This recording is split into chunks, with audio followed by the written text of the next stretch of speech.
sieht ja schon so ein bisschen älter aus. Moin ihr Lieben, mal wieder ein kleiner Schnellstart, ihr seht auch warum. Songa Panther geht hier gerade durch, von links kommt noch Annalisa P. Das war alles wieder so nicht geplant. Ich habe das nicht kommen sehen. Aber das Gute ist, ich bin nicht alleine. Denn ich habe fachkundige Begleitung heute. Malte, der Kanalsteuerer, ist da. Malte, sag mal, Annalisa P. ist doch auch ein Kandidat für einen Kanal, oder? Genau. Und Songa Panther, die fahren doch da auch öfter durch, oder? Genau, Annalisa P. Ganz tolles Schiff. Hatte in der Vergangenheit immer ein bisschen Pech im Kanal. Wieso, haben die sich da schon mal ein paar Rallye-Streifen geholt? Ja, also hält den Rekord beim Einlaufen und beim Auslaufen. Oh. Also einmal in Brunsbüttel einen Ditcher gefahren und dann in Kiel normal. Oh. Ja.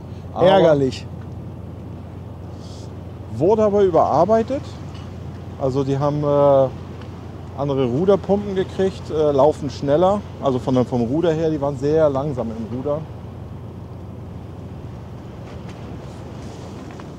Falls ihr ein bisschen behind the scenes gucken wollt, geht ihr jetzt mal bei Malte auf den Kanal.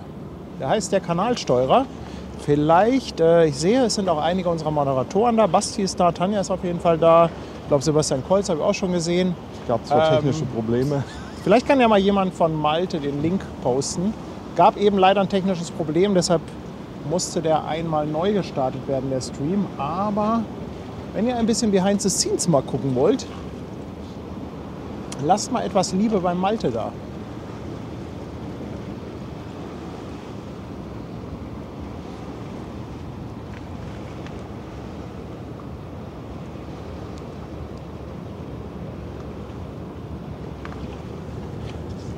Kann natürlich auch fies sein mit zwei Mikrofonen. Ne? Wenn einer jetzt im Wohnzimmer beides hört, dann... Ja, das ist auf jeden Fall zeitversetzt. Also mein Stream ist definitiv hinterher. Okay. Ich bin immer der Letzte, der ankommt.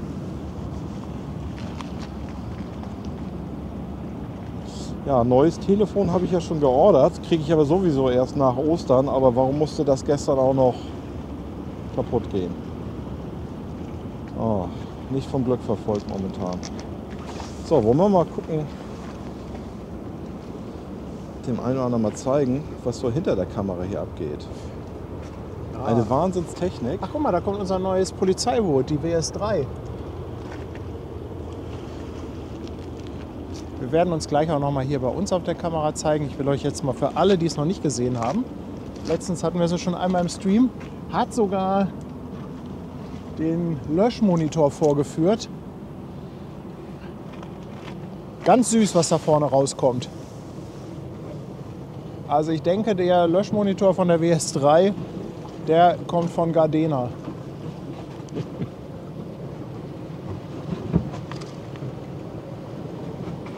Haben sie sogar eingepackt wieder jetzt. Guck mal, richtig mit Abdeckung. Sieht aber schnittig aus, ne? Ja, ist richtig toll, das Boot. Also wir hatten letztens ein sehr, sehr schönes Bild, wo wir es direkt von vorne hatten.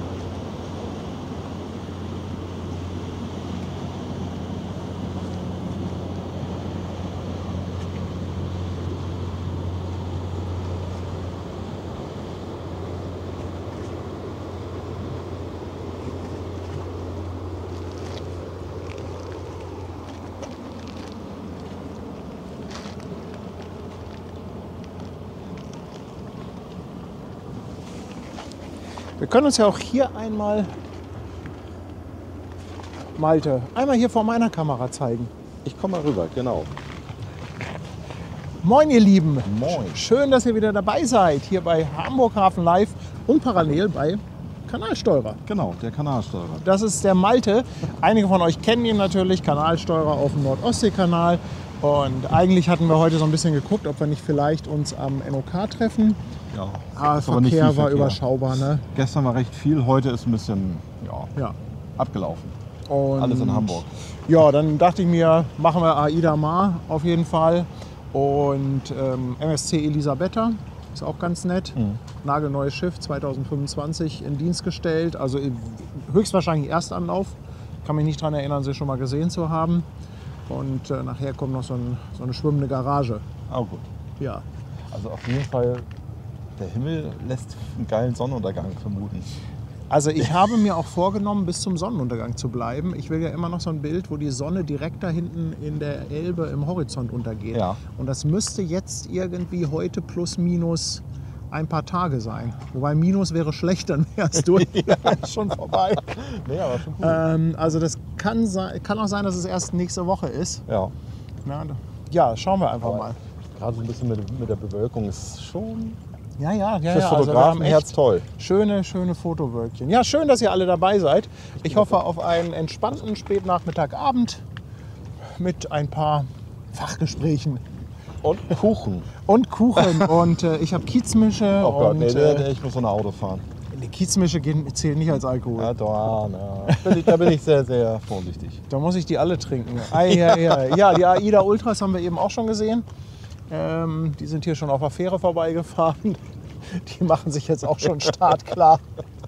17 Uhr soll es losgehen mit der AIDA Mar und auch mit der MSC Elisabetta. Und da kommt, glaube ich, Wagenborg. ist irgendein Wagenborg. Genau. Ne? Gibt es eigentlich so eine AIDA-Fanclub, eigentlich sowas? Mit Sicherheit. Mit Sicherheit. AIDA ist ja so groß, so beliebt.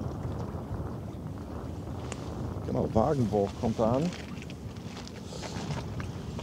Mit Kräne Backbordseite.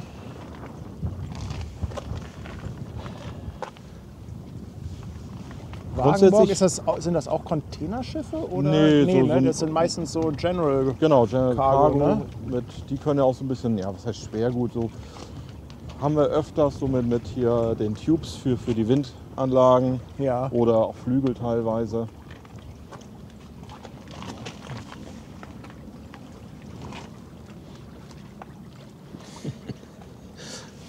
Okay, ich wurde zu genötigt, Kiezmische geht bis zum Sonnenuntergang, ist sie ausgedünstet. Ja, aber wirklich. Also, wenn wir die gleich aufmachen bis zum Sonnenuntergang. Sag mal, und dahinter kommt noch was, ne? Ja, Was ist so das viel denn? kann ich auf dem Nordostseekanal heute nicht bieten.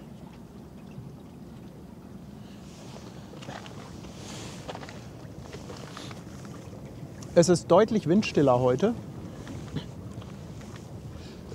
Also gestern war ähnliche Temperatur, aber da hatten wir so Windstärke 4, teilweise eine 5. Okay. Und das ist jetzt aber doch schon stark zurückgegangen heute. Ist jetzt deutlich angenehmer. Es ist sehr warm hier bei euch. Also Eckernförde, wie gesagt, heute Morgen oder ja, wie ich nach Hause fuhr von Kiel, minus 3 Grad. Das war schon... Sehr warm, würdest du sagen? Ja, also Eckernförde richtig kalt. Also ja, liegt ja auch am Wind. Ostwind.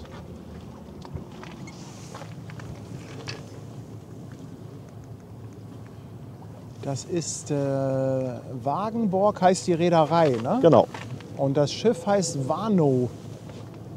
Ach, Warnoborg? Warnoborg. Die Wagenborg Warnoborg. Bei Borgs denke ich ja immer an Raumschiff Enterprise. Ja. Irgendwas wurde da assimiliert.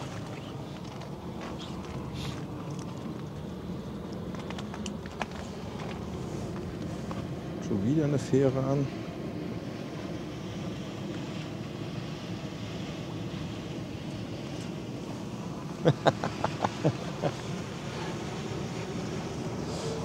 Also die kommen ja wirklich so im 10-Minuten-Takt hier, ne? Die Fähren. 15 Minuten Takt, aber da sie ja von beiden Seiten kommen, kommt es hier natürlich deutlich kürzer vor. Okay.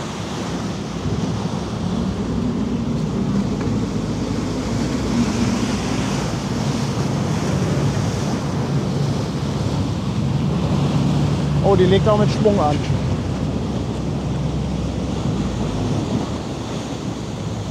Die hat richtig Schwung drauf.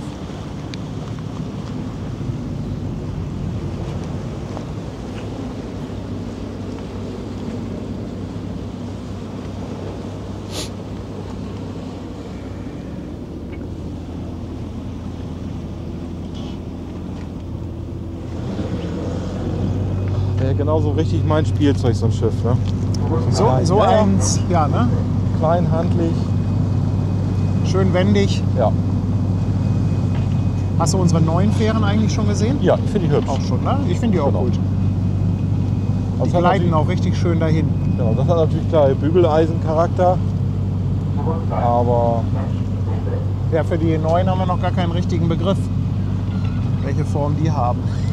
Irgendwann hatten wir mal ein Brainstorming im Ist Chat, ein aber ich bisschen glaube, schnittiger, ne? es hatte sich noch nichts durchgesetzt.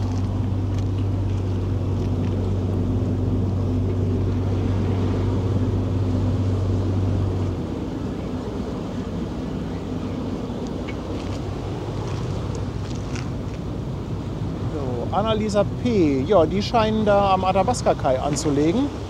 Das sieht nach einer geschmeidigen Drehung aus. Warnoborg. Während hier die Warnoborg durchkommt. Ja. Ja, am Nordostseekanal hast du ja halt auch mal den Nachteil, du hast ja immer so stoßweise, immer so einen Schleusengang. Und dann hast du ja manchmal immer so eine Stunde oder zwei. Ja.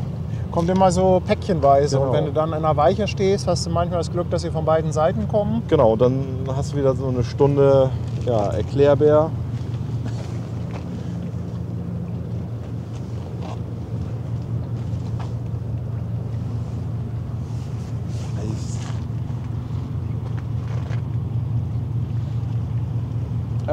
Die HMS Somerset, wann die wieder ablegt. Ganz sicher bin ich mir nicht, aber ich meine morgen früh.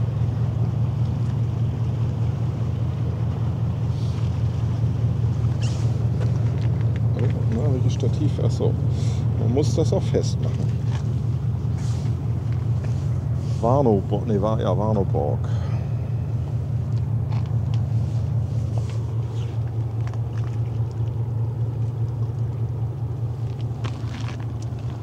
Zu dem Begriff Warnoborg, oder es gibt auch noch ein anderes Schiff, Warnow, Deutsche Reederei. Das Thema hatten wir gerade so vor 2-3 Tagen im Auto, wegen Warnow. Ist das eine deutsche Reederei, Warnoborg? Nee, das ist ja, aber wenn du das Wort, also die haben, das ist ein Arbeitskollege, der ist ja auch 15 Jahre Großcontainerschiff durch Weltmeere gefahren, unter anderem auch für die US Navy Munition.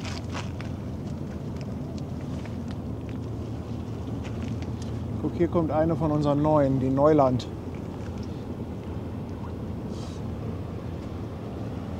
Von der Form wie die Motoryacht A. Ja, hat so ein bisschen was von einer Yacht, oder? Genau, das stimmt. Die Motoryacht A kennst du ja, ne? Ja, die kenne ich. Ist das nicht die, auch die diese futuristischen Segel zusätzlich? Das ist oben? die Segelyacht A. Ach so, und die Segelyacht A gibt es auch noch. Es gibt die Motoryacht A. Die habe ich sogar auf Mallorca mal in Natur gesehen. Und die Motoryacht A habe ich also einen Tag verpasst. Dann hätte ich sie in Hamburg, in Kiel mit eingedockt.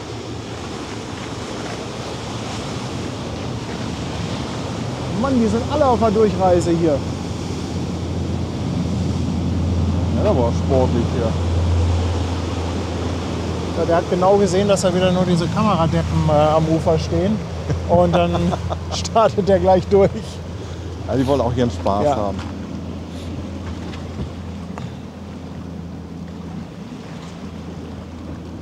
Nein, sein Schiff hieß auch Warnow irgendwas und die haben Munition gefahren. So, wenn du das Wort aber splittest, War Now auf Englisch.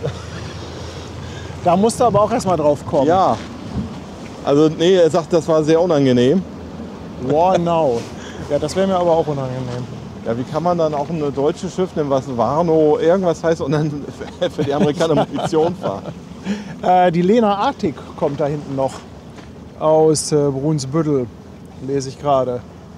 Lena Arctic, das hört sich nach einem Tanker an.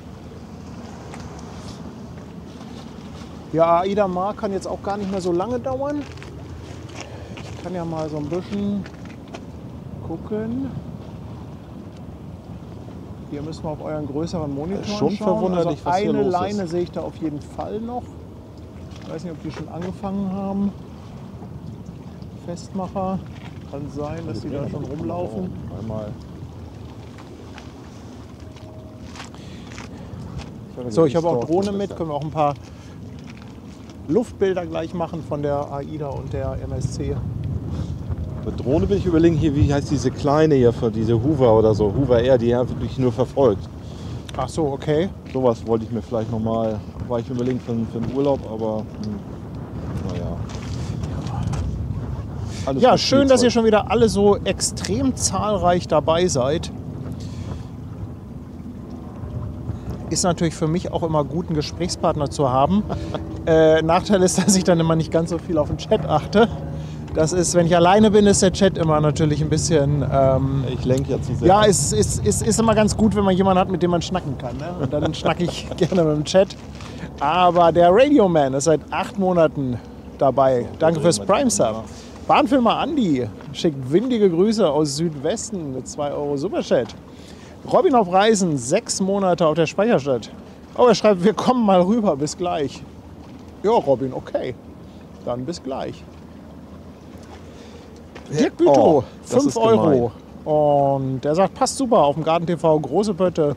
Ich mache gerade meinen Lüttenpott startklar.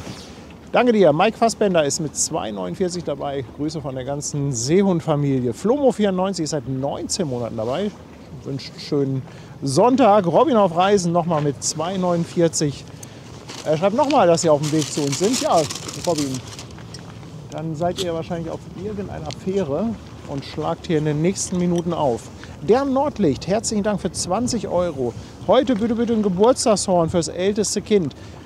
Ja, natürlich, machen wir sehr, sehr gerne. Wir werden gleich auch mal alle unsere Geburtstagskinder hier begrüßen.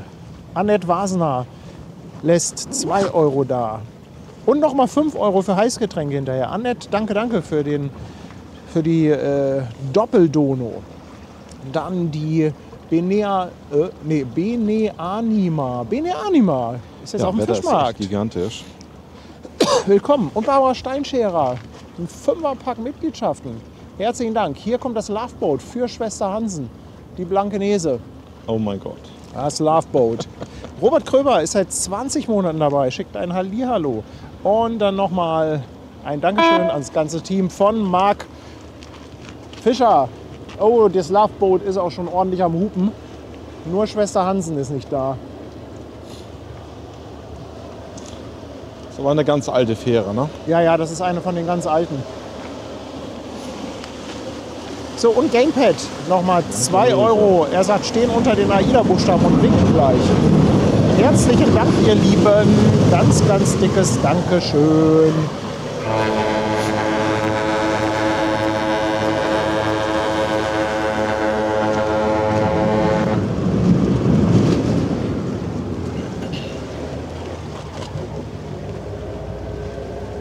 Oh, da kommt noch was raus. Ey, was ist denn hier heute schon wieder los?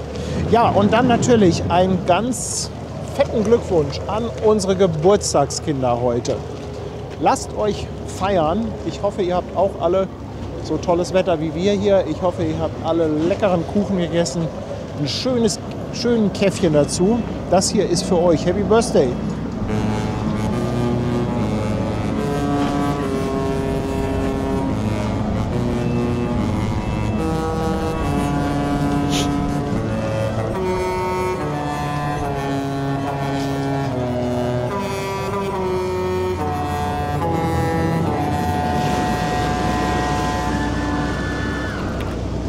Oh, meine Eltern sind auch da. Deine Eltern?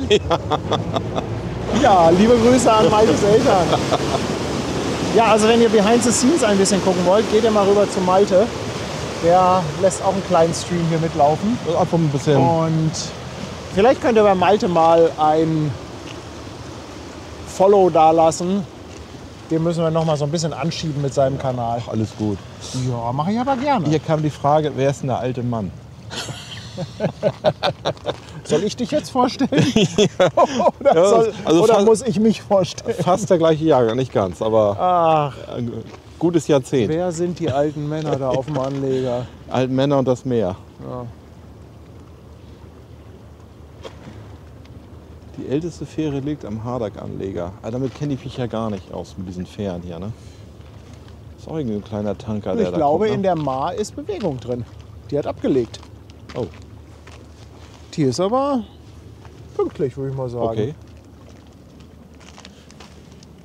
Richtig pünktlich. Ja gut, die haben ja auch immer ihren festen Fahrplan, den sie eigentlich einhalten müssen, schon so mehr oder weniger. Ne? Wegen Oh, AIDA sieht man, aber generell Kreuzfahrtschiffe sieht man häufig, dass die später rausgehen. Okay. Ja. Ich dachte, dass das schon sehr pünktlich ist. Das heute ist jetzt super pünktlich. Ja, okay. Also das ist wirklich mega pünktlich. Aber gestern die Nova auch eine Stunde später. Und die geht jetzt auch auf Nordtour oder? Die geht auf Skandinavien-Tour. Ich glaube, nächster Stopp ist Oslo. Auch schön. Die passt nicht mehr durch den Kanal, ne? Nee, das war Aida Cara war das. Nee, Ja. die kleinste, ja, die Cara Und hier war sowas das. wie Hanseatic, die gehen auch noch durch den Genau, Kanal, die kam ja jetzt. Hanseatic Spirit, glaube ich, vorgestern oder Ja. so, ne? Ja.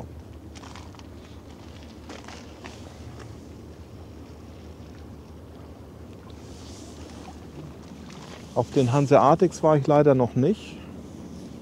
Also mein absolutes Highlight im Kielkanal war die Europa 2. Guck mal, Udos Forellen-Area schreibt, er mag die alten Männer und guckt ihnen gerne zu. Wahrscheinlich ist er selber ein alter Mann. Oh Udo, ich hoffe, ich tue dir kein Unrecht, aber danke, danke. Ja, irgendwann kriegst du hier deinen eigenen Strandkorb hin, dann sitzt du hier mit der Pfeife oder so. Also ich mag diesen Standort hier wirklich sehr, sehr gerne, weil hier halt jeder vorbei muss. Das Genau. ist das Gute. Und recht eng hier, ne? Also es ist ja, Ja, du hast zwar immer die Fähren vor der Nase, die immer in dem Moment kommen, wo halt gerade das interessante Schiff fährt. ja, Das kriegen sie immer sehr gut hin, aber auf der anderen Seite schön. sind die Fähren halt auch Abwechslung. Und Ja. hast ja mitbekommen, viele Kupen dann, wenn Ja. sie vorbeikommen. und machen sich auch einen Spaß ein bisschen dichter ran, ne? Genau. Ja. Der ein oder andere macht auch mal einen kleinen 360. Also das finde ich immer faszinierend, auch mit ihren von Fairplay, ne? Ja, Fairplay sowieso. DLRG hier. Ach, guck mal, und Tobi ist auch im Chat. Tobi, unser, wie nannte man die? Biker von AIDA ist heute runtergegangen. Ich glaube, Tobi war ungefähr so circa einen Monat an Bord. War ja kurz bevor es losging einmal zu Gast bei uns. Aber guck mal, wie klein die Fähre jetzt neben der AIDA aussieht. Ja. Wahnsinn, oder? Ach, Schwester Hansen ist da. Hänschen, Loveboat ist unterwegs. Komm schnell raus. Komm rüber.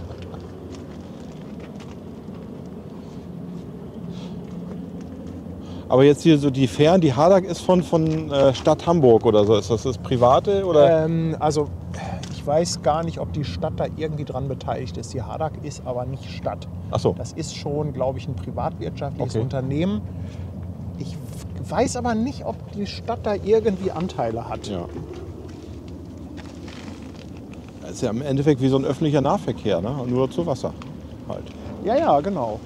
Du kannst ja auch mit Deutschland-Ticket fahren und auch mit den normalen Tickets. Ja, da merkt man, dass ich aus einer wirklichen Kleinstadt, verschlafenen Kleinstadt komme. Bei uns kannst du alles beim Fahrrad erreichen.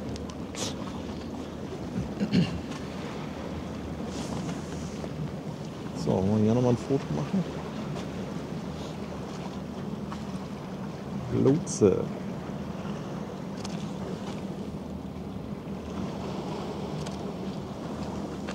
Und du hast hier halt auch immer diesen Weitblick. Also es ist natürlich schön, wenn man in der Stadt ist, da bist du halt nah dran Ja. an der AIDA. Aber hier hast du halt diesen Weitblick, ne, mit der Elbphilharmonie im Hintergrund. Oh, Varkan Ege, auch ein Kandidat für Nordostseekanal. Kann ich ja mal gucken. Hardag ist eine Tochter der Hamburger Hochbahn. Bitte? Hardag ist eine Tochter der Hamburger Hochbahn. Ah, okay. Man lernt hier nie aus.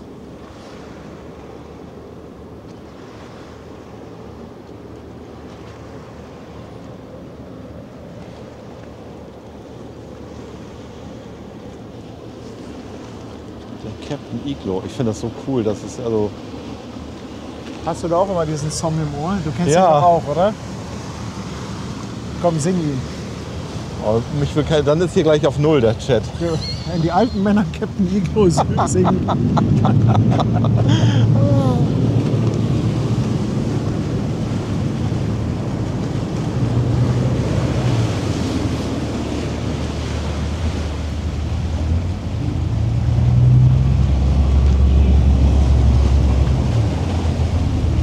Aber besser kannst du ja eigentlich keine Werbung machen, ne? Also mit ihr so. Mit den Fähren? Ja. Ja, es ist mal, also ich denke, es kommt immer drauf an. Aber Es ist immer im Gespräch und du hast immer den Song, ne? Ja. Ja. Also nicht, dass ich jetzt gleich losfahre und schnell zum Aldi und Fischstäbchen hole, Ich aber möchte mal wissen, wie viele von unseren Zuschauern sich schon spontan ein paar Fischstäbchen in die Pfanne gehauen haben aufgrund der Iglo-Fähre. Ja, Aida Ma dreht gerade. Und dann geht es ab nach Oslo, wenn ich das richtig gesehen habe. Hier ist nochmal die Frage, wer heute an meiner Seite ist. Das ist der liebe Malte. Malte ist Kanalsteurer auf dem Nordostseekanal. Hat auch einen eigenen YouTube-Kanal, nennt sich der Kanalsteurer. Und fotografiert auch gerne. Deshalb haben wir so 1, 2 Gemeinsamkeiten. Ja. Ursprünglich wollten wir heute eventuell am Nordostseekanal einen Livestream machen. Aber leider war das verkehrstechnisch dann doch sehr überschaubar. ist abgelaufen auf dem Sonntag. Das, Ja. Ja. Und Gestern war sehr viel. dann hat Malte spontan gesagt, dass er rüberkommt nach Hamburg. Und bei ihm läuft übrigens auch gerade ein Stream mit so ein bisschen Behind the Scenes, falls ihr da Bock habt. Geht ihr mal rüber zum Kanalsteurer.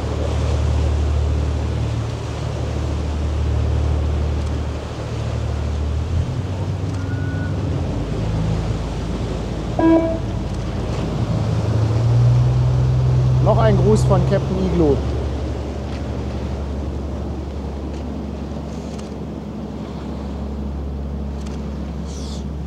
Also das ist selbst für mich was Außergewöhnliches. Ne? So die AIDA mit der Elbphilharmonie und daneben, nee, das Kleine ist der Michel, ne? Nee, der Michel ist, den sehen wir glaube ich gerade gar nicht. Diese Schräge ist ja dieses Dockland, ne? Oder? Genau, das ist das Dockland. Michel müsste ich gleich mal gucken, ob wir den sehen.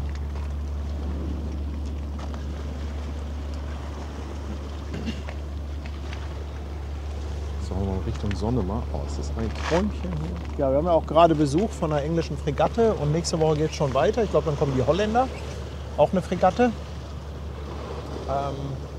Das ist ja auch bald, nee, wann ist hier Hamburger Hafen? Im Juni, ne? Oder? Hafengeburtstag? Ja. 9. bis 11. Mai. Achso.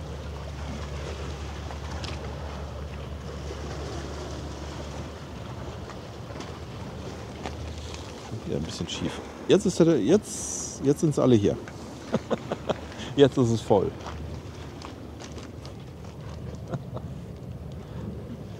Ja, gut was los, oder? Ja, herrlich. Also ich hätte mir wirklich in den Arsch gebissen, wenn ich nicht losgefahren wäre. Ich habe doch gesagt, das lohnt sich. Malte sagt noch, lohnt sich das? Ich sag, Malte, Mensch. Ja, es ist immerhin es sind 1,5 Stunden, ne? Das Ja, ist, was sind denn 1,5 Stunden? Ja, Digga. eigentlich nichts, ne? Bergisches Land, ja, auch sehr schön. So, ich habe noch den Chat noch gar nicht so richtig verfolgt. Erstmal herzlich willkommen. Auch, dass ihr hier bei mir Also es seid. melden sich auch schon im Chat einige, die Ja. auf der AIDA sind. Auch, das finde ich auch so faszinierend, ne, von beiden Seiten. Ja. Deswegen finde ich ja deine Streams in der Dunkelheit eigentlich auch gar nicht schlecht, wenn sie mit ihren Taschenlampen leuchten. Ja, das Ne? ist ganz cool. Ne? Vielleicht kannst du ja gleich mal, wenn ich Drohne fliege, ein bisschen auf die Hauptkamera gucken.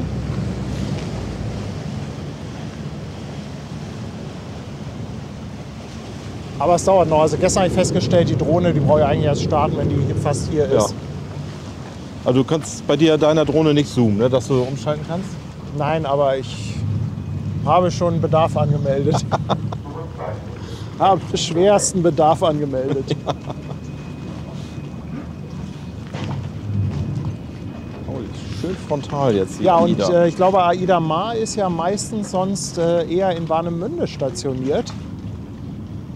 Zumindest habe ich, ja, letztes Jahr hatte ich, glaube ich, die Aida Ma auch mal in Warnemünde. Die war jetzt 3-mal hier. Ich meine, über den Sommer fährt die aber wieder Warnemünde.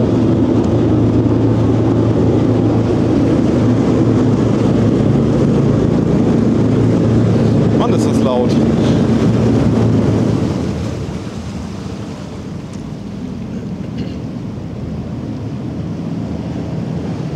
So, gedreht hat sie.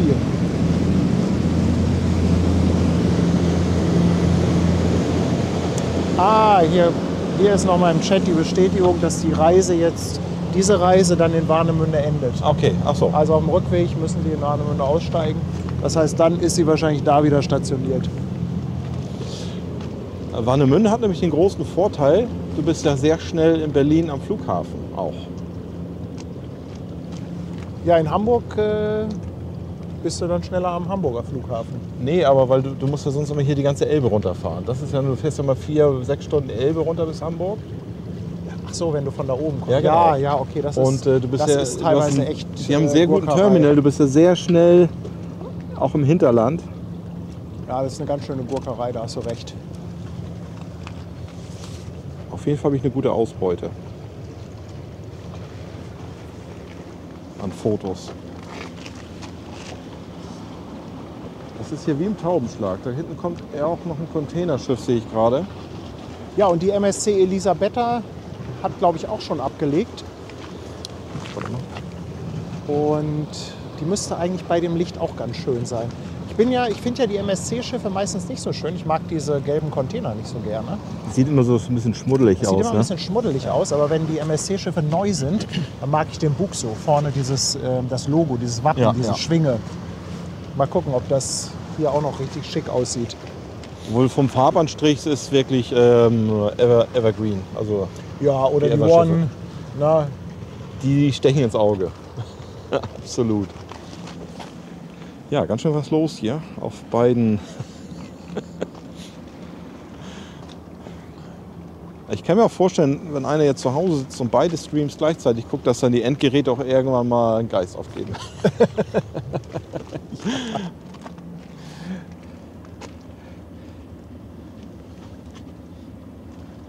Ja, ich wollte eigentlich nur so ein kleines am Anfang ein Behind-the-Scene-Video eigentlich drehen, aber naja.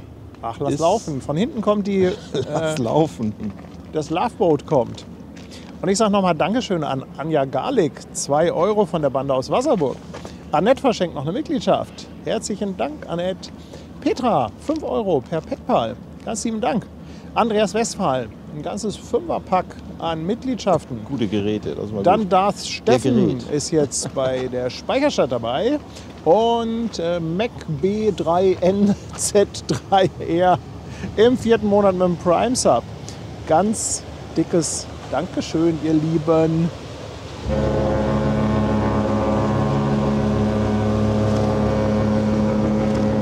Loveboat fährt vorbei. Sehr schön. Ich meine, du hast natürlich in Kiel auch relativ viele Kreuzfahrer jetzt im Sommer. Aber du hast natürlich nicht die schöne Kulisse wie hier mit der Elbphilharmonie im Hintergrund. Und das Ich ist finde, schon, Kiel ist auch standortmäßig nicht ganz so einfach. Nee, Also Kiellinie kommst du zwar nah ran, aber das ist natürlich da auch immer voll. Ja. Und dieser eine Leuchtturm, der ist ganz gut. Da muss man halt nur so weit über den Strand latschen. ja, das Gerät bei Paddy ist besser, das weiß ich selbst. Ich habe auch nur ein Smartphone hier am Film. Klein mobil.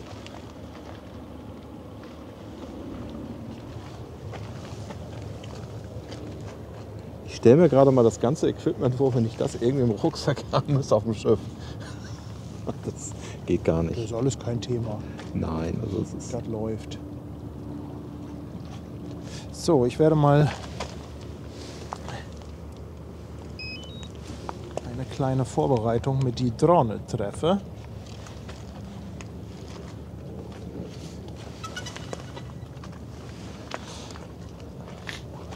Also ich wäre schon wieder ein bisschen so ein Schisser, ne? Ich hätte Wieso? wieder Angst, dass mir die. Dass die Drohne ins Wasser fällt. Ja. Also, Ist ja versichert, ja, aber diese Geräte sind doch zum Fliegen gemacht. der Gerät. Warum sollen sie denn dann ins Wasser fallen? Ja, ist so. Weiß ich nicht. Also Ich kenne auch jemanden, der hat eine Drohne und traut sich nicht übers Wasser zu fliegen. Also ich wäre so ein Typ, weiß nicht. Okay.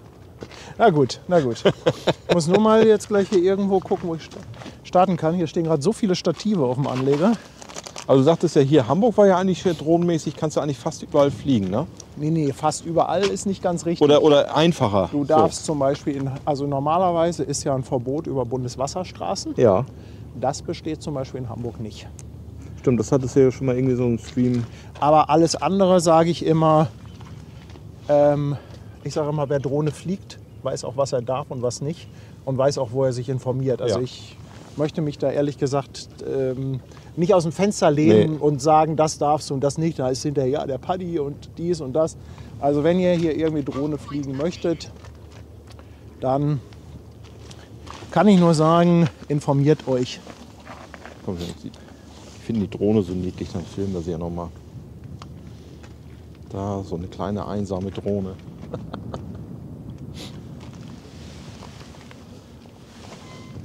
So, vom Weiten würde ich fast sagen, Containerschiff Sitas-Bau. So vom Bauchgefühl her.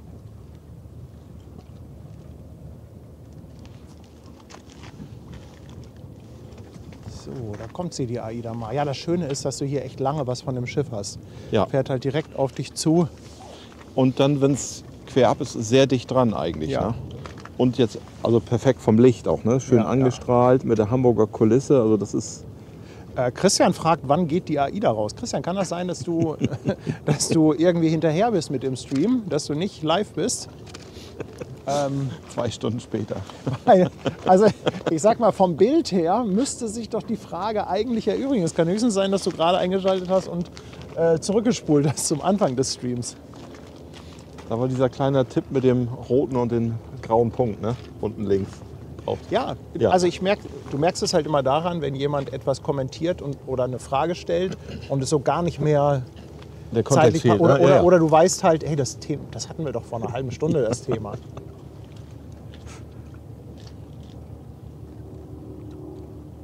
Ja, von den Kieler Lotsen haben wir auch noch einige, die immer bei AIDA als Kapitän fahren. Na cool, Immer zwischendurch. sehr cool. So, ich mache ja nur ein bisschen hier Standbild Elbe, aber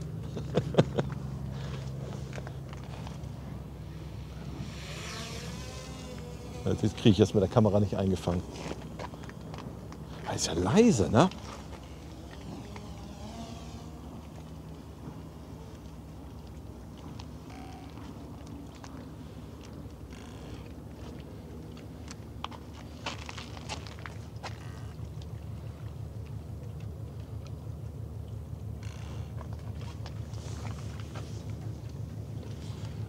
So, mal schauen, ob wir ein Bild haben. Jo, haben wir.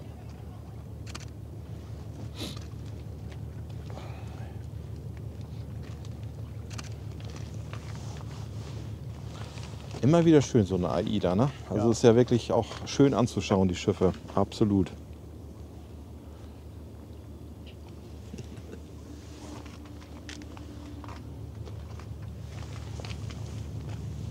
Und ich glaube, da hinten kommt auch schon die MSC raus. Das ist ja wirklich wie im Taubenschlag hier bei dir. Wenn wir da mal rüberschwenken, da kommt MSC Elisabeth da.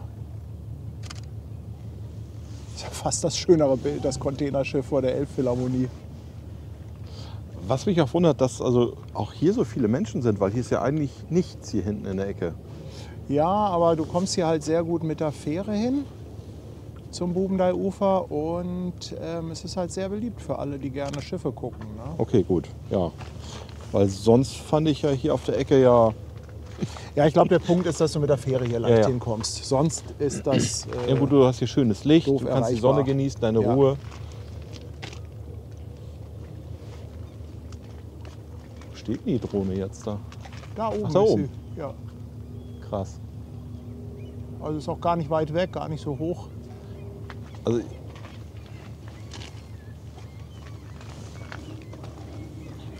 da, MSC Elisabetta.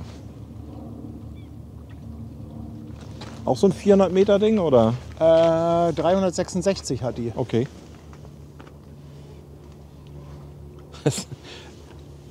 Wir sind denen zu schnell. Das artet für die jetzt im Chat im Stress aus. Wenn Das ist auch alles zu schnell. Das ist für mich auch zu schnell. Ja, wir streamen zu viel. Ich kann doch da auch nichts für. Mir wäre das auch lieber, wenn die da eine halbe Stunde Zeit zwischen hätten, die Schiffe.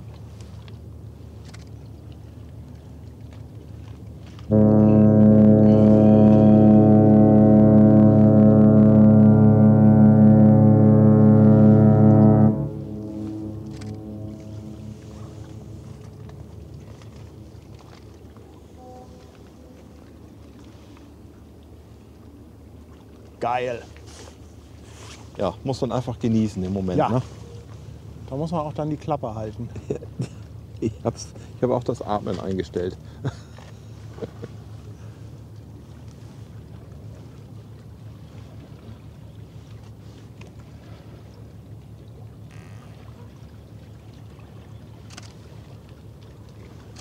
Ja, so schön kriegst du sie in Kiel auch nicht eingefangen, die Kreuzfahrer.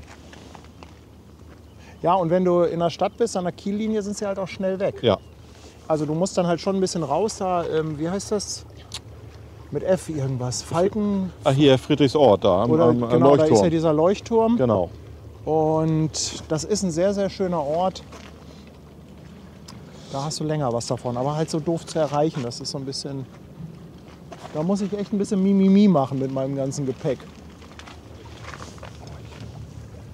Muss da mal ein schönes Foto von machen. Ja, hier schreibt noch jemand Laboe. Laboe ist, glaube ich, immer das Problem, dass du quasi doch hier lichtmäßig auch immer auf der falschen Seite stehst, oder? Genau, dann guckst du, ja, und du hast bist dann dann wieder immer Gegenlicht, zu ne? weit, da ist die Förde, ja, Ausgang Förde, bist ja schon wieder weit draußen. Das ist dann nicht mehr ganz so schön.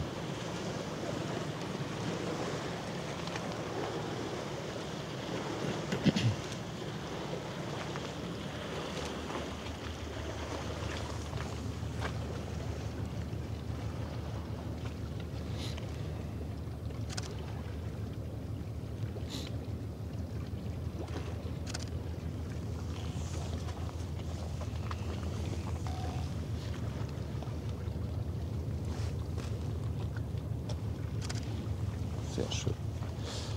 Ja, gleich mal gucken, ob wir den einen oder anderen Winkenden erwischen können. So, ich bleibe auf der AIDA. Das ist ja nun echt das etwas schönere Schiff.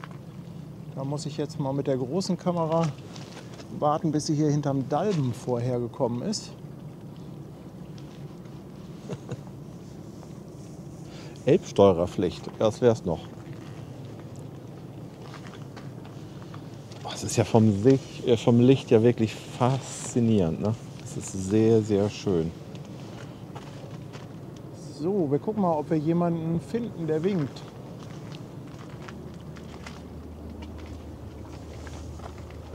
Also im vorderen Bereich sehe ich jetzt niemanden. Am Heck war jemand, glaube ich. Winkies am Heck, hatte ich gelesen. Winkies am Heck.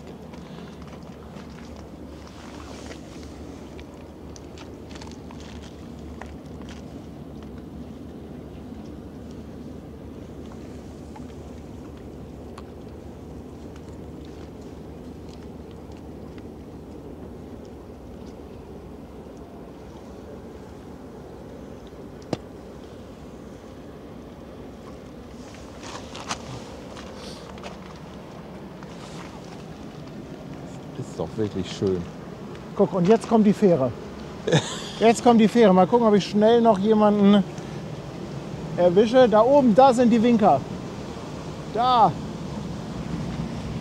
Die Hände zum Himmel. Da auch beim AIDA. Eine gute Reise, ihr Lieben. Eine wunderschöne, gute Reise wünsche ich euch allen. Ja, jetzt ist sie wunderbar quer ab und du hast sie. Jetzt fährt uns also hier es ist- leider die Fähre vor die Nase. Ja, ist das so schön Murphy's Law, ne? Ja, aber das ist auch so ein bisschen der Grund, warum ich hier gerne die Drohne öfter einsetzen wollte.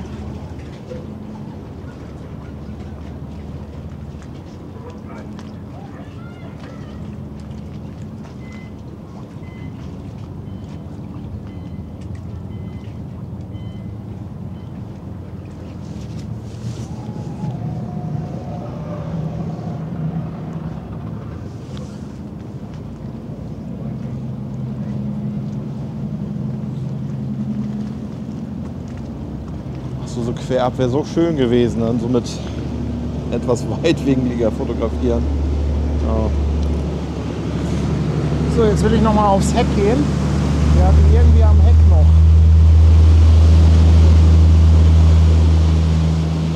Aber auch so vom Licht sehr schön, ne?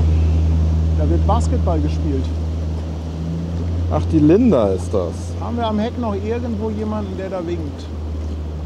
Da, mittig. Guck mal da. Wieder mit dem Schlübbi. Gute Reise. Gute Reise, ihr Lieben.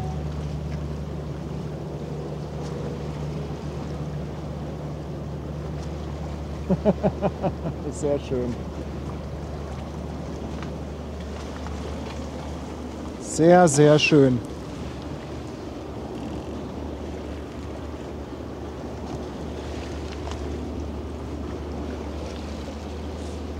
Da kommt die Linda. Und als nächstes gleich die MSC.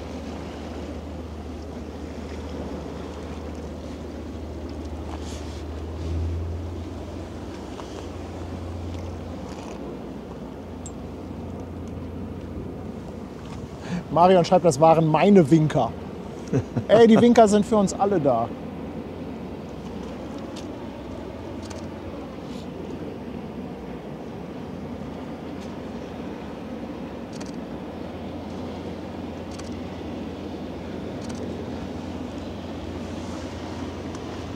Costco Shipping, Mann Gott, das ist ja wie ein Taubenschlag hier, das ist ja irre. Guck, da ist eine von den neuen Fähren. Die Finkenwerder.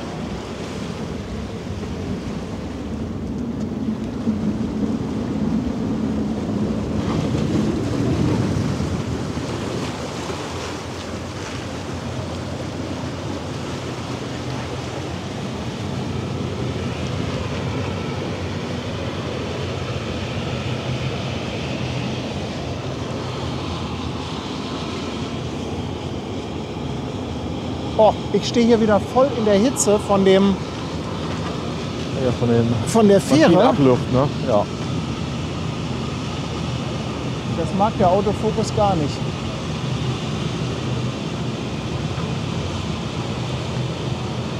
Wir bleiben auf der Linda.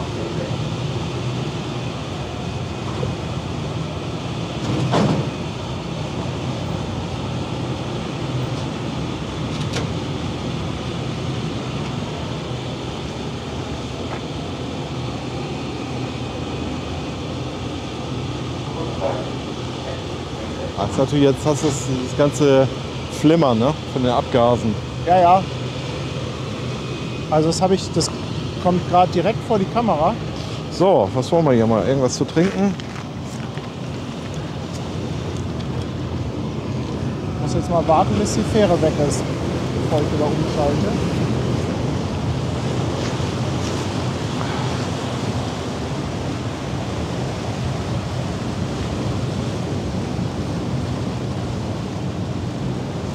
Jetzt haben wir wieder ein anständiges Bild. Elisabetta, auch schickes Ding.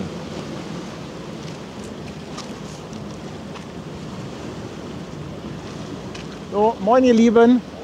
Bist du Robin? Ja.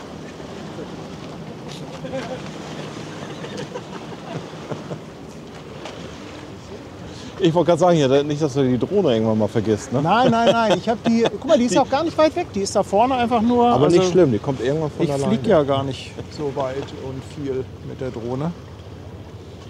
Die kommt dann sowieso, wenn der Akku dann schwach wird, auf die ja. letzte Position Genau. automatisch. Ne? Ja. Gut. Also kann man sie nicht vergessen, das ist schon mal gut. Genau. So, die Linda, ja auch ein Kanalschiff. Ne?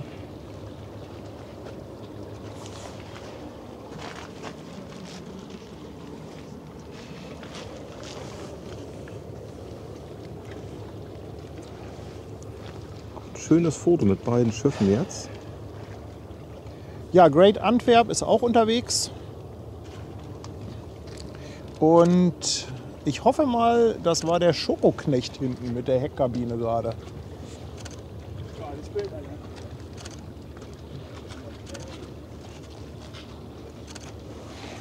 Das ist doch mal ein schönes Foto. Boah, ich muss mal ein Foto machen. Oh, ganz schnell. Ich kann dir die Fotos sonst auch schicken. Du weißt ja, Fotografenehre, selber machen.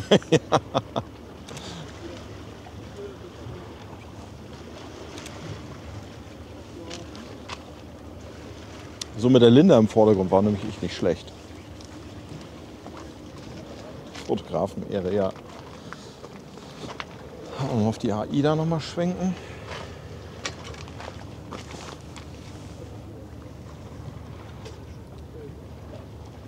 Also von hinten sehen die AIDA-Schiffe hässlich aus. So nicht schön, auf jeden Fall. Ja, die ist schon gut weg, die AIDA, ne? Aber ich finde das gerade hier Linda und MSC, die Begegnung, finde ich gerade fast spannender. Doch, die Drohne ist ja direkt über uns. Also, ja, was ist die jetzt? 50 Meter weg maximal, ne? Aber ich war hier genau hinter dem Pfeiler, deswegen konnte ich sie nicht. 68 Meter weit. Oder ja, ich habe geschätzt 50. Also aber ich habe sie laut nicht gesehen, weil sie Anzeige. direkt hinter dem Pfeiler war, deswegen konnte ich sie nicht sehen. So, guck mal, das war jetzt so richtig stoßmäßig hier, ne? Eine Handvoll Schiffe, zack, Feierabend. Ne? Ja, jetzt kriegen wir noch die MSC und dann ist aber, glaube ich, bis zur Great Antwerp erstmal ein bisschen Pause. Bisschen fair, aber obwohl durch den Fährbetrieb hast du immer Action hier, ne? Ja, aber dann können wir erstmal Kuchen essen.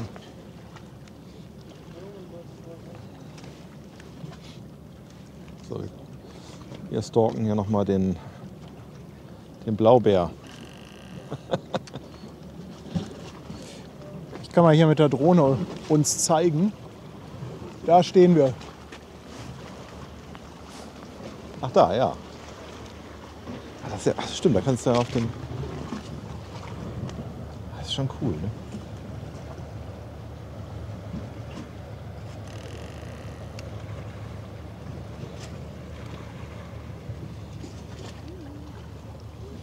Guck mal, und das meine ich, ne? Die MSC-Schiffe, wenn die so neu sind, vorne mit diesem Mit dem Logo da, mit ne? dem Logo, mit dieser Schwinge, Ja. das mag ich total gerne. Ja, und das jetzt in dem Licht sieht das ja auch wirklich faszinierend schick aus.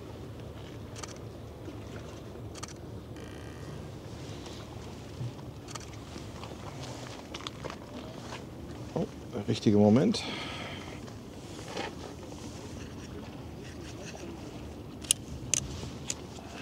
So, jetzt fehlt nur noch ein Horn von der Elisabetta.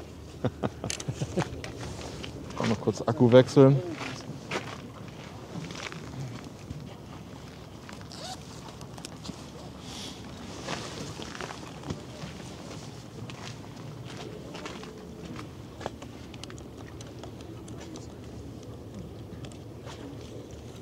Zack. Oh. Der Case ist locker, deswegen.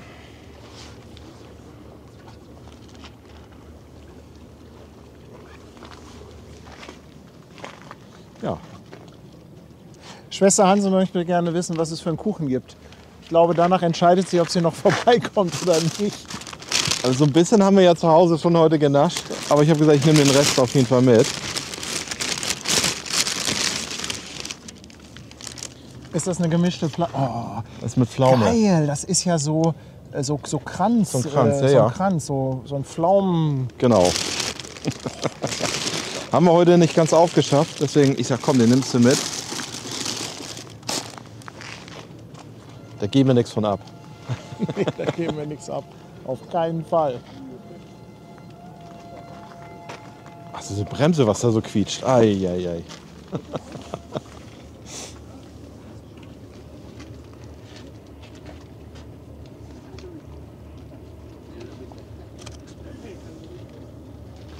Also vom Licht ist das echt faszinierend. Das strahlt alles so toll.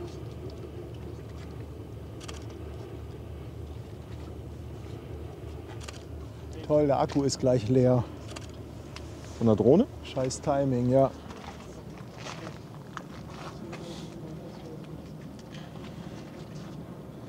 Gut, ja, Action vorbei mit den Schiffen. Gut, von See kommt noch so eine kleine Seeschlange. Kleiner Tanker sehe ich gerade.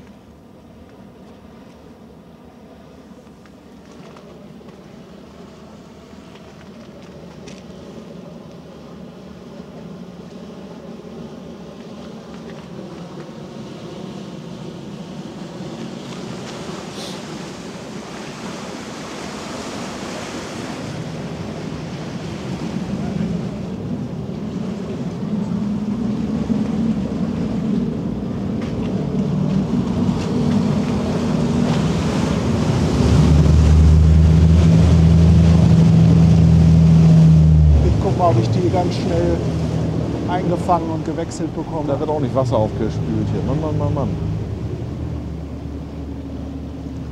Sag mal, Malte, kannst du mal gerade hier auf die große Kamera so ein bisschen gucken, dass die auf der MSC bleibt? Ja. Ich mal die Drohne einfangen.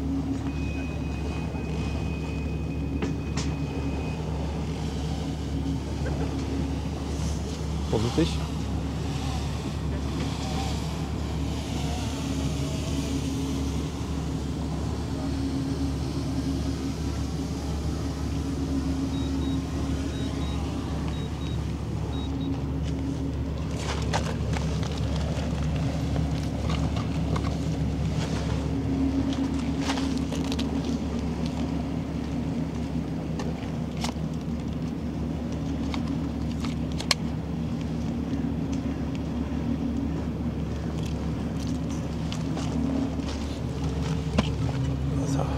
Gleich weiter.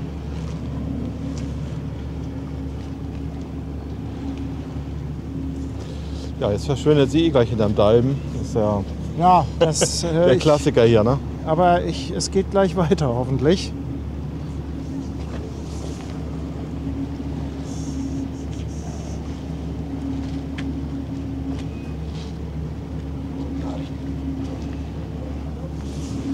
Ja, lässt sich leider nicht verhindern, ne?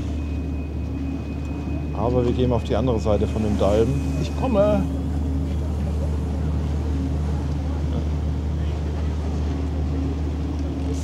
So, ich bin wieder dabei. Ich guck. Ja, ist doch viel besser. Das ist ja wirklich ein Bild. Oh, gigantisch. Ja, das hat beides was. Ne? Einmal dieses nah dran aus der tiefen Position. Ja, so eine Luft. Das ist halt ein Blickwinkel, den du nicht hast, ne?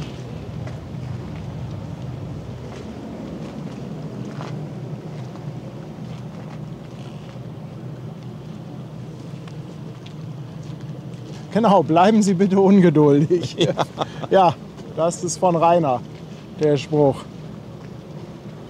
Ja, doch schon eine Stunde geworden, ne? Wahnsinn. Ja, herzlich willkommen. Nochmal hier, die alle durchhalten in diesem Chat. Ja. Heute die volle Packung. Hamburg Hafen Live und ja, hier auch noch.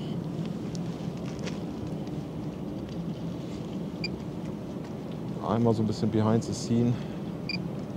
Den Technik-Nerd über die Schulter schauen.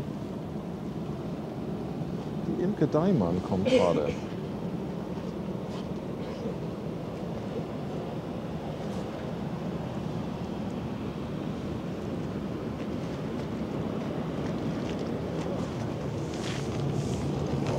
Könnte nochmal ein schönes Schuss vom Bug sein. Hohoho. Sowas liebe ich ja, ne? Ein Schuss, ein Treffer.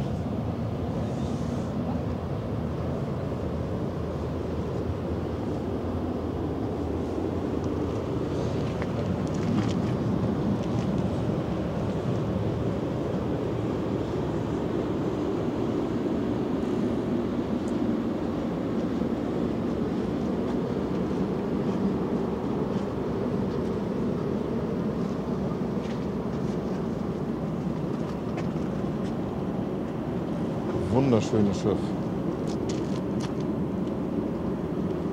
Schlepper sind auch schon alle ab.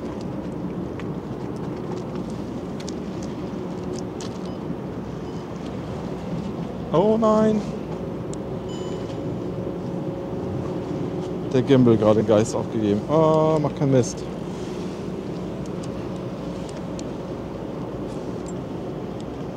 Was ist los?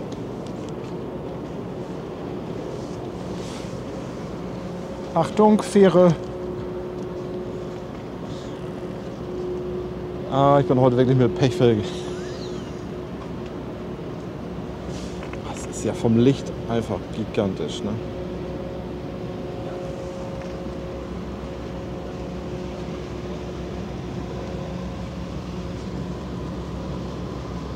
Nee, das Smartphone hat gestern schon einen Ditcher gekriegt, deswegen habe ich auch so eine andere Ecke eine Spider-App. Und warum auch immer, irgendwie hat das vorhin, der Stream muss sicher einmal abbrechen. weil der Bildstabilisator sich ausgegangen hat.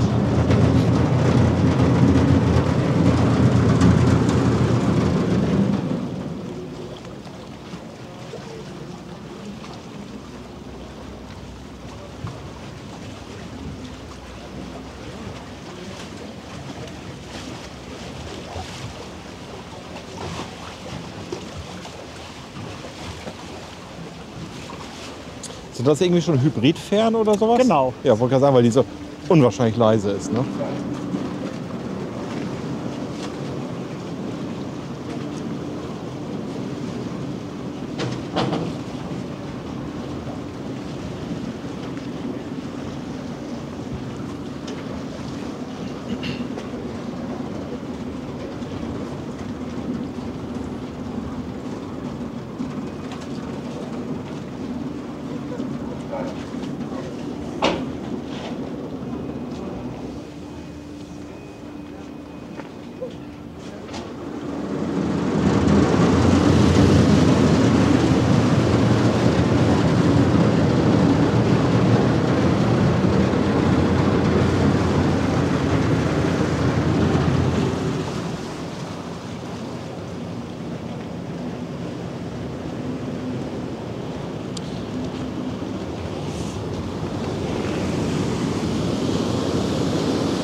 Tja, zack, schon wieder das nächste Schiff weg.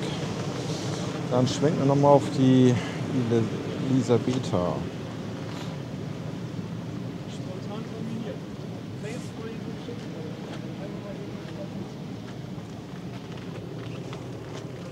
So, ich bastel hier mal mein Besteck zusammen. Ja, ein paar Minuten ist erstmal Pause. Wobei ich glaube ja, dass ich da hinten schon die Great Antwerp sehe, oder? Im Hintergrund. Linker Hand könnte sein, oder?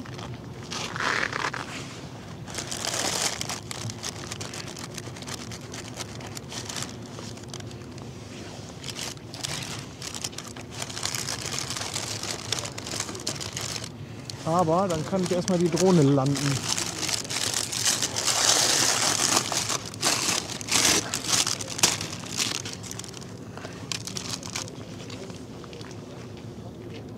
So, Paddy, erstmal was zur Stärkung. Du, sofort. Achso, Ich wollte jetzt einmal kurz die Drohne und die landen. Drohne abschmiert. Na gut, okay. Und dann können wir gerne hier Quatsch machen. Ich habe natürlich keine Teller dabei, sondern das ist noch nicht mal Camping-Style, das ist ja schon.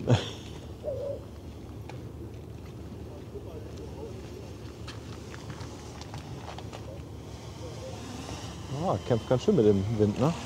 Das geht, aber das geht.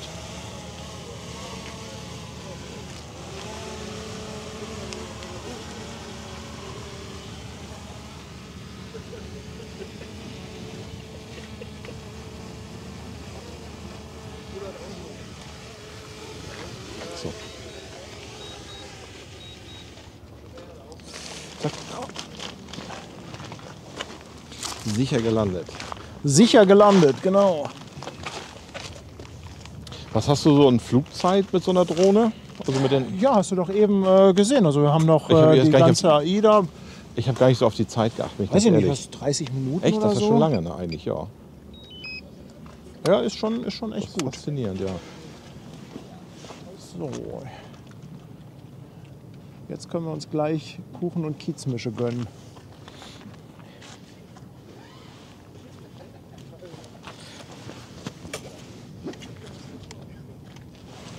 So, das habe ich jetzt nicht der eine Film.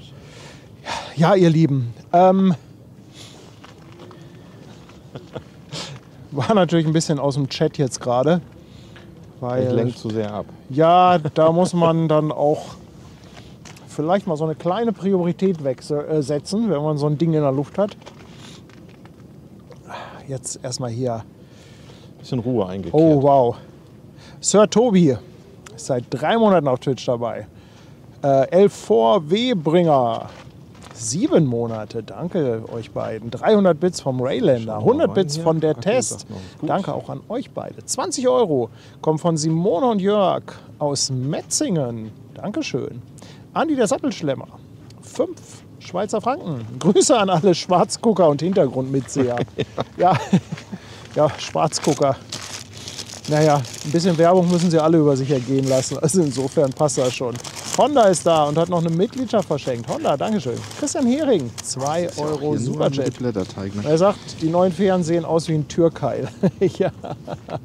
Annette Waser, 2 Euro Superjet. Sie wünscht sich ein extra Horn für alle Kranken zur Genesung. Machen wir gleich. Hauen wir raus. Ich suche gleich mal eins raus. Volker Trost.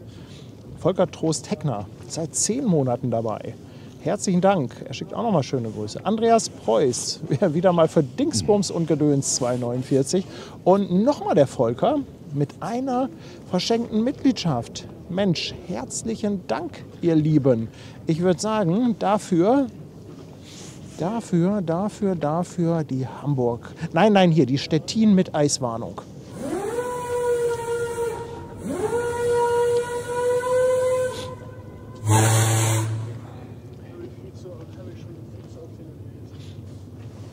Ich glaube, da hinten kommt schon dein Autotransporter.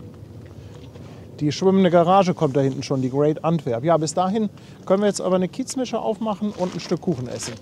Ein Stück hatte ich schon abgeschnitten. Das ist ja wirklich so Krümelkram und...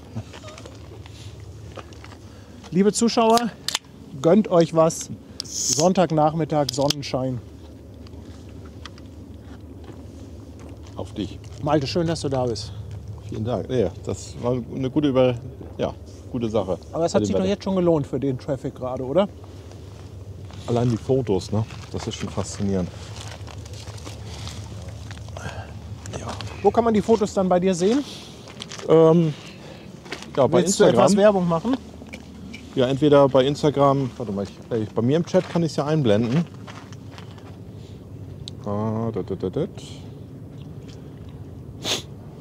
Null vorbereitet.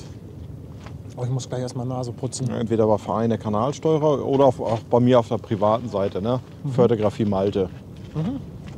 Also eigentlich in die Schiffsbilder ist eigentlich Verein der Kanalsteurer.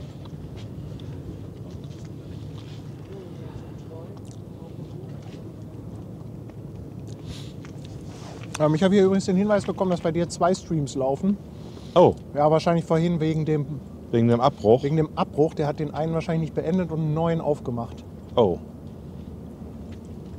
Ja, ist egal, glaube ich. Musste nachher Löschen. Den musst du dann beenden. Ja. Ja, das war am Anfang hier, ja, weil, ich weiß nicht, weil der Bildstabilisator hier einfach kurz mal ausgetickt ist. Magst du mal einen Schritt nach links oder rechts gehen? Danke. Ja, so. Das Aldi-Schiff unter den Schiffen.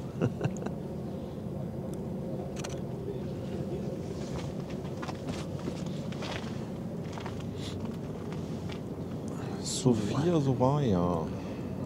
Ich muss erstmal gerade mich um meine Nase kümmern.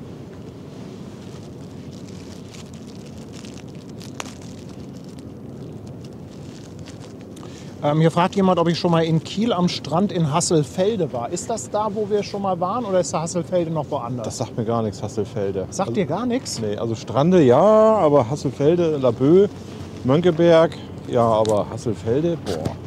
Ich weiß nicht, ist Hasselfelde beim Kraftwerk? Ich weiß es nicht.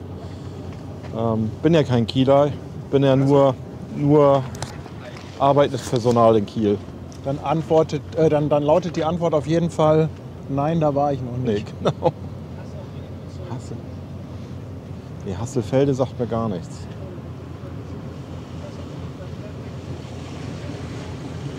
Ach, der Toddo ist das, Mensch. Toddo, jetzt sehe ich das erst.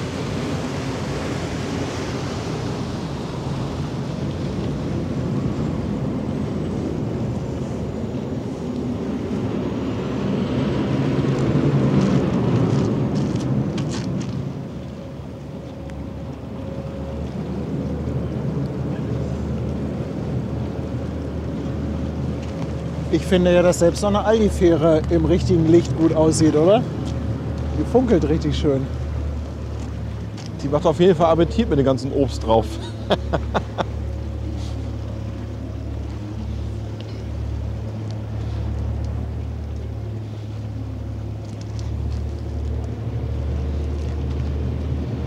Aber die müssen dich eigentlich jetzt schon alle kennen, ne? Also zu einigen Fährenfahrern haben wir ja Kontakt. ja, genau. Ja, Ich denke mal, dass es auch einige gibt, die vielleicht gar keinen Bock auf dieses interessiert den. Er ist auch in Ordnung. Gedöns Ne? haben, was wir hier machen, aber es ist okay.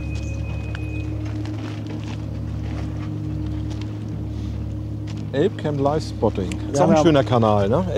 Elbcam Live Spotting, der ist nämlich auch gerade Der hier. Dennis, ne? Ja. Ja, ist auch ein schön. Der war auch heute live.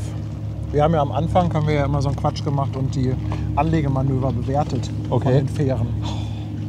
Und irgendwann dachte ich mir dann aber auch, wenn ich auf so einer Fähre sitze und da ständig im Chat Leute Dann würde ich hier bewerten, reinballern. und dann dachte ich mir, nee, komm, das lassen wir mal lieber. Also, Das war genau. zwar, also es war irgendwie, es war eine Zeit lang lustig, aber Also wenn ich dich dann hier stehen sehen würde, ich wollte hier also nur damit richtig Land unter ist hier.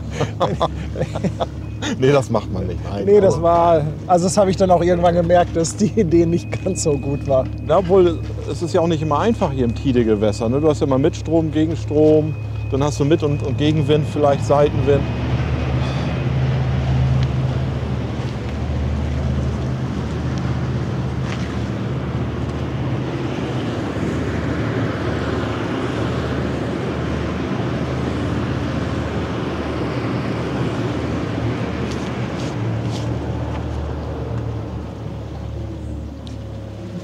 So, im Gegenlicht sieht die schon schick aus, die Fähre. Mit der Spiegelung. Die AIDA hat schon die Great Antwerp passiert.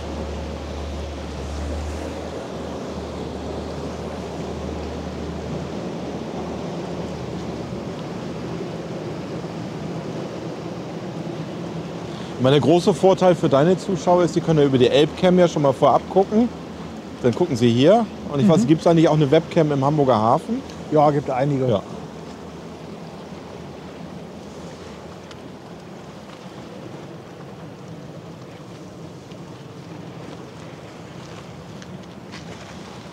Ja, ihr Lieben, als nächstes erwarten wir dann die Great Antwerp. Die, denke ich mal, ist so in einer halben Stunde hier. Und die dürfte tolles Licht haben. Und ich habe mir ja vorgenommen, heute bis zum Sonnenuntergang zu machen. Ja, ich weiß noch nicht. Der Ich muss müsste mal gucken. so 10 nach 8 sein aktuell. Auf jeden Fall habe ich mich zum Essen abgemeldet heute Abend. Ja, das ist doch. Und Essen haben wir da, also insofern. Na? Auch ein sehr schönes Bild da hinten. Sehe ich gerade. Nilsi schickt 2 Euro Superchat für eine Drohne für Schwester Hansen. Ob das eine gute Idee ist? Und oh hier, und Ralf schickt gleich 5 Euro Superchat. Versicherungsbeitrag, wenn Schwester Hansen die Drohne fliegt. Wie heißt dieser Bruchpilot von Donald Duck hier? Quacks. Quacks, ne? Ja. Quacks der Bruchpilot, genau. Aber sie hat gesagt, sie hätte da Bock drauf, das zu lernen. Also sie hat. Ja. Sie ist da nicht abgeneigt. Also vielleicht mal irgendwo auf dem Feld.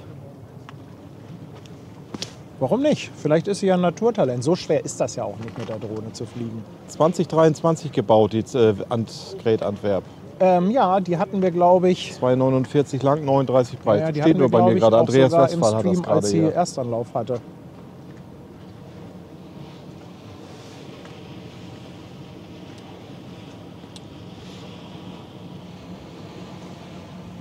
Ja, Michael, die Elbcam ist, glaube ich, auf Twitch gerade nicht mehr live, weil Dennis da auch so ein bisschen Basteleien hatte mit den verschiedenen Streams und so weiter. Ich weiß nicht, ob er auf Twitch nochmal online geht. Ich gebe das mal weiter. Vielleicht hört Dennis ja auf YouTube zu, weil Dennis, die Frage kam gerade auf Twitch.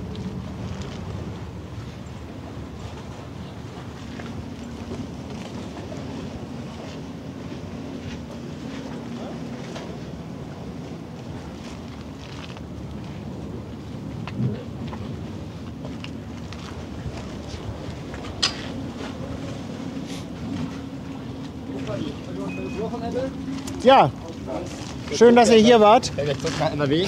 Ja, Dann viel Spaß euch noch. Gutes Alles Wetter klar. auf jeden Fall, ne? Kenn ich Ja. gar nicht aus Hamburg. okay. Bis dann. Nicht Tschüss. immer nur Nebel hier, ne?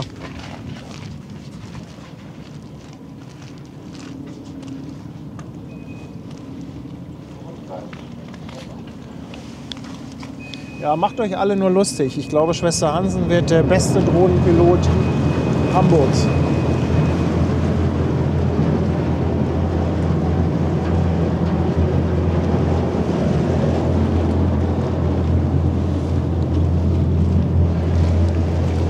Also was ich fasziniert finde, diese Drohnen, wo du richtig hier so diese Parcours abfließt. Diese FPV-Drohnen. Ja, finde ich ja mega. Ne? Das Also Respekt Problem- vor den Leuten, die das können. Ne? Das Problem an den FPV-Drohnen ist, du brauchst immer einen zweiten Mann. Ja, okay. Spotter quasi.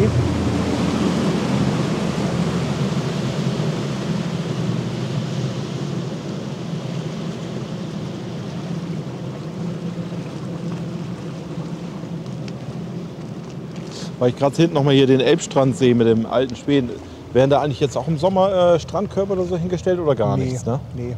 Also du hast da ja auch, ich kann ja mal für die Zuschauer rüberschwenken. Da ist Elbstrand, alter Schwede. Wenn du Flut hast, hast du fast Wasser bis zu dem Stein, bis zum Okay, alten gut, ja. Schweden hoch. Das ist ganz lustig. Weiter rechts ist ja die Strandperle. Ja. Und wenn du richtig so einen warmen Sommertag hast Ja. und Ebbe, dann ist also wirklich der ganze Strand voll. Und dann musst du dich da hinsetzen, wenn die Flut kommt. Wie sie langsam zusammengeschoben werden, wie die vorderen Reihen immer, Und dann hast ihr du dann- Handtuch immer wieder ein Stückchen hoch und irgendwann werden sie alle nach oben hin zusammengeschoben. Kleben sie ja, ne? Ja. Ja, da ist wirklich, also wenn ordentlich Hochwasser kommt, ist der Strand nicht mehr breit.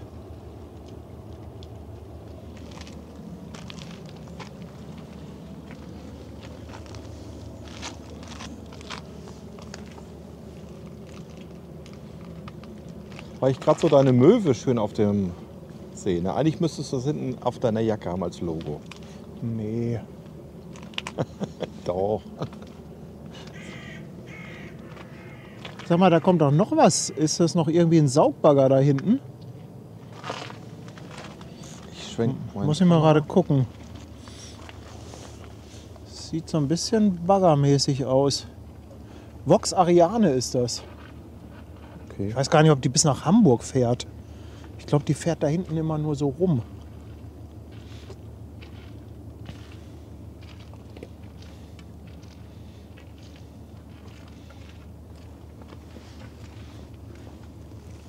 Jetzt warten wir erstmal auf die Great Antwerp. Ja, gerade ein bisschen Ruhe eingekehrt hier. Ne? Ja, Chat ist trotzdem noch voll. Noch gute Leute, eine Menge Leute hier. Schön. Ja, du hast den Behind-the-Scenes-Stream noch. Ja, ich lasse einfach laufen. Ne? Ja. Sinnbefreit. Ach, ich glaube, einige Zuschauer gucken auch mal ganz gerne, wie das so hinter den Kulissen aussieht. Also es war faszinierend, die Gesichter der Passagiere auf den Fähren zu sehen, die dann Equipment gesehen haben. Die, oh Scheiße, der Typ vom NDR ist da. Ja, das ist ja nun kein Hobby-Equipment mehr. Also lustigerweise ist es eigentlich schon so Consumer-Equipment, weil wenn du jetzt mal dich so in diesem richtigen Broadcast-Bereich umguckst, die haben ja ganz andere Kameras und so weiter. Also das ist, ja, aber- also was bezeichnet man jetzt als Profi-Equipment? Aber das, was so wirklich von Fernsehsendern und so benutzt wird, das ist nicht das, was ich hier habe. Das sind, Ja gut, das ist noch, ja, aber gut. aber ja, es ist natürlich schon mehr als das, was man jetzt so Das ist schon- hobbymäßig einsetzt. Über den normalen Hobby-Modus weit hinaus. Ne?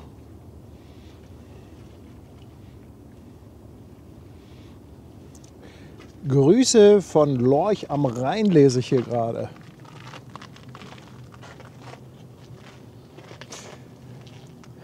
Ja, Paul schreibt auch, die ist oft vor der Elbcam. Genau, Vox Ariane, die sieht man ganz, ganz oft vor der Elbcam. Ich glaube, die kommt gar nicht bis nach Hamburg. Kann das sein, dass die da hinten am Rumbaggern ist? So, wir schwenken mal rüber, mal gucken. Stereo gucken ist heute super, was sagen die? Oh, Ralf fragt, was mit den beiden süßen Möwen von uns rechts unten in der Ecke passiert ist. Auf YouTube kann man ja unten rechts in der Ecke ein Logo einblenden. Und wenn man da draufklickt, kann man den Kanal abonnieren. Ich hatte aber das Gefühl, dass dieses Logo irgendwie kein Mensch benutzt, da unten rechts. Und es verdeckt aber teilweise etwas. Also wenn wir zum Beispiel Bild in Bild machen, hast du dieses Logo immer da drüber und deshalb habe ich das einfach mal abgeschaltet. Weil ich dachte mir, so einen richtigen großen Mehrwert hat das nicht. Obwohl die Möwen natürlich ganz süß sind. Apropos Möwen, kennt ihr eigentlich unsere Sticker? Wir haben ja so wunderbare Sticker für WhatsApp. Und da gibt es mittlerweile ein zweites Pack von mit animierten Stickern. Könnt ihr euch runterladen und dann bei WhatsApp verwenden. Vielleicht kennt die ja der ein oder andere noch nicht und hat da Bock drauf. Die mal hier eingeblendet und im Chat müsste jetzt der Link zu finden sein.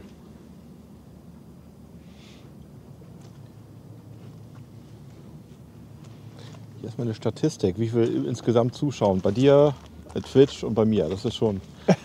Hat jemand nachgerechnet? Ja, 2250 YouTube, ich habe 1000 bei Twitch und 106 bei mir. Ja, ist doch cool. Ja, alles gut. Also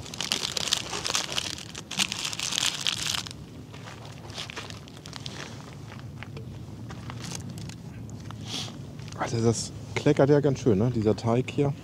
Aber ich liebe diese Zöpfe, ne? Ist super lecker, das krümelt auch so schön. Haben wir Gott sei Dank vorhin auch auf der Terrasse gegessen.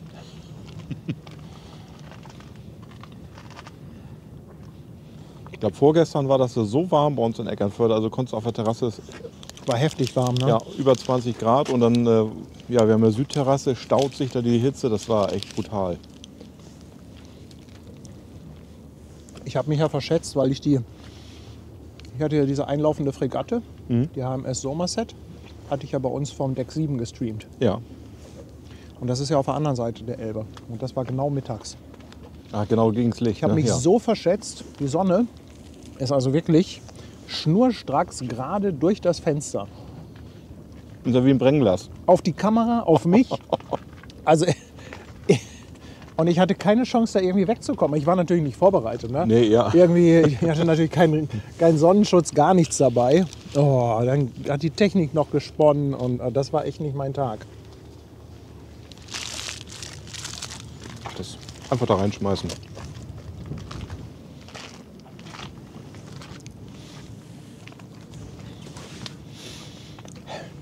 Was ist das für eine leckere Nascherei, wird hier gefragt. Das ist so Zopfkuchen mit Pflaumenfüllung. Ja, wie heißt das hier? So Blätterteig, ne? Ja, so Blätterteig, genau. Können ja mal Werbung machen. Bäckerei Steißkarl. Ist eine Großbäckerei. Ist also kein Familienunternehmen mehr, leider.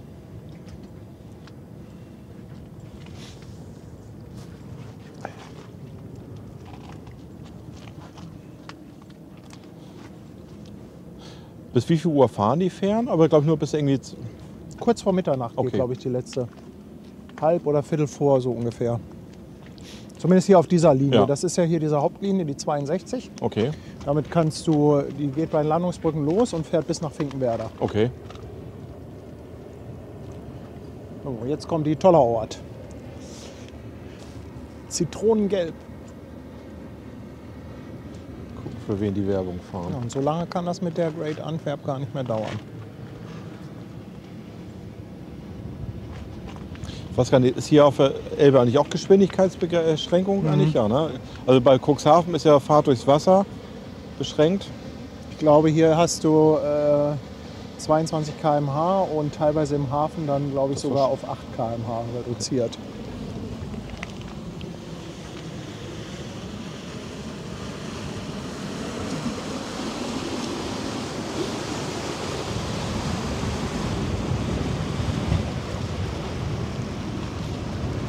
Weil ich das gerade so sehe, das Musical wollte ich eigentlich schon längst mal hin. Ah. Das animiert, die Werbung hat gefunkt.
Hier ist die Frage, was mit der Sitas-Werft ist. Sitas gibt es nicht mehr, ne? Das ist doch jetzt Baugebiet. Das ist. Das ist doch alles. Haben Sie das alles platt gemacht?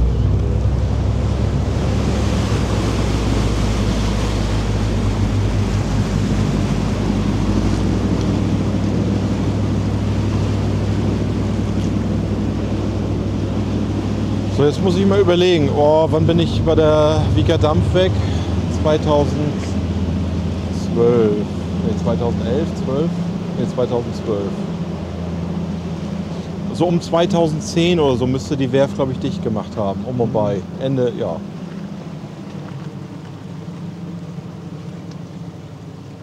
Weil die Utlande für die Wieker Dampfschiffreederei war eins der letzten Schiffe, für die Sitas gebaut hatte.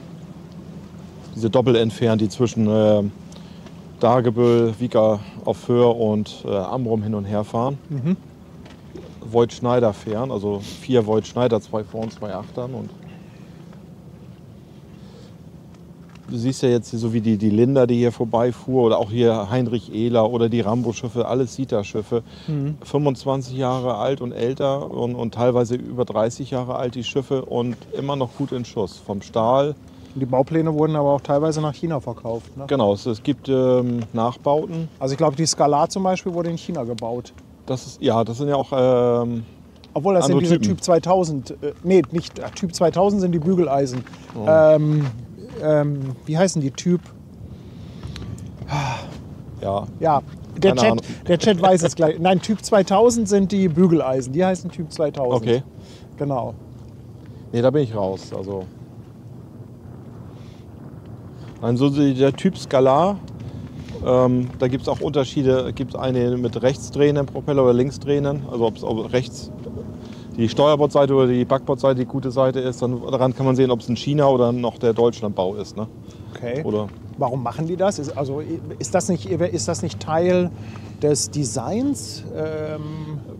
nee, war am Anfang. Also es gibt da 1 oder 2, die noch, wenn man sagt, okay, nee, das ist jetzt, der dreht, also wenn die Maschine auf zurückläuft, hast du diesen Ratteffekt und saugt sich ja das Heck so zur einen Seite rüber.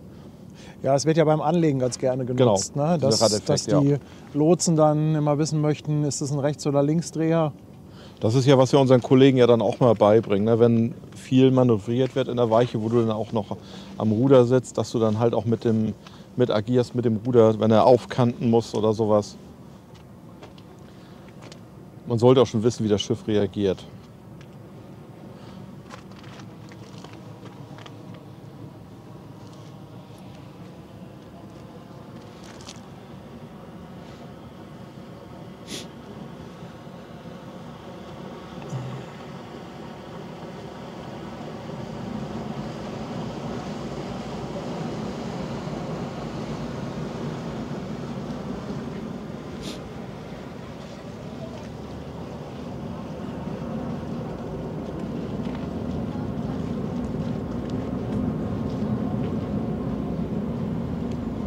Aber irgendwie wieder richtig niedlich, so ein kleiner Wulstbub, ne? Ja, ne?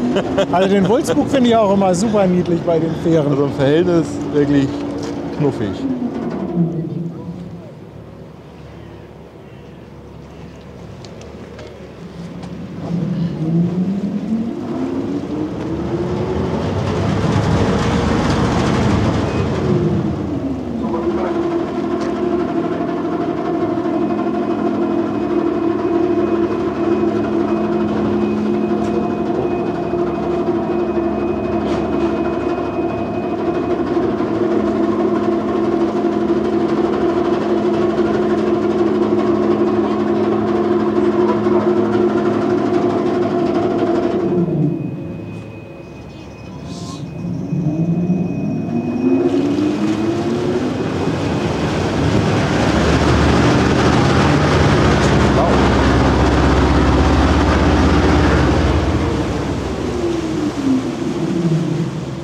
Da sehen wir auch sehr schön den Bugstrahler, der arbeitet.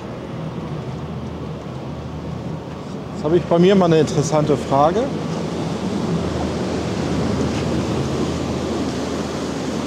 Ich habe dich gerade nicht verstanden, weil die Fähre so laut war. Bitte, was? Hä? Hä? Was hast du gesagt? Nee, mein Nutella fragt gerade, mein beruflicher Werdegang zum Kanalsteurer. Ja, das ist doch mal was Interessantes. Kein klassischer Weg aus der Seefahrt, sondern Industriebetrieb gelernt, Industriemechaniker erst und dann zur Marine gegangen, als Schiffsbetriebstechniker U-Boot gefahren, weil mich U-Boot-Fahrerei von Anfang an fasziniert hat. Dann während der Marine aber umgeschult auf die Verwendungsreihe 26 ist das damals gewesen. Das ist Nautik, Steuermannschule in Bremerhaven gewesen, Steuermann geworden auf dem U-Boot wieder, obwohl ich unbedingt mal auf eine Fregatte wollte. Ja, dann nach der Bundeswehr 12 Jahre dabei gewesen oder 10 Jahre. Flensburg nautisches Patent gemacht, Seefahrtsschule Flensburg und vorher noch als Schiffsmechaniker bei German Tanker Shipping gefahren. Dann nahtlos von der Seefahrtsschule, also das war wirklich Glück, Doch, oder manchmal muss man ja auch,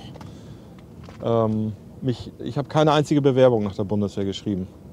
Also es ist so Headhunter-mäßig. Ja, nee, das war so sehr skurril. Dann kriegst du freitags abends einen Anruf. Und das war halt ein alter U-Boot-Kommandant, oder ein ehemaliger U-Boot-Kommandant, den ich privat sehr gut kannte, weil seine Kinder oder seine Tochter, meine Tochter im selben Kindergarten waren. Wir sind auch früher mal eine Zeit lang zusammen gefahren. Und dann sagt der Mensch, Malte, hast schon einen Job? Ich sage, ich habe noch nicht mal das Patent. Ja, das machst du, mach das mal schnell. Hast du die nächsten 14 Tage Zeit? Komm mal auf einen Kaffee vorbei, ich habe hier einen Job für dich. Ja.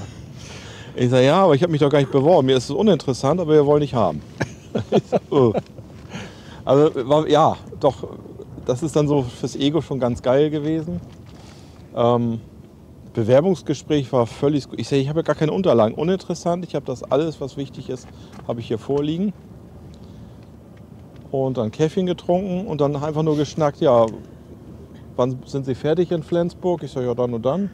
Ja, dann gleich danach hier einsteigen. Sollte auch gar keine Probezeit geben. Ich sage, nee, also 3 Monate wäre schon ganz geil. So für mich auch. Brauchst du die auch selber, falls du aus der Nummer wieder raus willst. Bauchgefühl. Ach, guck mal. Schwester Hansens Loveboat. Schon fast hinterm Dalben. Ich schwenk mal hinterher. Oh, aber schön, dieses Grün in der Sonne.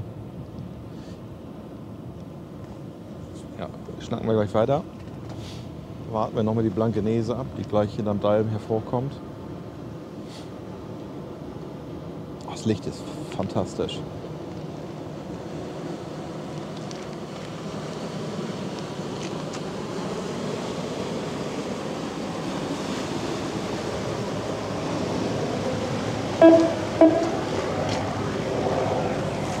Ein Hupen für Schwester Hansen. Aber das ist nur ein Touch and Go von den Jungs. Aber die machen auch mal schon mit, ne? Nicht schön, ne? Durchstarten. Ja. Ja, die haben extra für Schwester Hansen einmal gehupt.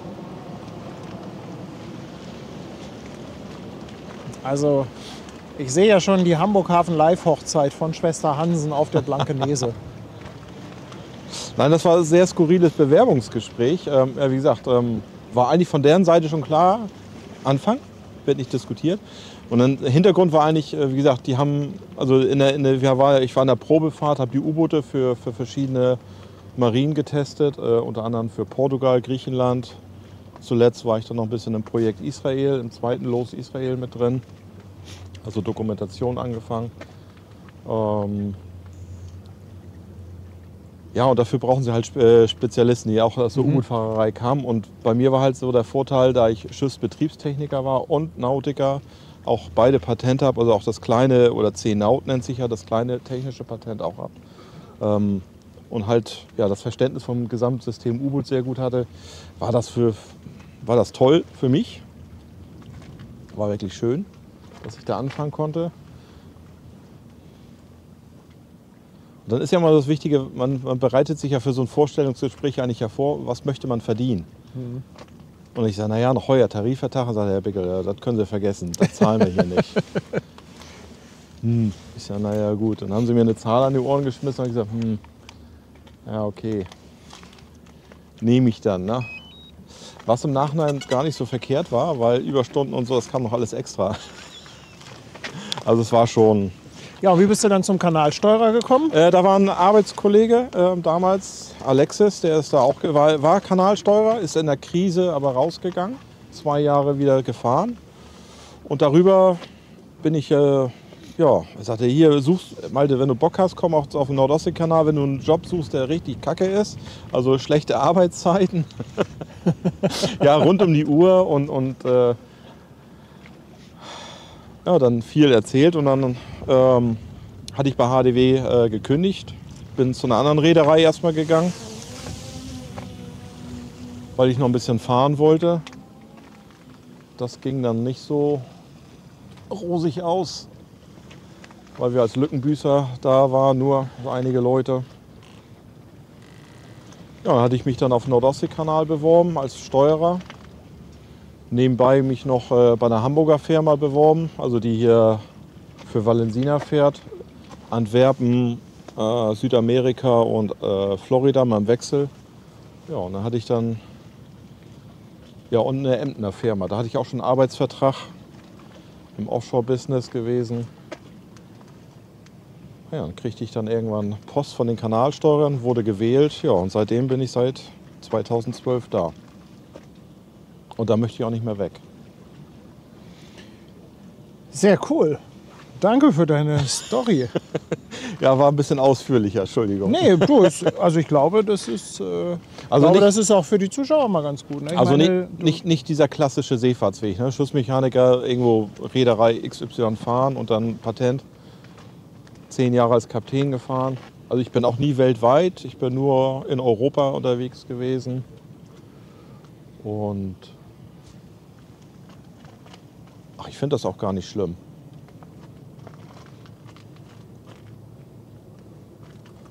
Oh Mensch, da vergesse ich ja noch Fotos zu machen. Ey. Ja, das mit den Fotos musst du heute übernehmen.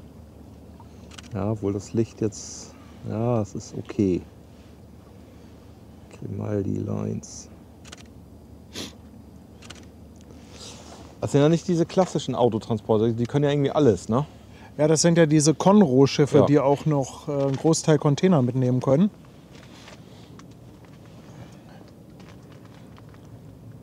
Aber man sieht ihr in der Tat noch an, dass sie nicht ganz so alt ist.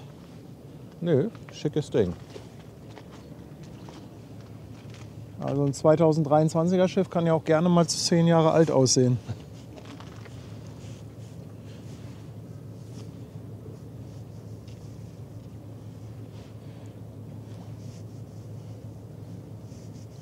Nein, und das ist ja bei uns im Verein der Kanalsteurer. Also wir haben ja nun quer durch die Seefahrt Kollegen, auch aus der Hochseefischerei welche, die vor Island gefahren sind.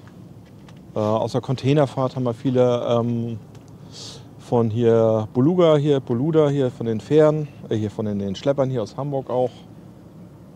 Kollegen, Schlepperkapitäne. Ja, weltweite Fahrt, nationale Fahrt, alles dabei bei uns. Eigentlich sehr schön. Wenn man bedenkt, ich wollte früher eigentlich Maschinenbau studieren. Also auf Twitch wird auch gesagt, 5 von 5 Sternen, sehr informativ. Okay, danke. Du kannst also gerne weiter sabbeln. Jetzt kommt auf jeden Fall die nächste Fähre.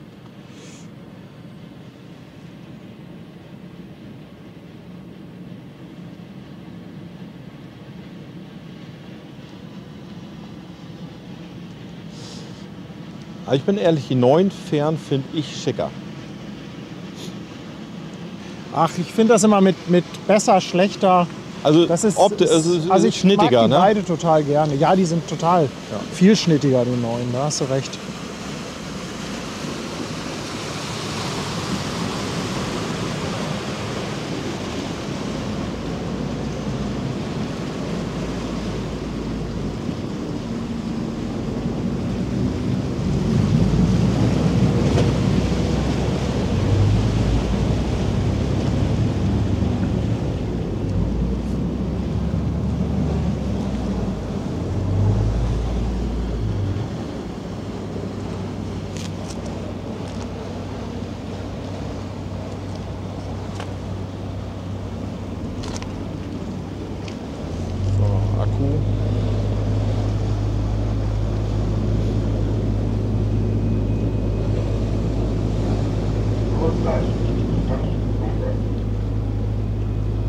Licht ist ja echt fantastisch.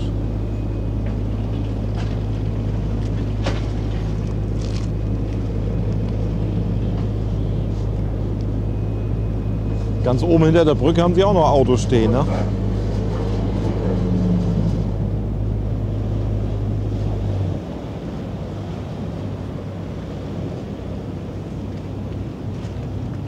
Das Drohnenbild sieht echt faszinierend aus, ne? Ja, vor allem bei dem Licht. Ja, es ist also...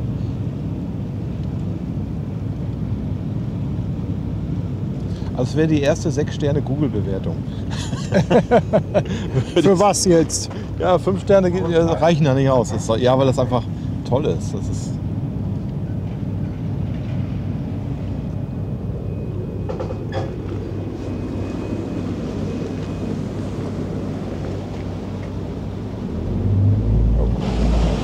Das ist ja schon der Galgen.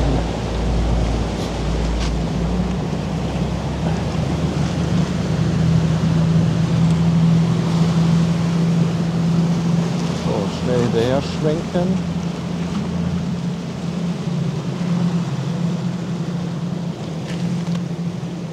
Ja, wie im Taubenschlag mit den Fähren. Ja, das ist ja gut.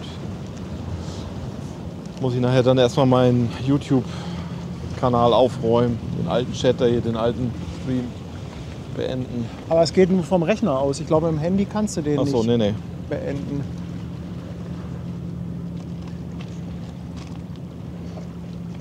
Ja, habe ich heute Abend noch ein bisschen was zu tun.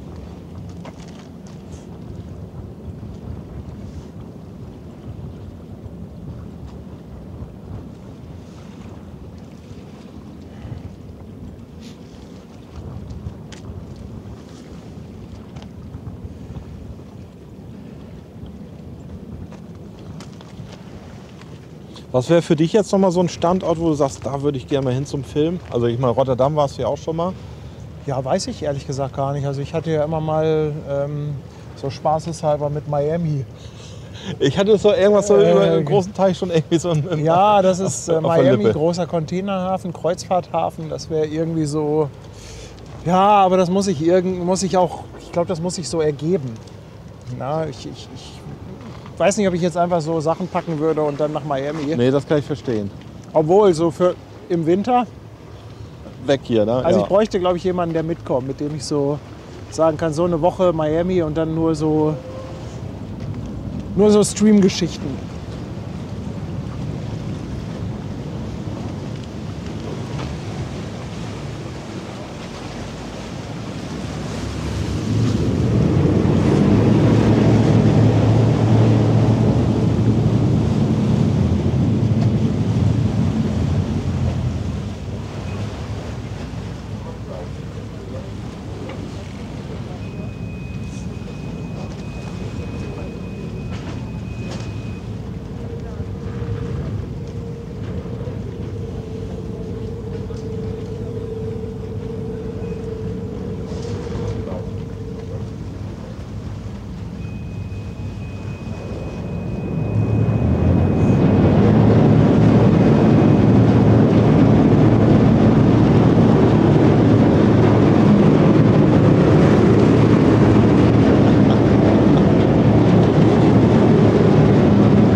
Ja, man muss ja auch gar nicht weit wegfliegen mit der Drohne, ne? So ein paar Nee. Meter nur, das hier ist so 10 Meter weg oder so. Ja, Aber ja. schon, Nee, du brauchst nicht viel.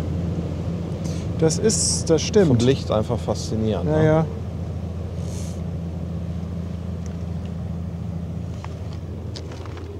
Aber ich glaube, die brauchen wir jetzt erstmal nicht mehr. Mal sehen, ob ich die verfolgt? Nee. Nö, ich wollte da vorne irgendwo landen, wo es gerade wo viel Platz ist. Oh, verkehrt rumgedreht. Nein.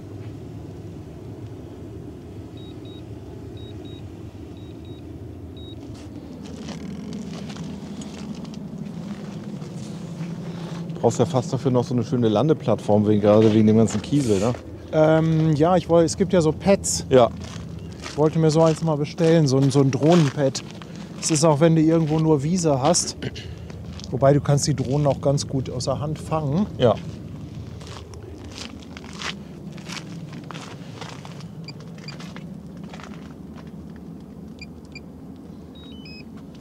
So, ein bisschen Ruhe eingekehrt hier. Obwohl da hinten, kommt da noch irgendwas, sehe ich da hinten, oder ist das, was jetzt wegfährt?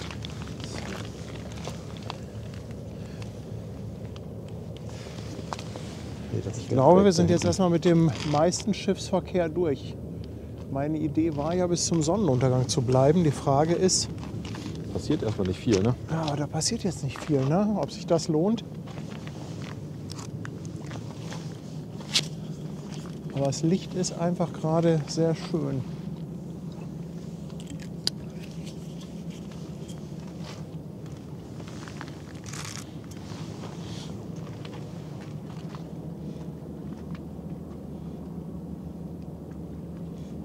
Aber Rotterdam ist bestimmt auch nicht gerade einfach vom Standort her, wo man filmt, oder geht das? Ja, doch, Rotterdam geht. In Rotterdam sind die Wege so extrem Ja. weit. Ist auch nun ein Riesenterminal, ne? Also zieht sich ja wirklich der ganze Hafen. Ich war da nur mit dem Tanker, war ich früher da ja, wie gesagt, ein paar Mal da.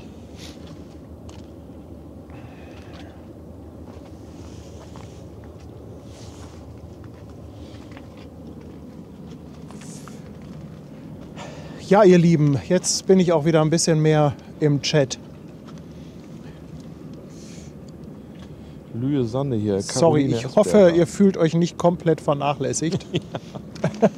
Aber es ist halt so Kamera und wenn dann noch eine Drohne dazu kommt und man hat noch einen Gast. Aber ich hoffe, dass es auch ganz gut ist, wenn man jemanden hat, mit dem man quatscht, statt die ganze Zeit nur. Wenn man Du sich kennst selbst- das ja auch, ne, vom Streamen, wenn man die ganze Zeit nur der Alleinunterhalter ist. Das ist ja irgendwann ramdösig im Kopf, ne? Ja, und du erzählst ja auch immer die gleichen Sachen. Ja. Wobei man darf sich, glaube ich, nicht zu schade dafür sein, weil es kommen Auf jeden immer Fall, wieder ja. neue Leute dazu. Also es kommen immer wieder Zuschauer dazu und es kommen natürlich immer die gleichen Fragen. Aber ich glaube, Ich wenn finde du es auch nicht schlimm, nö. Nö. Also gerade, ja klar, Nordostsee-Kanal ist immer derselbe Kanal, aber es ist, was Schöne am Nordostsee-Kanal ist so halt die ganzen verschiedenen Jahreszeiten. Ne? Also jetzt, deswegen, ich freue mich so sehr auf den Mai, wenn Raps anfängt zu blühen. Und du weißt Oh ja, ja. du weißt ja Oh echt ja. nicht, ich weiß dieses Jahr leider noch nicht, wo Rapsfelder sind. Also ist ja nun durch den Fruchtwechsel nur alle paar Jahre. Wer hupt? Ich glaube, die Blankenese kommt schon wieder. Das Loveboat.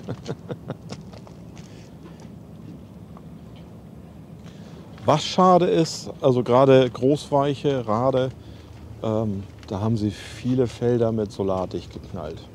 Das ist schade. Okay. Da war, nee, weil das immer riesen Rapsfelder waren. Das war also fantastisch.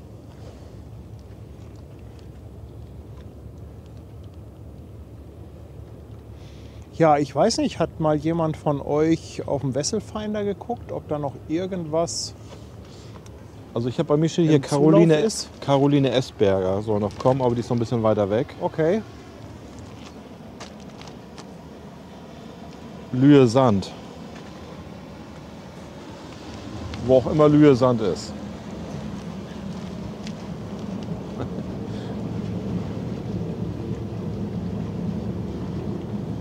Ja, genau, das war ja am 1. April, dieses von der RSH. Dieser Aprilscherz, dass der Nord-Ostsee-Kanal in Ost-Nordsee-Kanal umbenannt wird. Ost-Nord. Ost-Nordsee-Kanal. Und was war der Grund? Gleichberechtigung? Oder? Ja, ja, genau, weil das war ja Aprilscherz, ne? War. Ja. Aber dann die Brunsbüttler Lotsen ist ja NOK 1, das heißt ONK 1.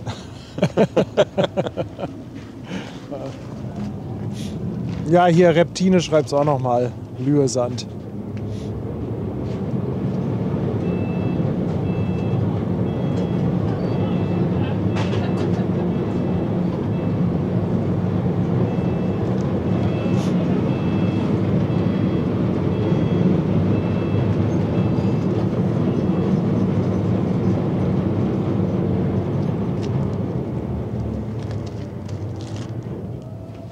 Die hat aber wieder richtigen Schussflair. Hopp.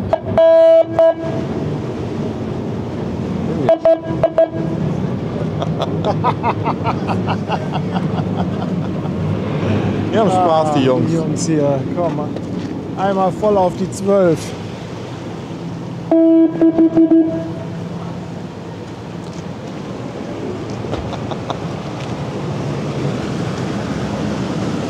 Guck mal, eine Verstärkerfahrt ist das. Stand da dran. Achso, gleich.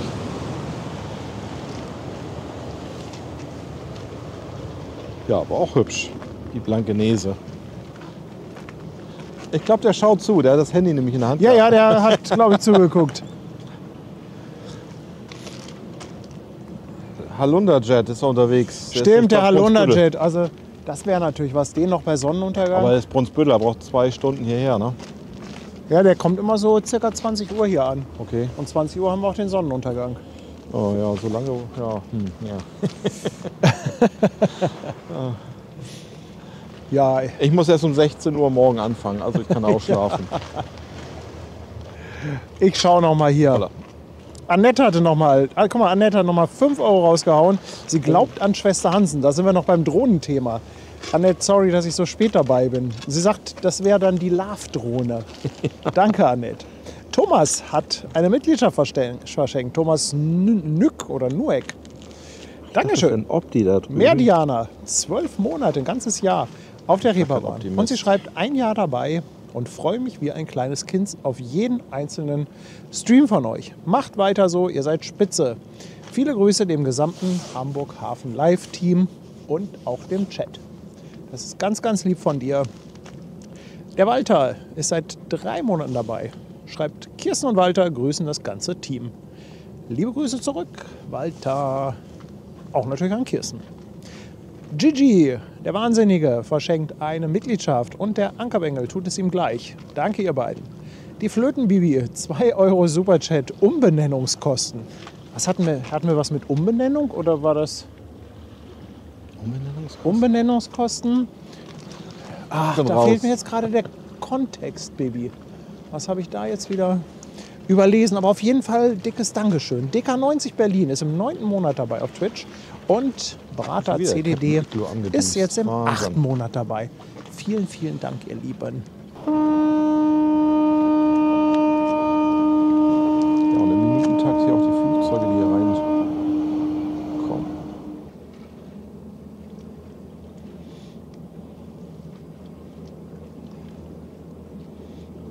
Ach, guck mal, Harald schreibt, dass der Halunderjet heute für 20:45 Uhr angekündigt ist. Ich glaube, das ist nach Sonnenuntergang.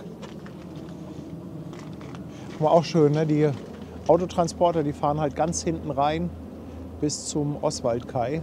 Der muss hinten noch an der Elbphilharmonie vorbei. Werden auch Autos da entladen oder holen die da welche ab? Weißt du das? Beides. Beides. Achso, okay.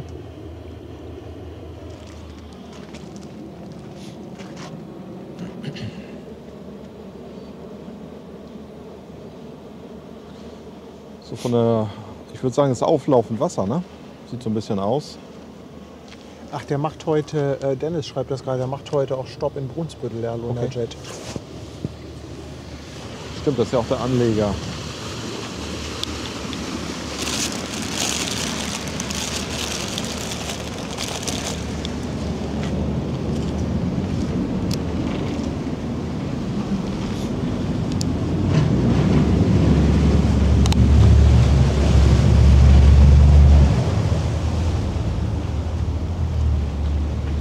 Abgase, lecker.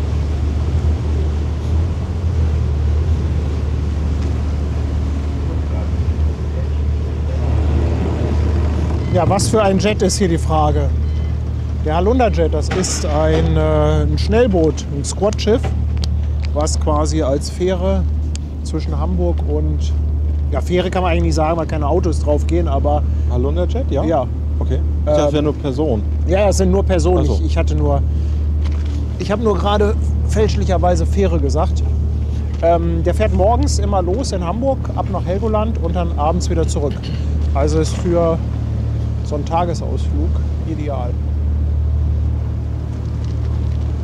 Oder kann man auch Fähre sagen, wenn der keine Autos transportiert. Was ist denn die Definition für eine Fähre?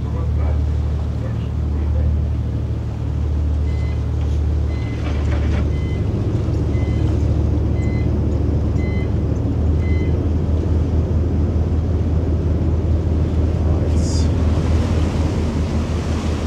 zerrt der Wind doch etwas an der Kamera.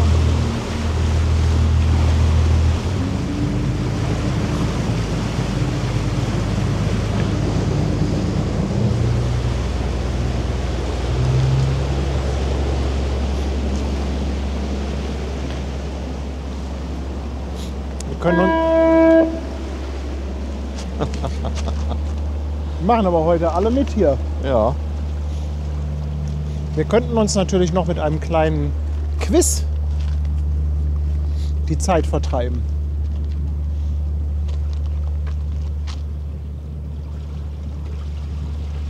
So, ich mal gucken, wie lange habe ich schon am Laufen hier? 2 Stunden, ich glaube. Ach, guck mal hier. Stimmt, die Hafenfähren nennen wir auch Hafenfähren und transportieren keine Fahrzeuge, ja. Also dann, damit ist, glaube ich, meine Frage. Damit hätte ich mir meine Frage selber beantworten können. Das war der Moment, wo der Lehrer immer ankam und dann auf meinen Kopf geklopft hat. Hallo, jemand zu Hause? Heute nicht.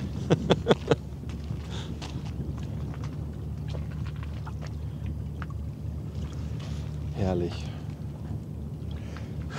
Blaue Himmel. Ja. Das ist ja echt. Ach guck, die Schleusenmeisterin ist da. Ja, habt ihr Bock auf ein Quiz? Quiz haben die Leute bestimmt mal Lust. Wir warten noch einen Moment, bis die Great Antwerp da hinten um die Ecke gefahren ist und dann können wir ein kleines Quiz starten.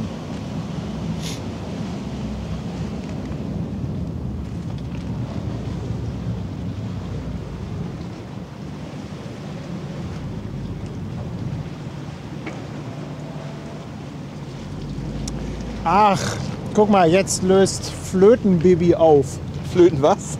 Sie hatte doch was wegen Umbenennung geschrieben und ich hatte Ja. das nicht kapiert. Und jetzt schreibt sie nochmal, sorry, ich habe meinen Chatnamen umbenannt. Ach so. Obwohl Ja. diese Chatnamen sind ja manchmal wirklich lustige Sachen dabei. Manche, wobei auf Twitch sind sie wirklich die Endgegner. Ja. Also die Namen auf Twitch sind wirklich, Und dann mit irgendwelchen Zahlen und Buchstaben. ja, also das ist wirklich, wirklich heftig. Endgegner.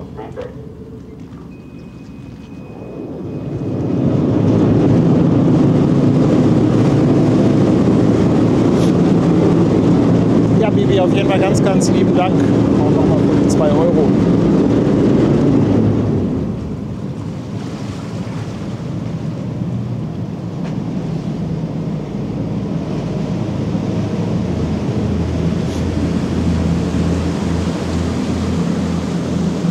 Fuck, ist die schon wieder weg. Die Reeperbahn. So, von der Elbe sehe ich eigentlich nichts. Ja, Chat wird auch so langsam, dünnt sich so ein bisschen aus. Ne, da ist nichts mehr.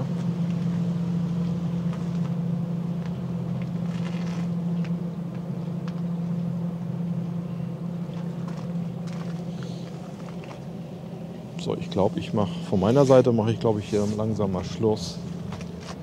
Also hier, da meine ich. Da Was ist ja, denn? ja, ist ja momentan nichts an Da ist Schiffen, nichts. ne? Ne? Wir machen gleich ein kleines Quiz. Genau. Ja, diese Schiffsart, diese kombinierten Container- und Autotransporter nennt man Conro-Schiffe. Ich glaube, wenn man es ganz genau nimmt, sogar Conroro. Aber die Kurzform, die hat sich da... Ach, du musst mal das... Ich mache nur mal Tschüss sagen. Ja, Ach so, für deinen Chat? Ja, genau. Für deinen Stream? Genau, wir machen jetzt hier mal Feierabend. Ah, okay. Alles klar.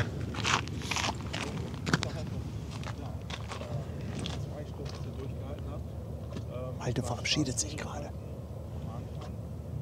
sich auf jeden Fall gelohnt, nach Hamburg zu fahren. Vielen Dank an Paddy.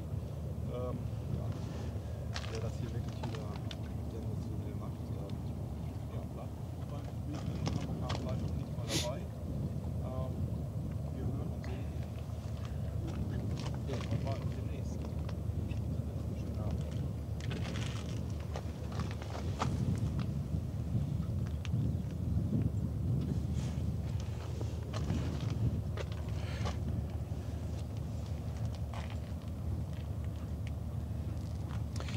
Okay, dann lass mich mal gerade schauen. Nach einem Quiz. Der liebe Jürgen Schulte, der hatte mir nämlich noch mehr Fragen geschickt. Der hat letztens schon so coole Fragen rausgehauen und hat mir noch mehr geschickt. Dieses Mal ein Quiz mit 7 Fragen. Und für alle, die das nicht kennen, erkläre ich es nochmal. Es ist eigentlich ganz einfach.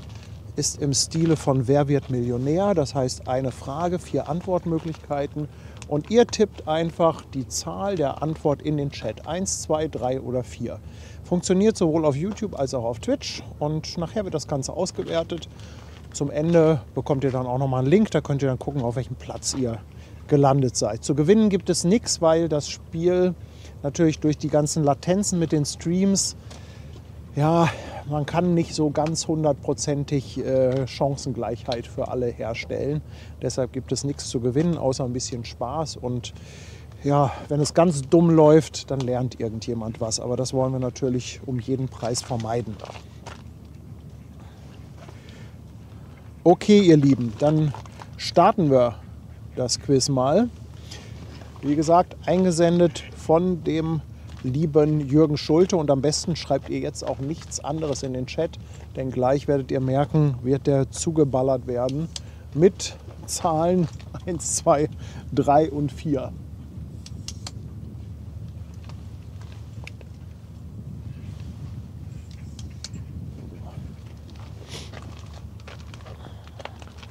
Möchtest du ein bisschen mitraten? Oder hast du auch Angst? Hast du auch Angst, dich zu blamieren? Nee, doch.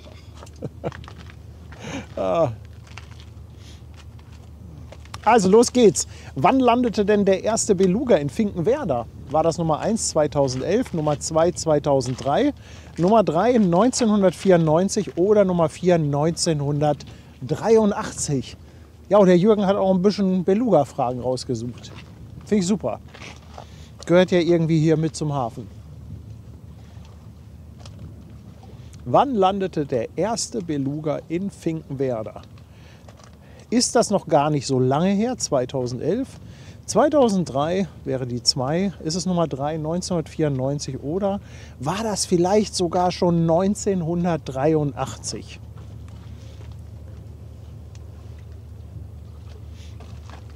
Alles so eine Fragen sind. Ne?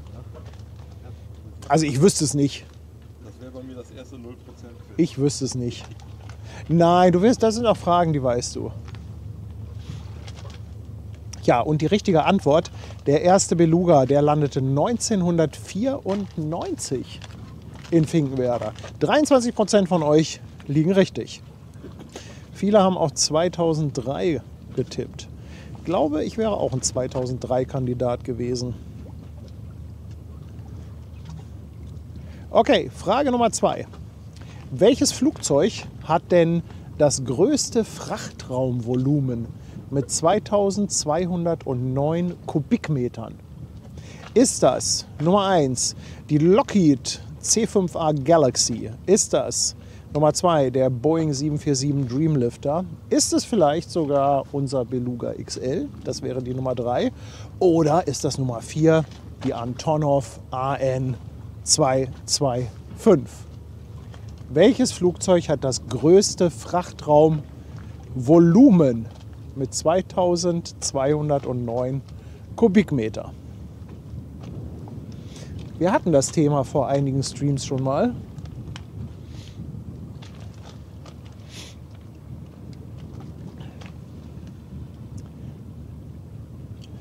Wer ist der dickste im ganzen Land? Ja, und hier muss man natürlich darauf achten, die Frage war Volumen und nicht Gewicht. Und nach Volumen ist es tatsächlich der Beluga XL. Ja. Gewichtsmäßig natürlich die Antonov, Ja, okay. ja, mit Abstand. Aber volumenmäßig ist es der Beluga XL. Hatten wir nämlich letztens im Stream, hatten auch einige nochmal bestätigt. Also gewichtsmäßig ist der Beluga, ich glaube, ist weit abgeschlagen von der Antonov. Aber Volumen schon. Weiter geht's mit der Frage Nummer 3. Um wie viele Zentimeter ist denn der Tiefgang eines Schiffes in Süßwasser größer als in Salzwasser? Das weiß Malte. Ist das Nummer 1 bis zu 6 cm, Nummer 2 bis zu 45 cm, Nummer 3 bis zu 30 cm oder Nummer 4 bis zu 17 cm? Hätte man auch mal sortieren können, die Antworten von klein nach groß, oder? Also, soll ja schwierig sein. ja, aber klar. Also in Süßwasser haben die Schiffe mehr Tiefgang. Ihr kennt das ja, in Salzwasser hat man mehr Auftrieb. Ne? Im Salzwasser, da ist auch die Chance, dass ich schwimmen kann. Aber wie viel Unterschied besteht denn da im Tiefgang? 6, 45, 30 oder 17 cm? Was meint ihr? Ja, und der Unterschied beträgt in der Tat bis zu 30 Zentimetern. Unterschied Süßwasser zu Salzwasser. Hey, ihr seid gut. 54% von euch liegen richtig. Cool. Die Mehrheit.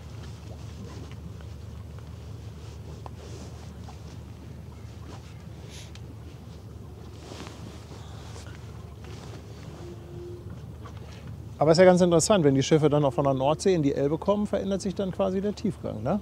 So, weiter geht's. Nächste Frage. Sorry. Nummer 4. Welches zusätzliche Symbol hat denn der leitende AIDA-Ingenieur auf den Schulterklappen? Ist das Nummer 1 ein stilisierter Schornstein? Ist das Nummer 2 eine Schiffsschraube? Nummer 3 ein Maschinenrad? Oder ist das Nummer 4 ein Anker? Also, der Chefingenieur oder der Chief Ing, leitender Ingenieur. Was hat der zusätzlich auf seinen Schulterklappen? Schornstein, Schiffsschraube, Maschinenrad oder ein Anker?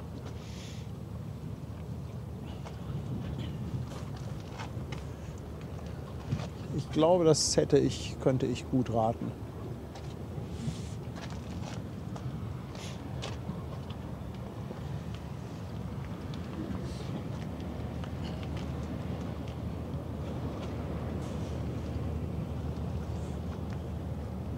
Ja, und die richtige Antwort ist ein Maschinenrad. Das hat er noch zusätzlich auf seinen Schulterklappen, der AIDA-Ingenieur.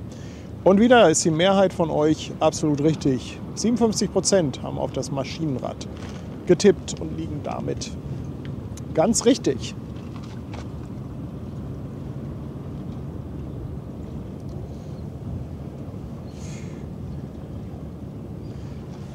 So, Frage Nummer 5. Wie viele Kreuzfahrtschiffe hat denn eigentlich die AIDA-Flotte? Sind das Nummer 1 7? Sind das Nummer 2 21?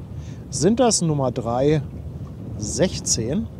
Oder sind das Nummer 4 11?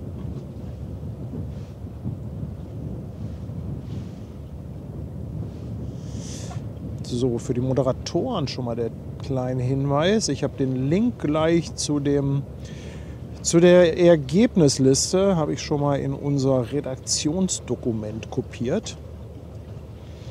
Vielleicht könnt ihr das dann gleich für mich in den Chat posten. Ja, wie viele Schiffe hat denn eigentlich AIDA? Gute Frage, oder? Immer wieder oft gestellt.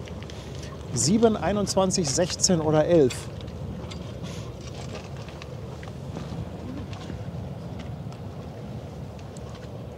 Und die richtige Antwort ist natürlich AIDA. Die Flotte der AIDA-Schiffe besteht aus 11 Schiffen. Ich dachte, das wären 12.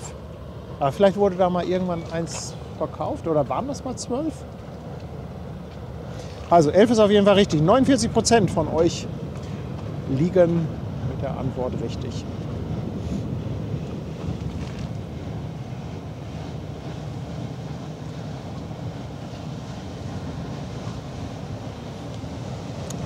Frage Nummer 6. Wann gab es denn die ersten größeren Schiffe mit einem Wulstbug? War das Nummer 1 1981? War das Nummer 2 1938? Nummer 3 1928? Oder war es vielleicht schon 1902?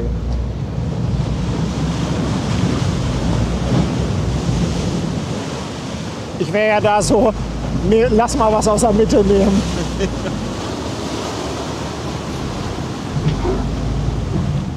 Wann gab es denn die ersten Wulstbug-Schiffe?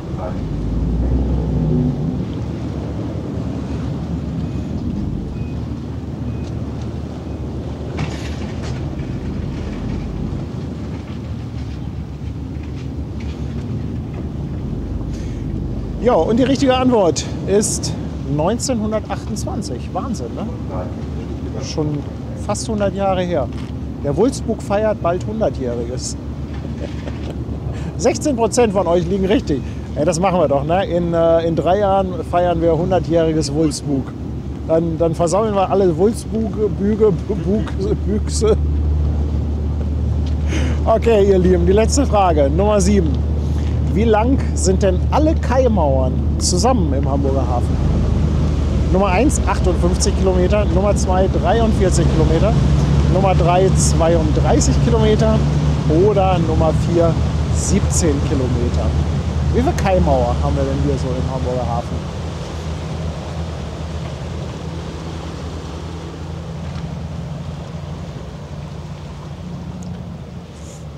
Was denkt ihr? Das ist heute das Quiz. Du gewinnst heute hier keine Millionen. Aber gute Frage. Aber Ja, also echt, der Jürgen der hat mir eine ganze Menge Fragen geschickt. Da sind echt tolle bei. Viel Arbeit dahinter für sowas. Also was ausrechnen, raussuchen, was Ja. Ideen kommt. Toll.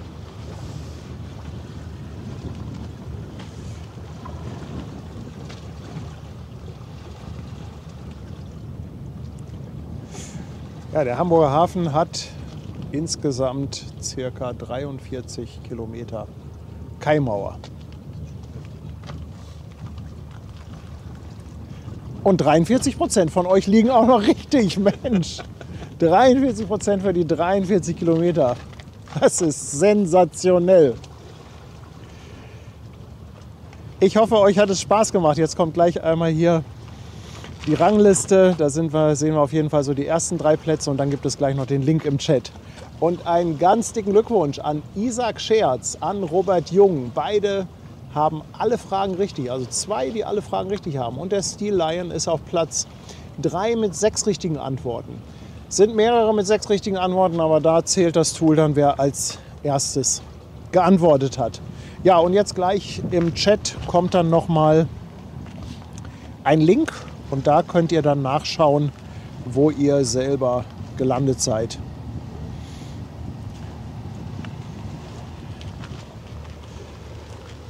Ja, ich finde, das macht eigentlich immer Spaß, so ein kleines Quiz. Guck mal, Captain Igloo ist auch schon ziemlich alleine. Ne, zu zweit stehen sie da oben. Aber die Fähren sind schon etwas leerer geworden.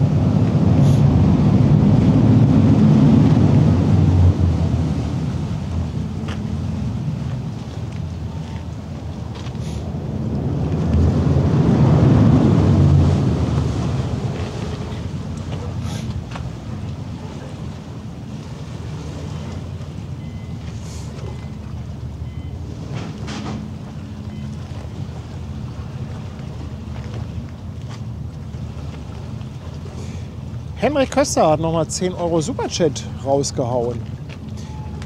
Henrik, Dankeschön. Und er sagt, darf man sich einen Newsletter wünschen, wo ihr ankündigt, was ihr plant zu streamen? Natürlich mit der Gefahr, dass das Wetter bzw. Leben dazwischen kommt. Henrik, ich kann den Wunsch verstehen. Ein Newsletter, wann wir was streamen. Aber es geht voll in die Hose. Ist ja auch vieles bei dir spontan. Ist nicht machbar.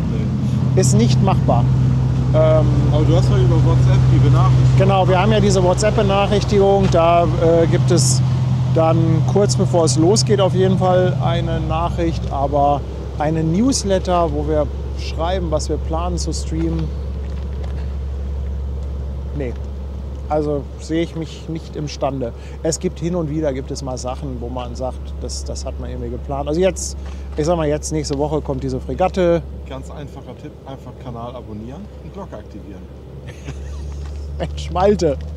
Ja, ist doch so. Wohin soll ich überweisen? Genau, den Kanal abonnieren und die Glocke aktivieren. Das würde ich immer, egal wen YouTube. Liken und harponieren. Ja. Also Henrik, sorry, das funktioniert leider nicht. Ja.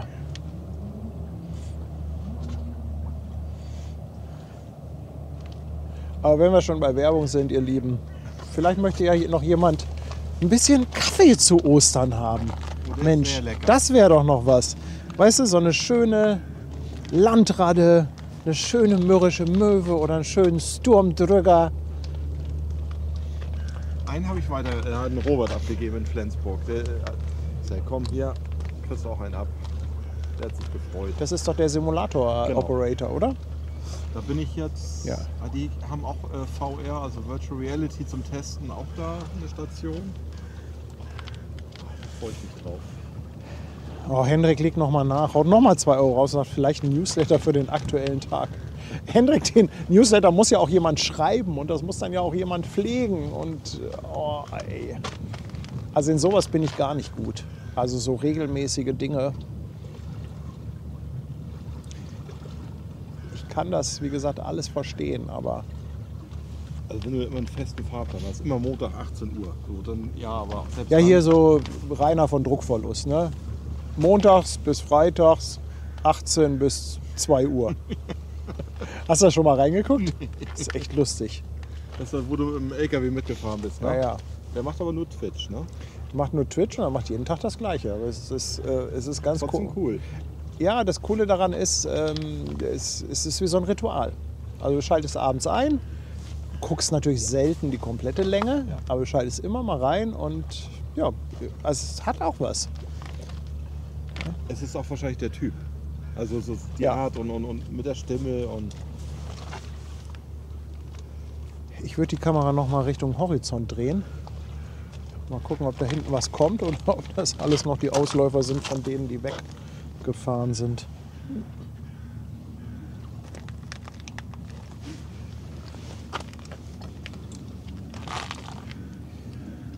Hey Jens-Peter, danke dir. 5 verschenkte Mitgliedschaften. Wow, danke, danke, danke. Na, kann das sein, dass da immer noch Vox Ariane am Baggern ist?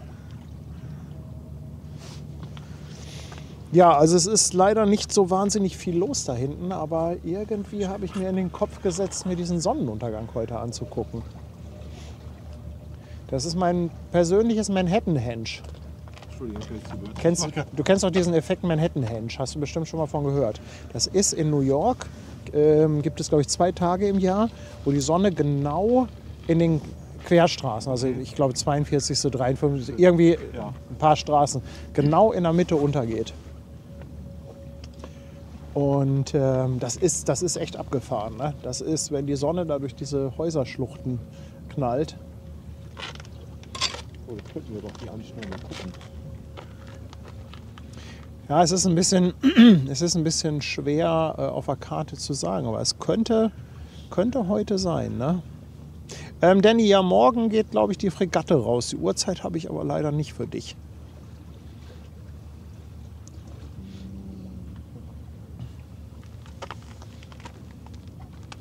Ach, hast du so Augmented Reality? Fotopilz. Ich habe auch Fotopilz, aber ich benutze immer den Planer. Und dann siehst du ja, wo die Sonne untergeht. Da steht sie jetzt. Da geht sie unter. Dann ist sie ja schon viel zu weit rechts. Obwohl, Quatsch. Ach, du und deine Tools. Wir sind hier. Ah, warum sagt ihr Polarkreis?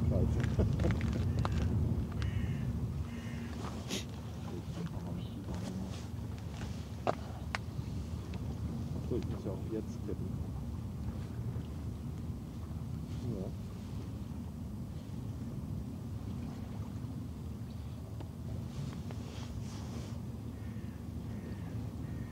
Komm, dann machen wir ein bisschen Planespotting.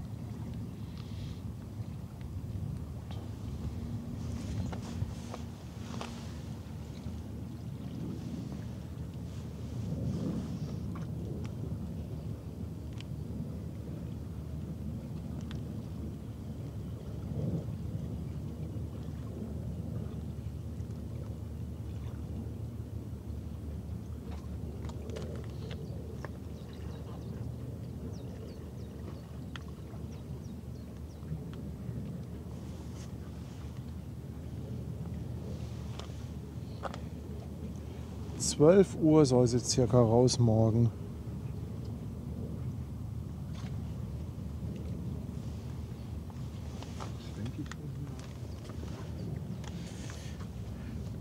Sag mal, hatten wir noch ein Geburtstagshorn offen? Also wir haben ja am Anfang schon mal eins rausgehauen.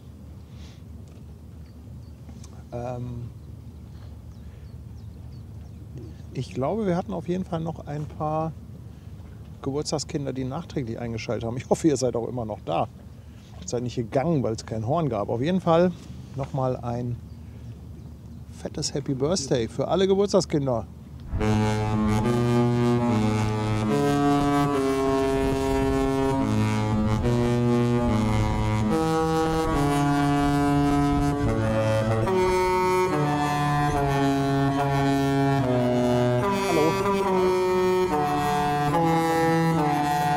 Ja, mach das. Ich hoffe, wir kriegen ihn. Bald dobert ja noch aus, ob das jetzt passt. Hm? Ja. Viel Spaß. Tschüss. Tschüss.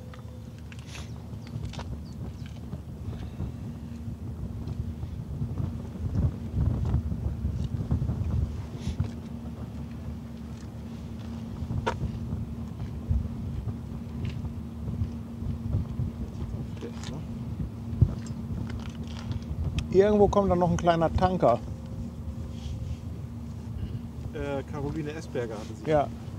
Oh, es zieht auch Wind auf. Ihr merkt das am Bild. Immer dann, wenn es anfängt, etwas zu zittern, das Bild, dann zerrt der Wind am Objektiv. Was hast du da eigentlich für ein Objektiv drauf? Das Tamron 150 600. 150, 600. Ist aber schön klein, ne? Vom Durchmesser so. Ja, ist aber hier Ja. für den EF-Mount noch. Ne? Ich habe das hier mit Adapter und okay. Air-Mount. Ja, du kriegst ja für den Air-Mount ja keine Objektive. Also Fremdhersteller. Ja, das will Canon nicht, ne? Nee, leider nicht. Bin ich auch bescheuert. Du machst Aber doch, ich hab du schon- erweiterst doch dein System total, wenn du jetzt weitere Objektivhersteller zulässt. Also Du machst du- es doch viel attraktiver, dein System. Ich habe einen Wildrox habe ich als RF, wie heißt das mit Autofokus, hier 85 mm 1.8, total geile Porträtbrennweite, mega. Mhm. Samyang hatte ja eine rausgebracht, die durften sie ja nicht mehr weiter produzieren.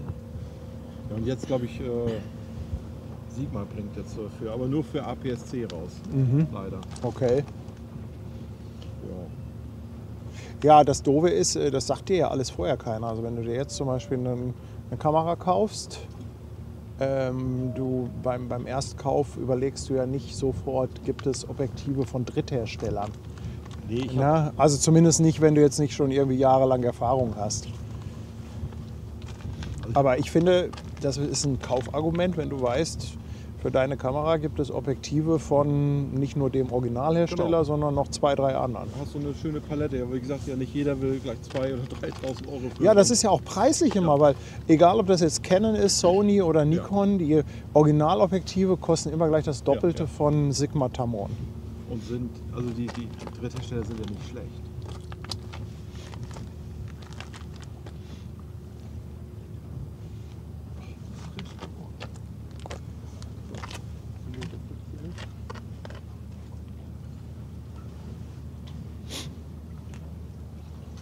Ja.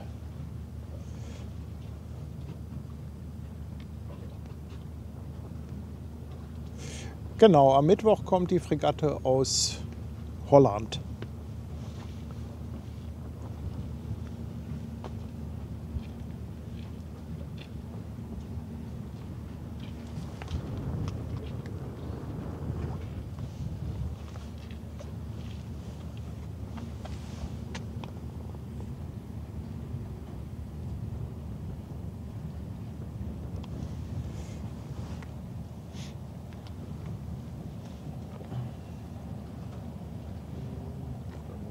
Ja, der Stream wird Ihnen präsentiert von Sigma und Tamron. Schön wär's. Schön wär's. Schön die Werbung. Ja.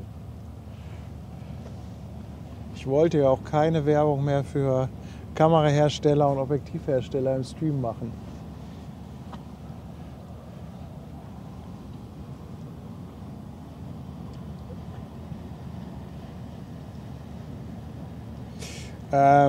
Danny, ich muss erstmal nachgucken, was die Fregatte aus Holland, was die für eine Dimension hat. Ich Habe das nur gesehen, dass sie kommt und hatte mir das in den Kalender geschrieben.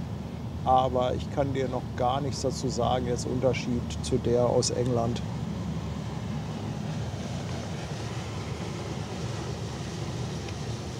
Mr. Jonas, ja klar, das Seenotrettungsboot haben wir fertig gebaut.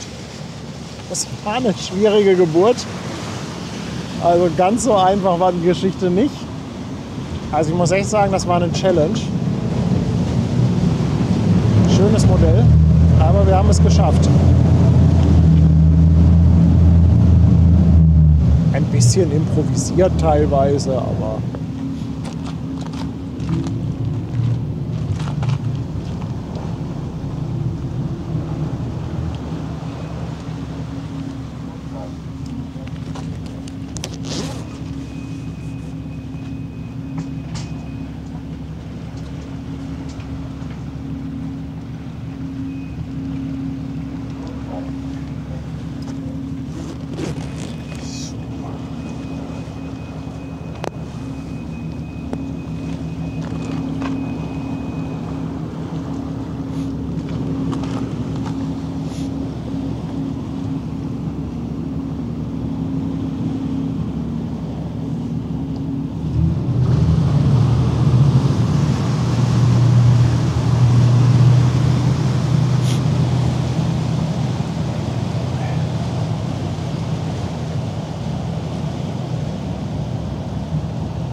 Sonnenuntergang am Bubendeiufer, 20:05 Uhr auf 282 Grad.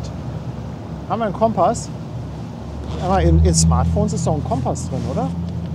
Den habe ich noch nie benutzt, glaube ich. Jetzt gerade Fotopilz. Also laut Fotopilz so leicht links von den Schornsteinen soll die Sonne untergehen. Also wird sie ja eigentlich genau da stehen, wo sie haben möchte.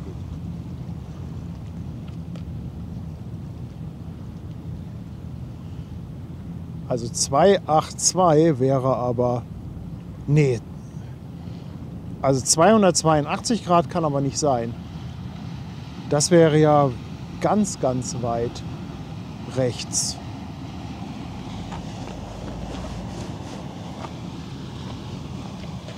Das glaube ich noch nicht so richtig KP.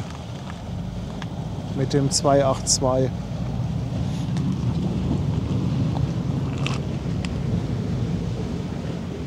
Wahrscheinlich bin ich 1 oder 2 Tage zu spät.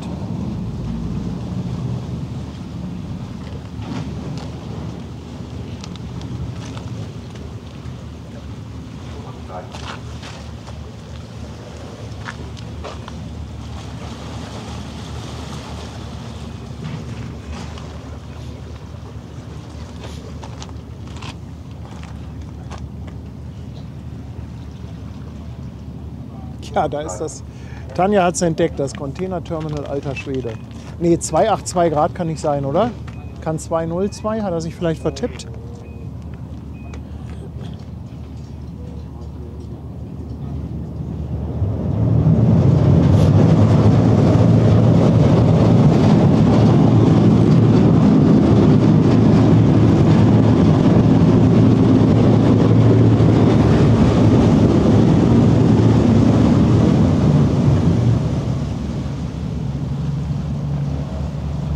Ich habe mir jetzt in den Kopf gesetzt, diesen Sonnenuntergang hier heute zu filmen.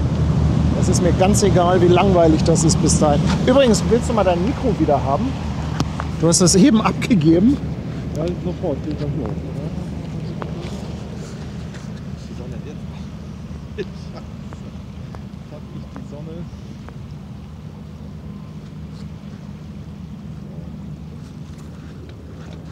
Jetzt stimmt's. Und zwar.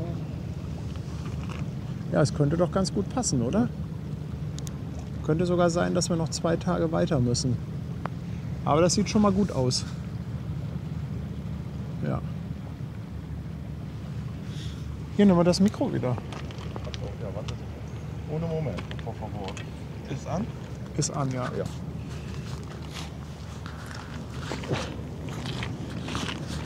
Ach, herrlich. Ich glaube, ich werde heute Abend schlafen wie... So, wie wird man denn Kanalsteurer, Malte?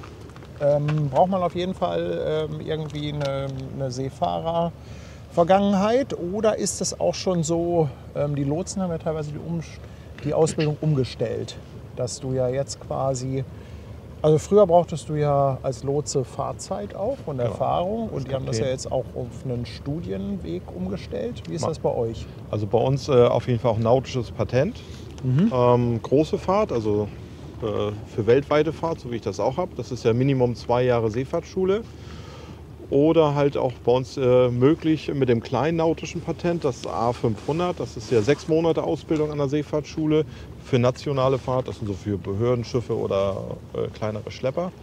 Und bei uns, die Kollegen kommen alle aus der Fahrt, aus der großen oder auch aus der kleinen Fahrt, nationalen Fahrt, Schlepperkapitäne und Minimum nautischer Wachoffizier bei uns.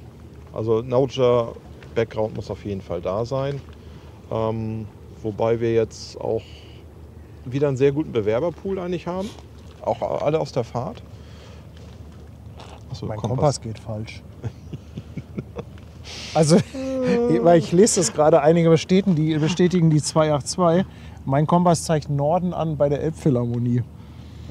Da das hat dein Handy eine Kiezmische zu viel gehabt. Das ist eine Kiezmische zu viel. Aber so ein Handykompass muss man ja bestimmt auch kalibrieren, oder? Also ich nehme alles zurück, die 282 Grad. Also ich meine, ich hatte da bei Fotopilz 228 gesehen oder 227 irgendwie so. Vielleicht ist 282 oder 228. Nee, das haut auch nicht hin. Nein, aber also Norden ist ja 0 oder 360. Ja. Und also die Elbphilharmonie ist definitiv nicht im Norden von hier aus gesehen. Guck mal, da hinten kommt doch ein kleiner Dampfer an. Kleiner Kümo. Wir freuen uns doch auch über so Nein, also Schiffchen. Das gesamte Personal, was auf dem Nordostseekanal fährt, also Lotsen und Kanalsteuerer, haben auf jeden Fall einen nautischen Background. Sind mehr oder weniger lange gefahren. Wie gesagt, ich bin das beste Beispiel. Ich bin auch Quereinsteiger, komme auch nicht aus der klassischen Seefahrt.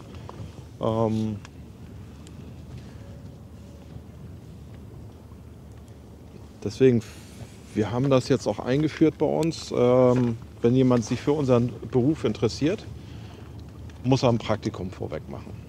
Also jetzt nicht, muss jetzt nicht 1 Monat. Also wenn einer sagt, Mensch, ich habe jetzt mal hier 4, 5 Tage Zeit, ich schaue mir das an, ist das was? Weil es ist halt kein Job von der Stange.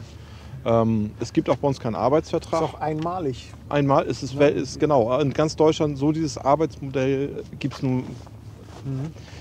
Ich habe keinen Arbeitsvertrag. Per Handschlag, herzlich willkommen. Ja, du kriegst die Befähigung von der Behörde. Also du kriegst dann. Ja, aber irgendwie ist das ja cool per Handschlag, oder? Ja. Möchtest du einen Pickup Mini? Oh, mein Untergang, gerne. Danke. Ja, das Schöne ist unbefristetes Arbeitsverhältnis. Oh, warte mal, da kommt wer für Schwester Hansen. Da kommt jemand für Schwester Hansen. Die Polizei? Ja, erzähl weiter. Habe ich den Mund gerade voll, scheiße. Okay.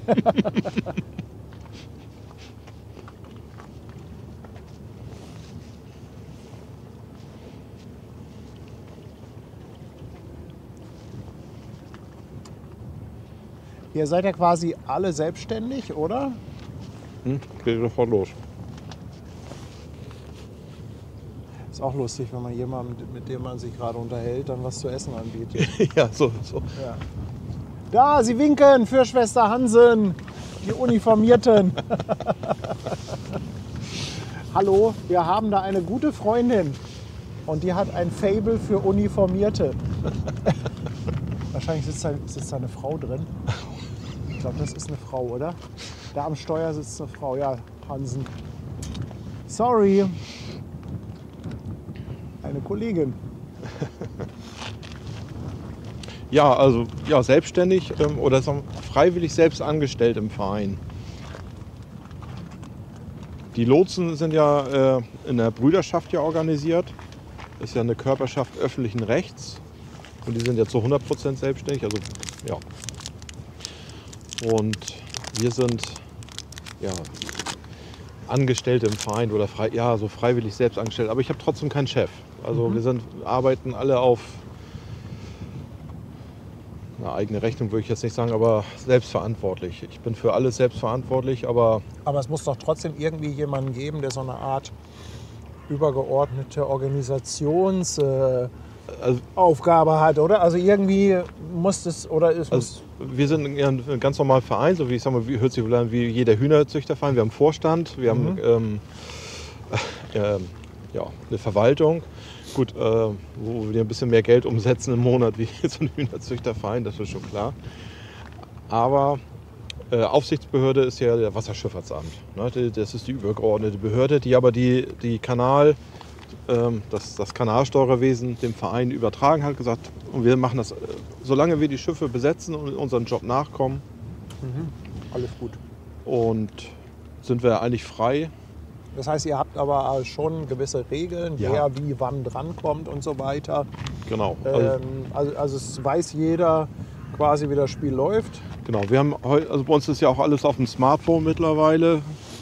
Ich habe, na gut, das kann man jetzt natürlich hier, nee, das ist ja auch Datenschutz, das kann ich ja nicht zeigen im Chat. Aber ihr habt im Prinzip Listen, wo ihr wisst, was als nächstes an Schiffen ankommt. Wir haben eine Meldeliste für Brunsbüttel und für Kiel, ne, wo die Schiffe, die Meldung kriegen wir per Mail von den Maklereien. Das ist ja Saturn und Berger oder UCA oder... Die melden die Schiffe an? Genau, oder auch die Schiffe teilweise selbst, wenn sie keinen Makler haben. Schicken eine Mail an uns. Das pflegen wir dann bei uns im System mit ein. Und dann haben wir halt, so wie die Lotsen und wir auch, wir haben dasselbe Computersystem. Und so eine Rheinbird nennt sich das. Das heißt, wo alle Kollegen, die in der Arbeitsbird sind, aufgelistet sind. Und immer wer an erster Stelle ist, der kriegt dann halt den Anruf, das und das Schiff ist dann am Turm oder bei Abteilung, kriegt er seine Info, wo er hin muss, ob er zur Schleuse nach Kiel muss oder so läuft das. Das ist im Endeffekt je nach... Und wann du arbeitest, das ist auch ein gewisses rollierendes Prinzip, oder? Genau, so eine Rotation, wie so eine Rolltreppe. Okay. Also das heißt im Prinzip einen Dienstplan. Ja, also wir haben immer planbare Freizeit und unplanbare Arbeitszeiten. Ja gut, aber planbare Freizeit ist ja auch nicht schlecht. Also du wusstest ganz genau, dass du jetzt heute Nachmittag frei hast. Ja, jetzt genau, weil ich jetzt momentan im Innendienst bei uns bin, im festen Dienst. Aber ich kann ein Jahr im Voraus meinen gesamten Urlaub planen. Das ist schon ganz geil.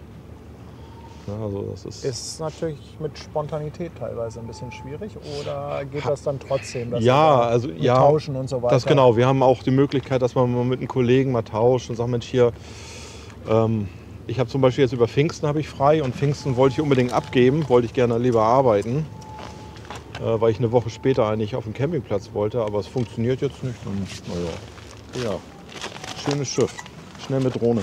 Ich schmeiße nochmal die Drohne an für den kleinen Tanker. Das müsste die Esberger sein, die Caroline, ne? Oder? Das kann sein, ja. Die wurde mir vorhin mal angekündigt.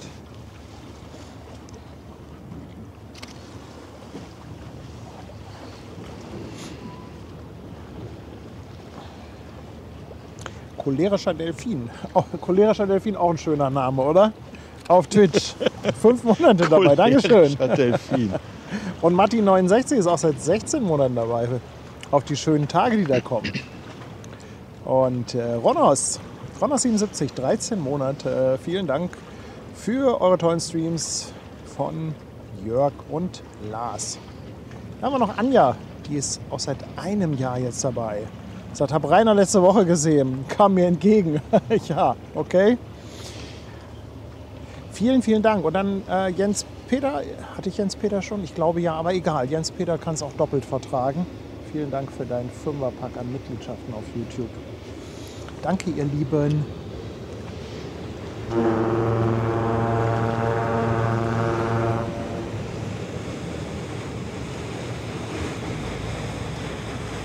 Lemonade.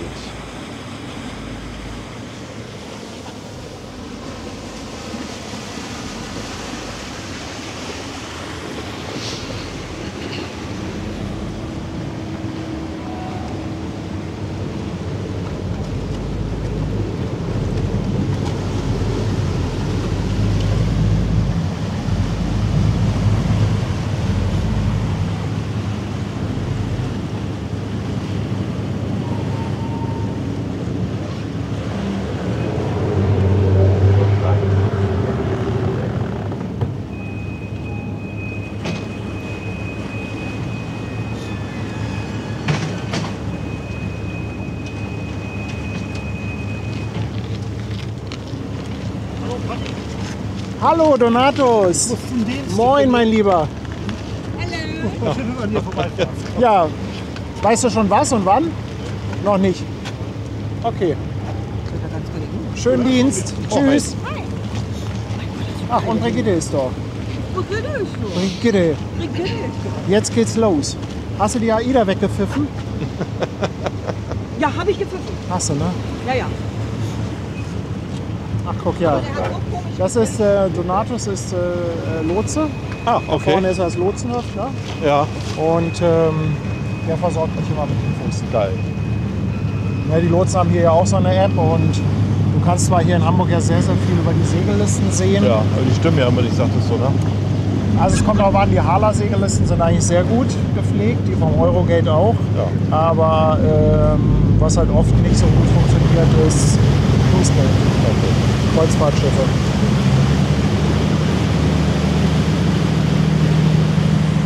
Oh, jetzt ist der Tanker durch, ohne dass er es mitgekriegt hat.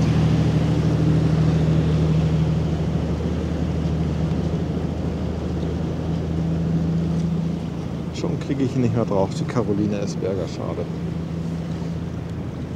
Ja.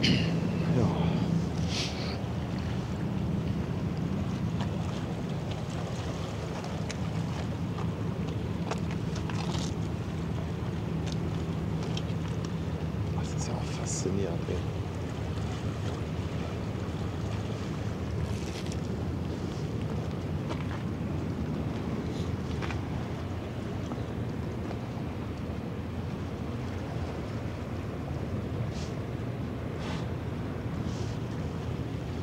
Wahnsinn, wie die Zeit läuft, ne? Schon 7:30 gleich.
Ja, richtig, ihr hört Brigitte.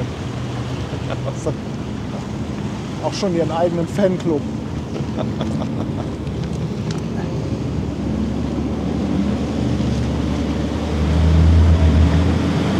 Aber das Licht wird jetzt so langsam richtig gut. Also irgendwie bräuchten wir noch mal ein Schiffchen hier. Ja. Ja, jetzt müsste es so ein Kreuzfahrer haben, der rausgeht, ne? Das wäre natürlich. Nee, jetzt so eine schöne One. Oder sowas. Oder so ja. eine schöne neue Hapag-Lloyd mit Ja. orangen Containern.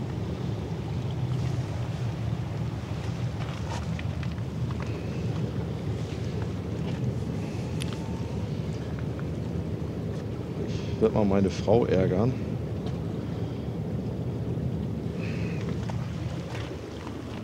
Ach nee, das ist scheiße, mit dem Licht geht nicht.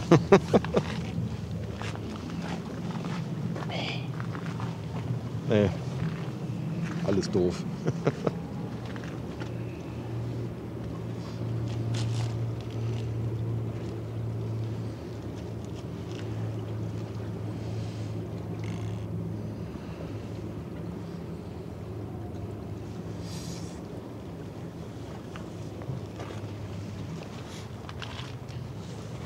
Ach, herrlich.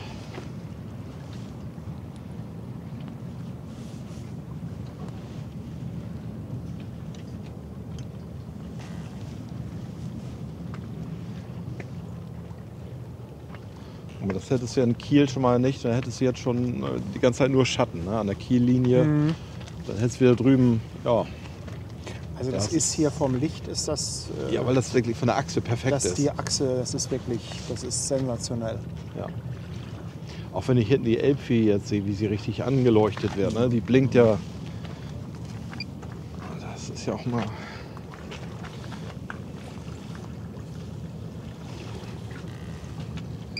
Ich kann ja auch einmal hier so einen kleinen Rundumblick machen.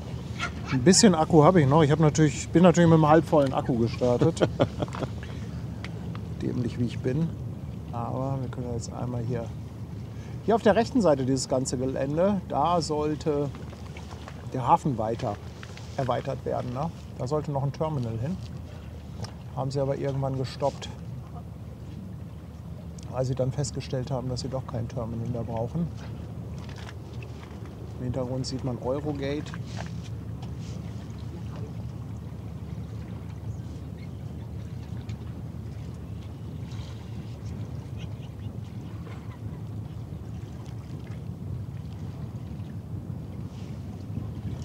Heißt lustigerweise auch die Zufahrtsstraße, da heißt lustigerweise auch Tankweg.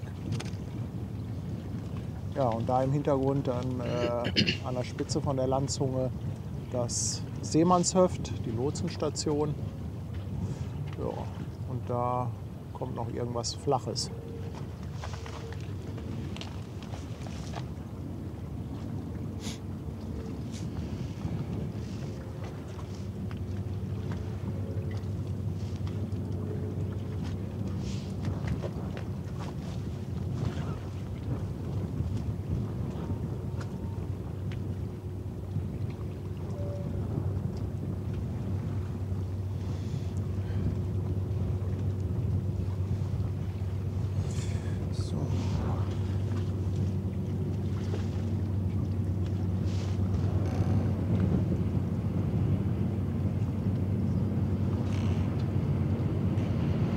Flott unterwegs hier.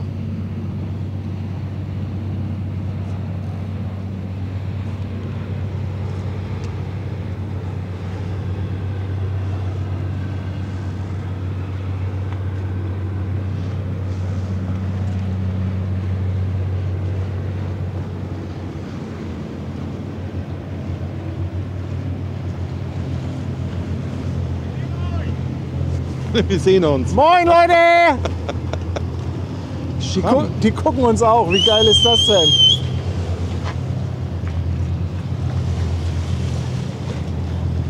Ja, Wir sehen euch, haben sie geschrieben. Ja, danke auch für die Welle. Danke für die Welle, Jungs. Aber ich muss die Drohne reinholen. Ja, ich bin...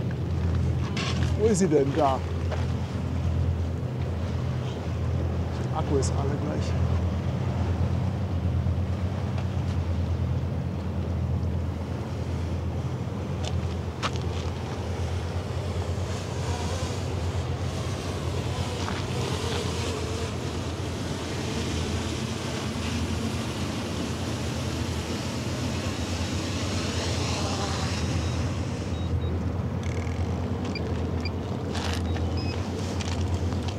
wir sehen euch. Finde ich cool, die Jungs. Ja, ich meine, wie cool ist das? Ja. Weißt du, da fahren die vorbei und schreien, dass sie gucken. Ne? Also Ja. ich meine, also ganz, ganz dicken Gruß finde ich irgendwie toll, weil das ist ja auch ein Stück weit ein bisschen Anerkennung so für den Kanal.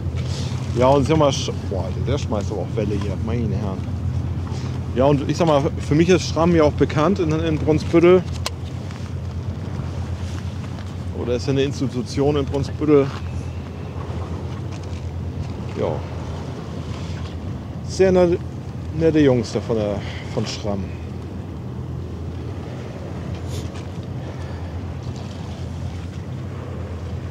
Oh, das Licht ist ja fantastisch.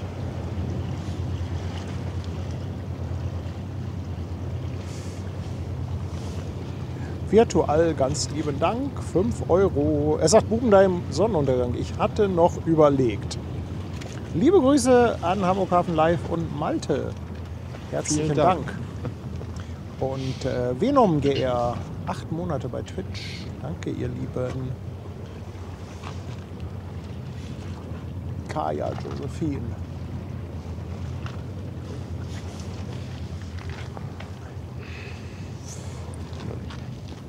Ja, aber so langsam kriegen wir Sahnelicht. Mhm.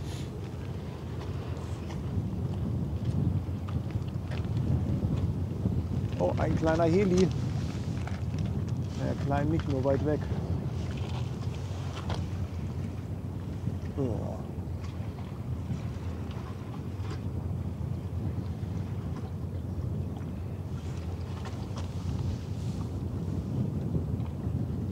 Oh nein, Was denn? das habe ich aus dir das Bild geschickt. Mir? Ja, ich wollte das einfach. Wolltest du deiner Frau schicken? Ja, Ja, das ist ja nicht so schlimm. Du musst es nur deiner Frau nicht sagen, dass du mir was schickst statt ihr. einmal verkehrt getippt. Ah, ich Idiot.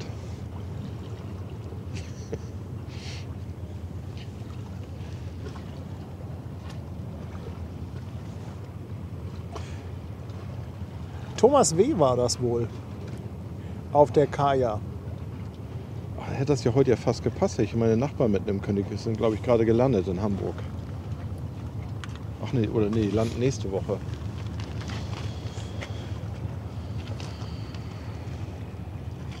Da hinten kommt dann gleich noch die Sea Express. Vielleicht muss ja Donatus auf die Sea Express und kann uns hier noch ein Horn rausjuckeln. Da nehme ich noch mal so eine Fähre Wie mit. groß ist denn die? Ist die lotsenpflichtig? Sea Express? Ach, da kommt die Finkenwerder, ne? Ja, ich finde die vom Licht jetzt so sehr schön. Ja, das Licht ist jetzt wirklich toll. Ach, guck mal, da kommt auch ein Schleppi.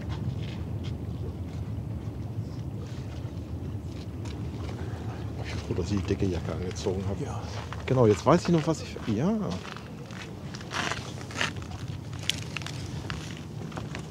Ein Tanker ist das, die Sea Express. Also die ist auf jeden Fall lotsenpflichtig. 180 Meter. Ja, so ein Tankerhorn wäre natürlich jetzt... Du, da werden sich alle ärgern, die schon abgeschaltet haben. Ich glaube nicht, dass viele abgeschaltet haben. Kannst du Doch. sehen? Ja? Ja gut, das ist ja... Ja, aber das ist so ein bisschen der AIDA-Effekt. Es sind ja Ja. viele für AIDA nur da und Ist ja auch okay. das ist auch okay, ja. Da habe ich auch kein Problem mit. Alle, die jetzt dabei sind, das sind die wahren Hafenfreunde.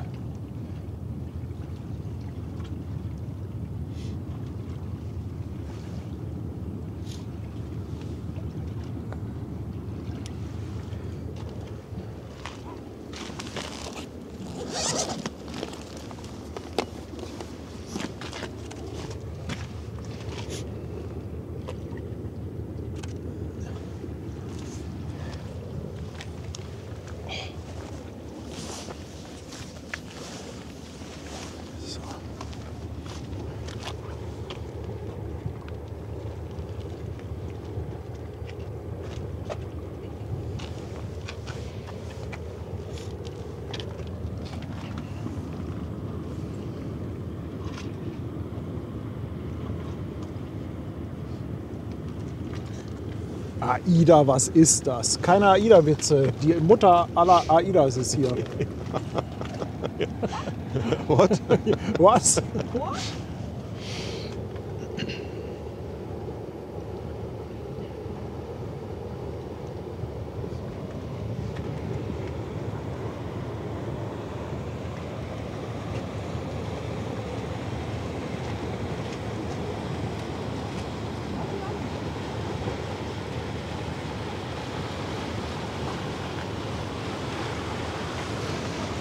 Ah, genau, warte.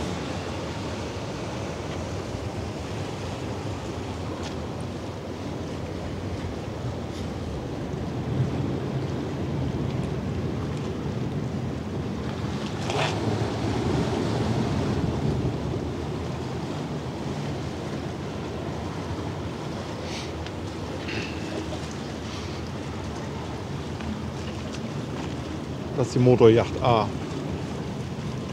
Ah, nee, die habe ich noch nicht gesehen in Natur. Die, Blum und Voss in Hamburg gebaut, ne? Ah, cool. Nee, ich hatte die Segelyacht. Die hatte ich mal gesehen. Genau, das ist die sind beide. Ja, die habe ich mal auf Mallorca gesehen.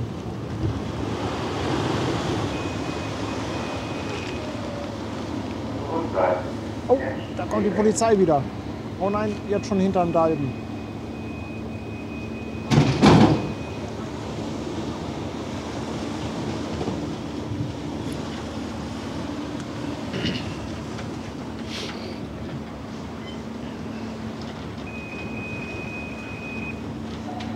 Zurückbleiben bitte.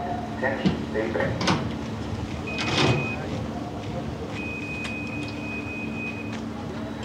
Zurückbleiben bitte. Attention, stay back.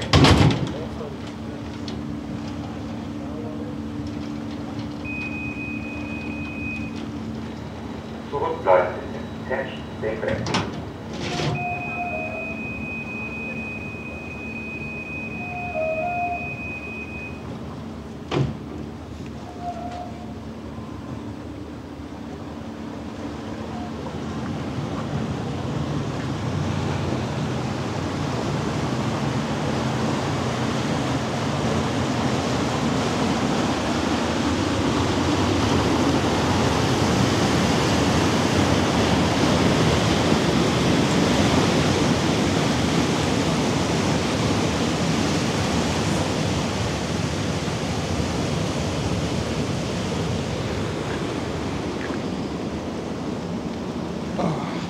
Oh, da kommt schon die nächste Fähre. Da kommt schon die nächste Fähre. Aber Sonne geht langsam runter. Also das wird was. Ich glaube, die Sonne geht heute doch unter. Welche Erkenntnis? Krass, oder? Ich werde noch Astronom.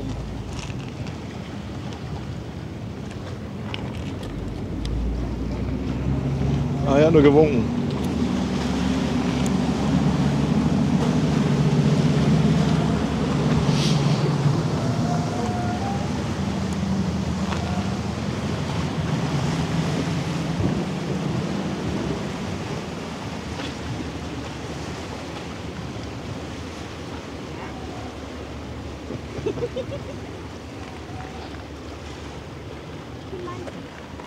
Ich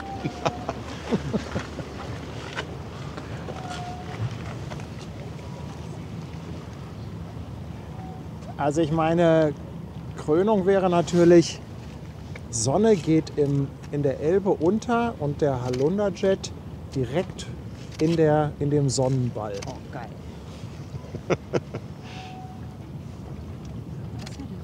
Das wäre doch was, oder? Da ist auf jeden Fall der Tanker. Ach ja, der Halunke kommt gleich. Da kommt ein Tanker. Ja, und nicht gerade klein, ne? Den nehmen wir auf jeden Fall noch mit. Haben wir bei den 3 anderen Schiffen auch schon gesagt. Ja, das Licht ist ja faszinierend jetzt, ne? Ja, das wird jetzt auch von Minute zu Minute geiler. Also ich glaube, der Tanker kriegt heute das Sahnelicht. Ja. Und dann kommt genau dann wieder die Fähre. Das ist, also es ist eigentlich so schade, weil das ist jetzt so schnell gekippt. Wir hatten ganz lange immer zum Beispiel Kreuzfahrer bei Dunkelheit. Ja. Dann hatten wir, glaube ich, nur 2 Wochenenden, maximal 3, wo wir die so zur Sonnenuntergang blaue Stunde haben. Und jetzt ist es schon vorbei. Wir Ja. fahren jetzt wirklich bei Tageslicht raus. Ist aber auch Ja, schön. und das ne? ist so eine kurze Zeit. Ja. Aber vielleicht mache ich demnächst mal wieder Sonnenaufgang. Die Nebelstreams waren gut. Nein, von Nebel hatten wir, glaube ich, echt genug. Ja, das war auch es ist Sünde, Ja. ne? Stehst dann da oben und plötzlich alles weg. Kackbratze, ja, das ist ein Kraftwerk da hinten. Kackbratze, ja, das sind die Twitch-Namen. Ah. Ja,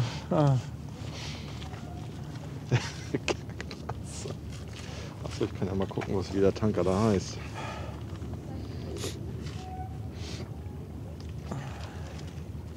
Trends mal reinschauen. Chuck D., danke für deinen Prime-Sub. Und Nilsi schreibt nochmal für 2 €. Hamburg Hafen Live geht zu jeder Zeit. Ach hier, Danke, Nilsi. Sea Express, 180,32. 10 Meter Tiefgang. Ja, cool. Da schmeiße ich gleich nochmal die Drohne für an. Spanferkel, danke für deinen Prime-Sub. Kapit, 100 Bits, Dankeschön. Und Rea lässt auch nochmal 100 Bits da. Dankeschön. Der Schiffegucker, 5,99 von uns stillen Zuschauern. Heute mal ein Dankeschön. Wir lieben Hamburg Hafen Live, kommen im Herbst nach Grünendeich. Ist auch Danke, nicht mehr ihr so weit weg. Lieben. Der Hallunder Jet da. Ja, der ist nicht mehr so weit. Wahrscheinlich kommt er zu früh. Also erstmal hier ein dickes Dankeschön an euch.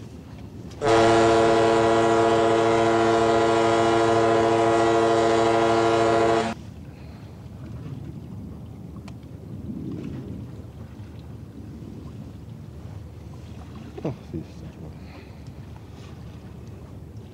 Aber ich muss sagen, von der Länge der Tage mag ich es im Moment eigentlich am liebsten. Okay. Also Also, ich finde zum Beispiel, wenn es morgens schon um 4:30 so hell die Sonne ist, schon da oben dass ist. du eine Sonnenbrille brauchst. Ja, stimmt.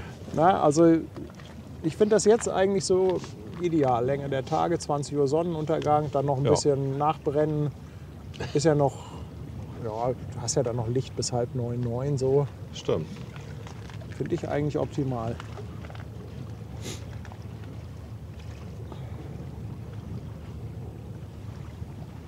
Mensch, was kann so ein Tanker schön sein? Ja, gerade bei dem Licht, ne? Richtig gut.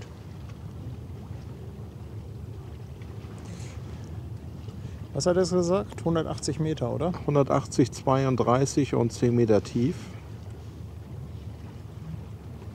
Also wenn der im Ballast wäre, wäre er noch für einen Kanal. Lotse geht gerade drauf. Vielleicht ist ja tatsächlich der Donatus drauf. Dann hupt er dich erstmal weg. Das wäre natürlich der Knaller. Baujahr 2007 ist das gute Stück. Fährt unter der Flagge von Malta. Oh, da ist noch ein Schlepper hinter uns.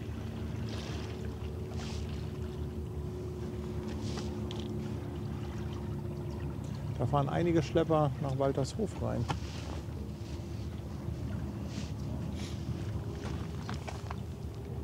Ja, Lotsenboot sehen wir auch. Links im Bild. Aber das ist doch auch nur 600 mm. Kann das ne? sein, dass dahinter rechts schon der Halunda-Jet kommt?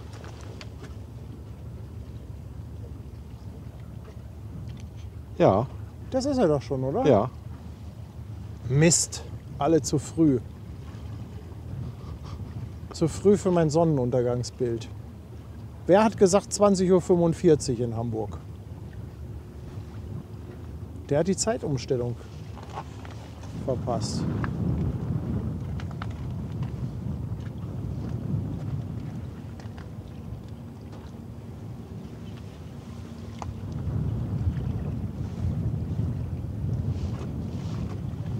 So, damit ihr mal seht, wo jetzt die Sonne steht.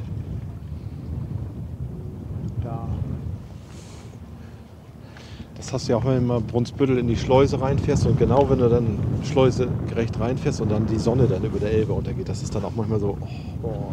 Und dann hast du natürlich nur das bescheuerte Handy dabei.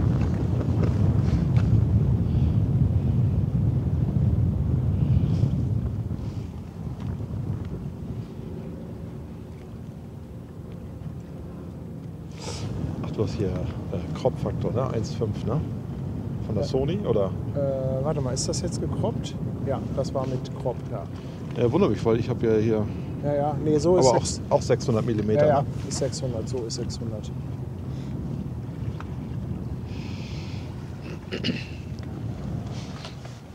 Oh, das, guck mal, auch cool, ne? Da oben. So Parallelflug. Nee, da. Die beiden Flieger Ach, da, ja. Oh, da komme ich mit der Kamera nicht hin, aber auch da der Mond. Schöner Halbmond. War alles direkt über uns. Jetzt haben wir auch ein Sch-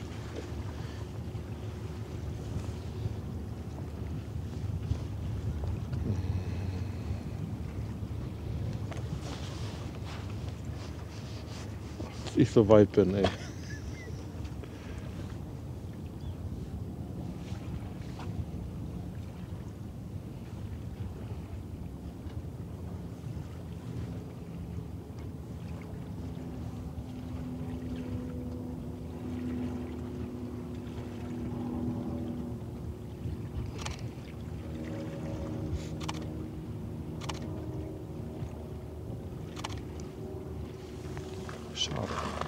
zu weit. Ja, der leuchtet aber auch richtig schön im Mond. Ne? Mhm.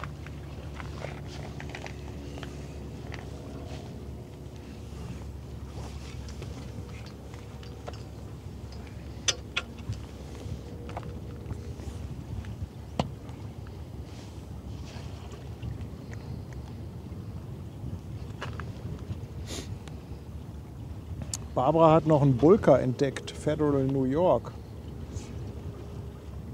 Barbara, wo steckt denn der?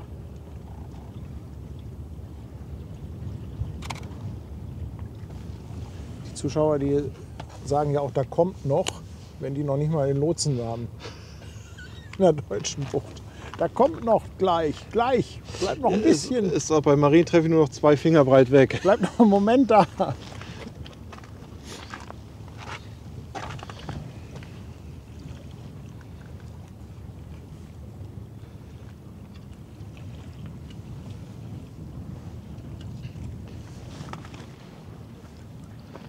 Das war dann immer so deprimierend, wenn du dann mit dem U-Boot Richtung Mittelmeer runtergefahren bist und dann über einen Übersegler durch die Biskaya und jeden Tag eigentlich nur so 2 Finger breit weitergekommen bist.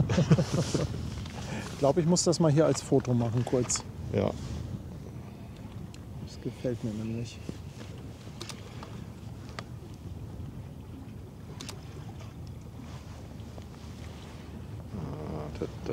Da.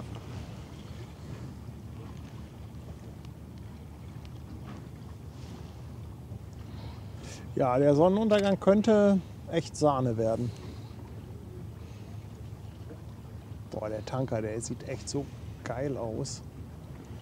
Vor allem dieses bullige Breite mag ich ja. Ja. Das ist schon sehr geil. Also das ist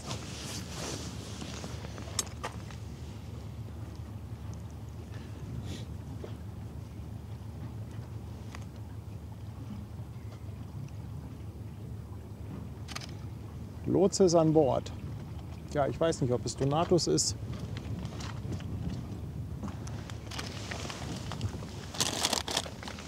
Aber er hatte es eben sehr eilig. Vielleicht. ja, so viel ist ja nichts. So Ne? viel Zeit war da nicht. Nee, auch weil nicht so viele Schiffe, ne?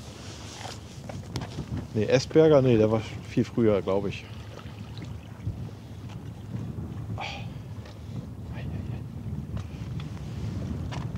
Das ist auch so ein richtig brennender Feuerhimmel, ne? Das ist. Oh.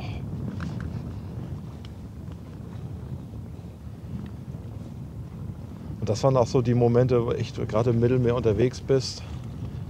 Sonnenauf- und Untergänge immer genial. Also jeden Tag. Also es ist zwar immer irgendwo das Gleiche, aber es ist einfach. Und dann noch viele, hast du noch springende Delfine drumherum oder Wale. Ich kann mir das auch stundenlang angucken. Also Ja. manch einer wird jetzt sagen, Mensch, langweilig die ganze Zeit hier eine Einstellung mit der Kamera. Aber sorry, Leute, ich finde es trotzdem Es ist sehr geil. beruhigend. Ja.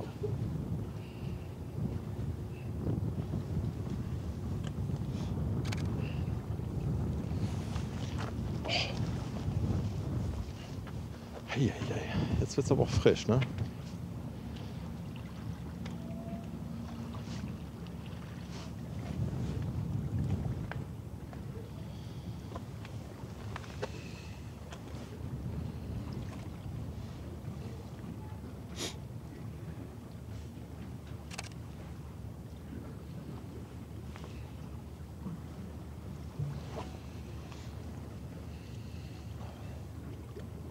Die Federal New York hat 200 Meter dahinter. Müssen wir mal gucken, ob wir die noch mit reinkriegen. Vielleicht mag die ja direkt vor der Sonne das Foto. Boah, guck mal, das sieht jetzt richtig massiv aus.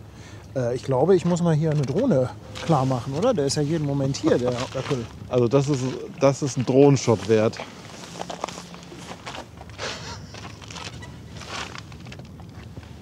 Alarm. Boah. Leute, da brauche ich aber jetzt erstmal noch hier ein normales Foto.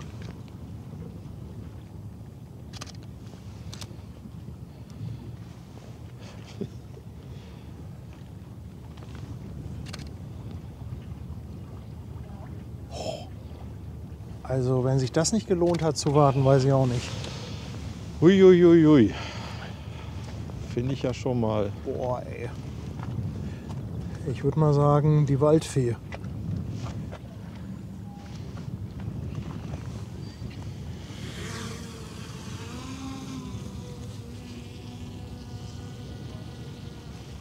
Das ist Jackpot.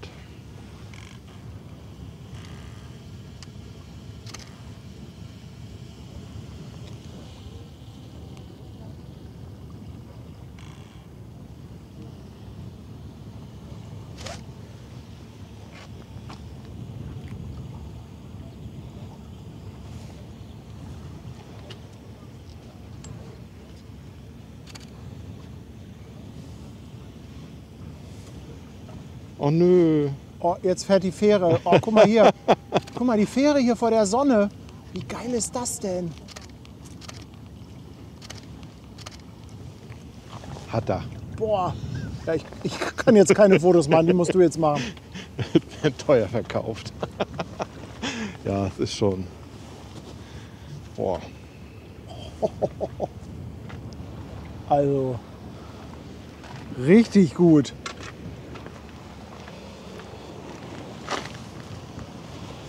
Aha, das gehen wir mal.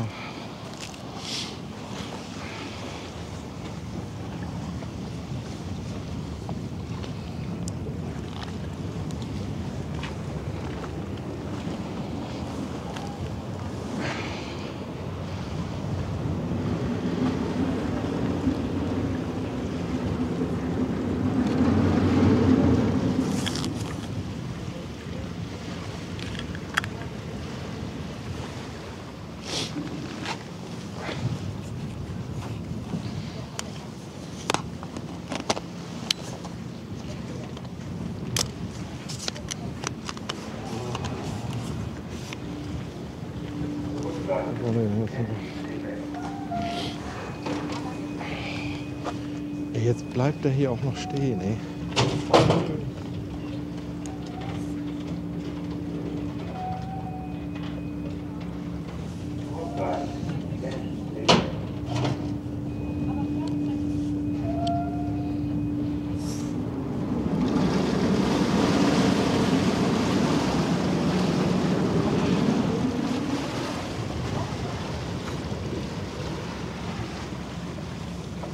Aber jetzt, guck mal. Also, es dauert nicht mehr lange. Mit dem Sonnenuntergang.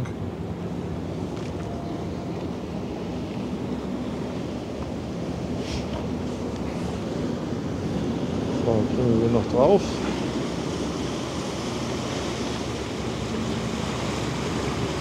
Nein, kriegen wir nicht mehr drauf.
Dieselben Leute da. Das Loveboat kommt.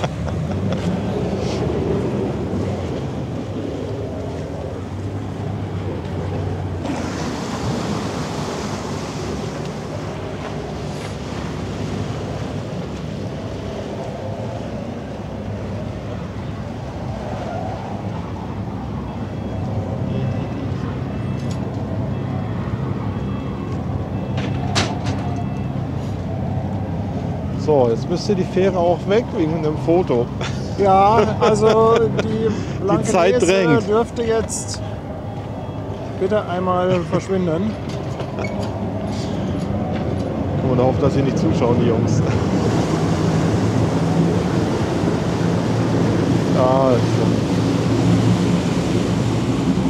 mir schon zu weit, der Halunderjet. Ja, also direkt in der Sonne kriegt man ihn nicht.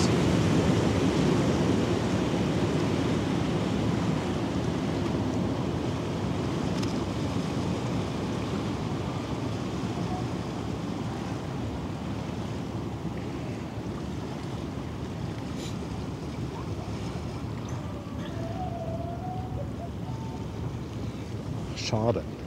Schade, schade.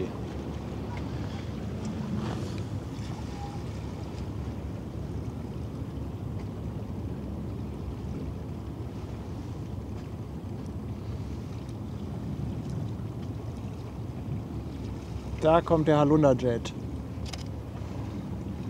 Das Helgoland Shuttle. Aber auch sehr schön im Licht.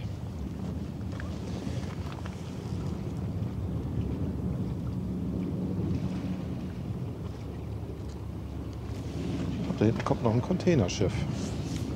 Ich fürchte, wir müssen einen Lotsen oder eine Fähre vor der Sonne fotografieren. Ja.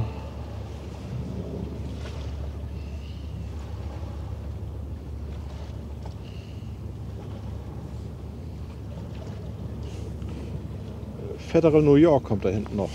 Ja. Ein Bulka soll das sein. So hatten sie im Chat eben geschrieben. 224. Und angeblich eventuell sogar ein Erstanlauf.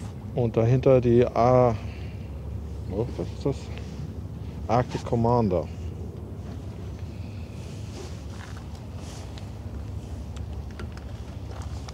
Ja, der ist doch noch ganz schön weit weg.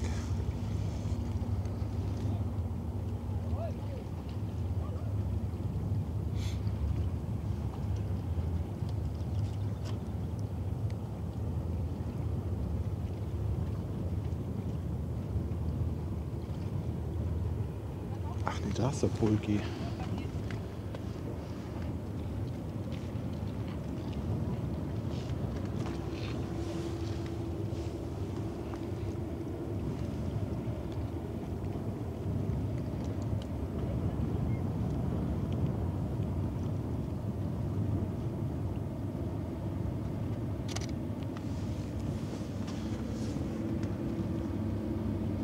Ja, aber auch sowas hier, ne?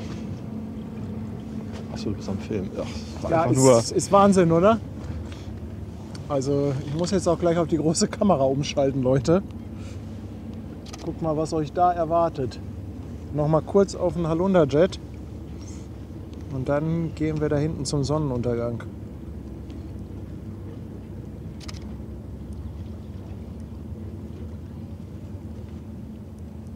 Wobei das farblich jetzt auch gerade toll ist.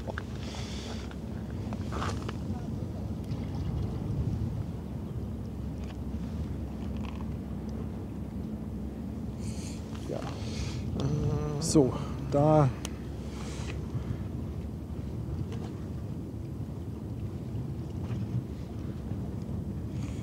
schnell mal die Drohne nach Hause holen.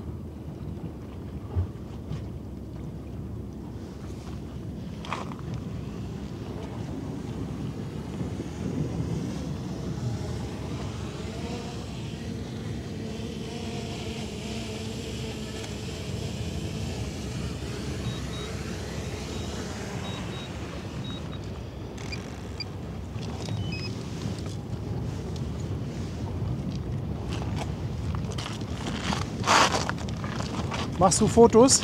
Ich bin dabei, ja. Ich mache nur Video jetzt. Ich konzentriere mich auf den Stream. Aber wir kriegen, glaube ich, leider kein Schiffchen direkt davor. Nee, der Bulki ist noch ein bisschen zu weit weg.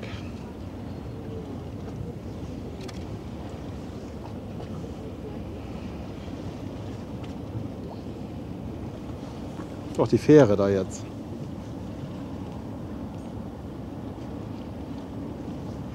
Du meinst, die Fähre möchte jetzt direkt vor die Sonne fahren?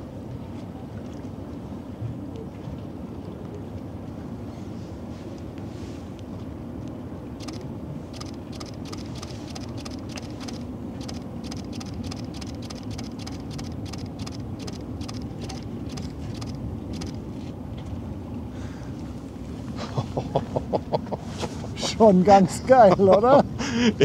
Ja, guck dir. Ja gut, du siehst das ja selber bei Ja, dir. ja. Schwede. Ey. Malte eskaliert gerade hier mit Dauerfeuer. Ah, ich hätte mal auf Serien. Ja. Oh, guck mal da hinten, kommt eine Fähre von rechts. Ah, nicht aufgepasst. Siehst du? Nicht ablenken lassen. Boah! Boah! Apokalypse Now, nur mit Fähren statt Hubschraubern. Habe ich für meine Fotoausstellung schon wieder ein paar neue Bilder. Geil. Boah! Ja, aber guck mal, die Sonne braucht, glaube ich, noch, also entweder morgen oder übermorgen müsste sie Also dahin. 2-3 Tage, ne? Also, ja. Da muss ich leider morgen, übermorgen zum Sonnenuntergang wiederkommen.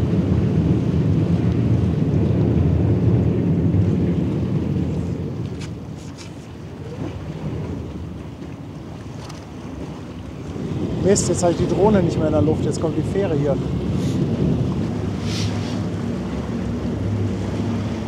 Martin schreibt, Mittwoch soll es sein, ja. Oh, ich filme durch die Fähre durch einfach. Nein, nein, nein, nein, nein, nein, sie will es nicht. Schade.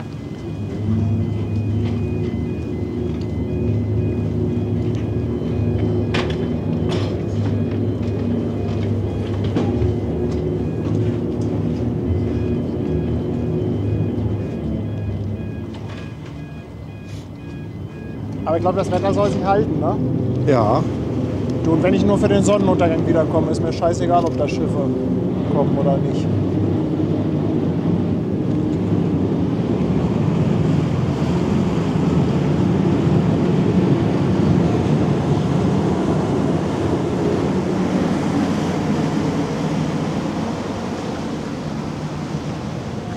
So, Sonne weg, ich hau dann ab, ne? Ja.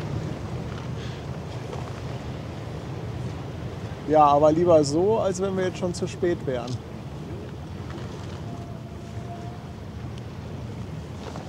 Also ich finde, das Warten hat sich aber gelohnt. Ja. Oh, ich hätte mit, naja gut, in den Allerwertesten gebissen. Also wenn Genau, ich gibt es Mittwoch einen Teststream. Ich hoffe, wir haben Mittwochabend nichts vor.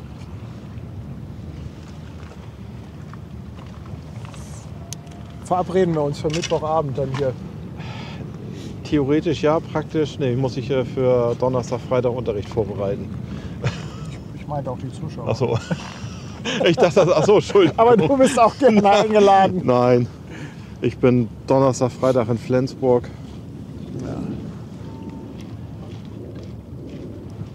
Boah, wie das jetzt brennt da hinten. Das ist schon. Boah. Sie Hammer. Auch die Lichtspuren da drüber, ne? Ja.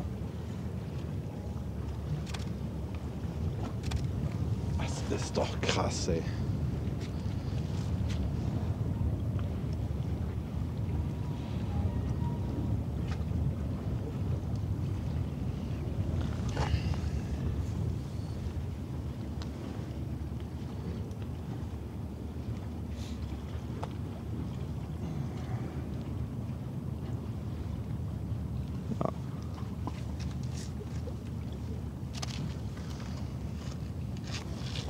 Fantastisch.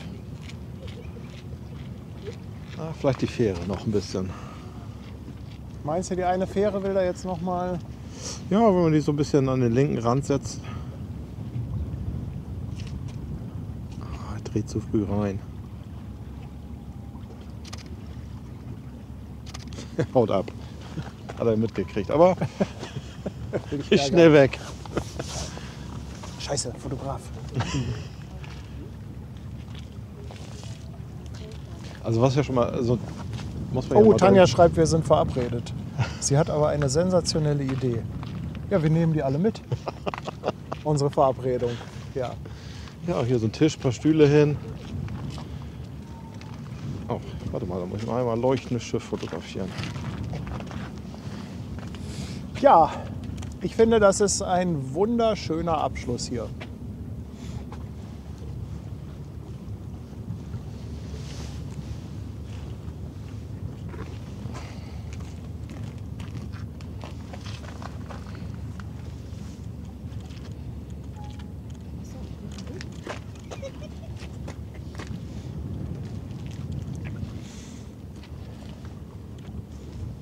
Guck mal, da steht er beim Fotografieren. Guck mal, was Malte für ein Rohr hat. Da. Ach nein. Oh Mann.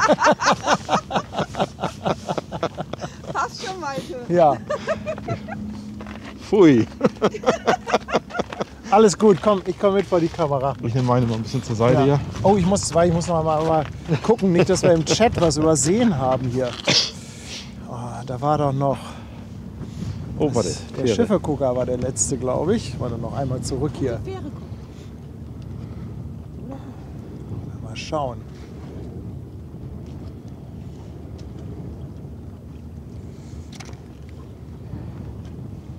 Schwarzbart-Jürgen hat noch einen Sub verschenkt an den Viking Firefighter. Und dann kamen hier noch dreimal 5 Euro per PayPal anonym. Ganz, ganz lieben Dank an den anonymen Spender. Herzlichen Dank. Und Volker, 2 Euro. Hammer, was für tolle Bilder heute. Super Stream. Herzlichen Dank, ihr Lieben. Typhon, einmal Ohren zu halten.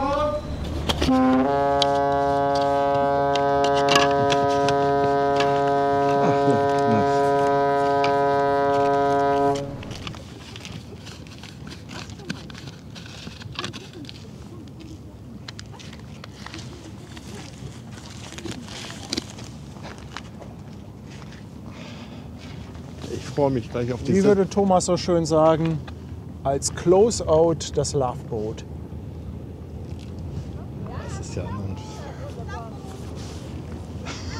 Brigitte fährt mit dem Loveboat nach Hause. Tschüss, schönen Abend noch.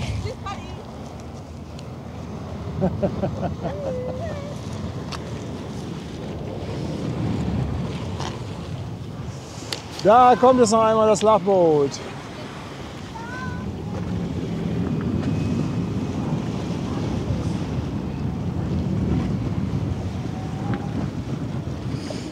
So, jetzt können wir einmal hier Tschüss sagen. Oh, erstmal die Hände in Ja. die Tasche. Oh ja, erstmal so ein bisschen. Ne? Aber es war echt deutlich weniger Wind als die letzten Tage. Also jetzt hat es wieder ein bisschen aufgefrischt. Aber gestern oder vorgestern zum Beispiel ganz andere Nummer. Ja, Mensch, Leute, ich glaube, es hat sich gelohnt zu warten, oder? Also es war Faszinierend. natürlich jetzt zum Ende schiffsverkehrsmäßig jetzt nicht so der Knaller, aber lichtmäßig, Aber lichtmäßig. war schon weit vorne. Ja, und da kann dann auch so ein Tanker Ja. plötzlich richtig, richtig cool aussehen. Ja, vielen, vielen Dank, dass ihr wieder alle so zahlreich dabei wart. Das freut uns ehrlich gesagt immer am meisten. Wenn ihr einfach dabei seid, wenn ihr sagt, Mensch, Hamburg Hafen Live, finde ich geil, schalte ich ein, gucke ich zu. Abonnieren und Glocke nicht vergessen. Liken und abonnieren. Ne? Ist doch so. Ja, vielen Dank natürlich auch für eure monetäre Unterstützung für den Kanal. Die ganzen Mitgliedschaften, aber auch Spenden und natürlich auch auf Twitch die Bits und Subs. Vielen, vielen Dank dafür. Dann dürfen wir natürlich immer unsere Moderatoren nicht vergessen, die sich immer Tolles ganz Team. rührend um den Chat kümmern, weil ja, meine Aufmerksamkeit war heute zu Großteil nicht im Chat. Dankeschön, danke. Ja, liken und abonnieren, ne? Und die Glocke nicht vergessen. Ich glaube, Ah, das ist so geil. Ja. Auf der Fähre sitzen da 3 Jungs. wir kommen hier gar nicht zum Schluss. Ach, herrlich. Ja, Mann, das- macht das einen Spaß. Macht das alles einen Spaß. Ja, und ich hoffe, ihr habt auch so einen Spaß daran wie wir. Ich hoffe, dass dieser Funke so ein bisschen überspringt. Also das ist halt gerade hier so im Hafen, diese Interaktion halt mit den ganzen Menschen. Das, finde ich, ist noch toller als jetzt nur die Schiffe. Also das sieht man auch in deinem Livestream im Chat. Das ist eine ganz tolle Community, die ja mitmacht. Ja. Höflich, freundlich, ganz, ganz viele Infos. Auch jetzt mit deinem Quiz heute, die Fragen, die sich ausgesucht hat. Ja, es ist Wahnsinn, oder? toll. Also das ist eine Wahnsinnsleistung. Es ist ja auch Zeit und das finde ich toll. Also das Ja, zeigt ja das- den Leuten, dass du denen auch viel Freude Das vermittelst. soll ich sagen, aber das Größte für Ja. mich ist überhaupt, dass die Zuschauer so viel Zeit mit uns verbringen. Das ist eigentlich das größte Lob. Genau. Ja, und natürlich auch alles andere. Ist klar. Aber so alleine viel Zeit mit einem Kanal zu verbringen, ist schon so das, ja, mehr geht nicht. Ich würde es einfach mit einem Wort von, was du immer am meisten benutzt, sensationell. Sensationell.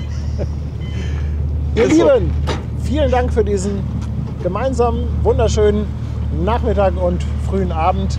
Ja, und wir haben ja irgendwie ein Date in den nächsten Tagen. Also mit der Sonne. Gucken wir mal, wir haben diese Fregatte auf dem Zettel. Ja, was morgen ist, ich weiß es nicht, aber wenn das Wetter so ist, ich glaube, ich werde gucken, dass ich da möglichst viel lichtmäßig raus und du. Und wenn ich nur wirklich die 1 oder 1,5 Stunden mit dem Sonnenuntergang mitnehme. Also ich schaue Mittwoch gerne rein. Ich habe Guckst Zeit. Mittwoch rein. Gut, ihr Lieben. Tschüss. Macht's gut. Einen schönen Abend noch. Tschüss.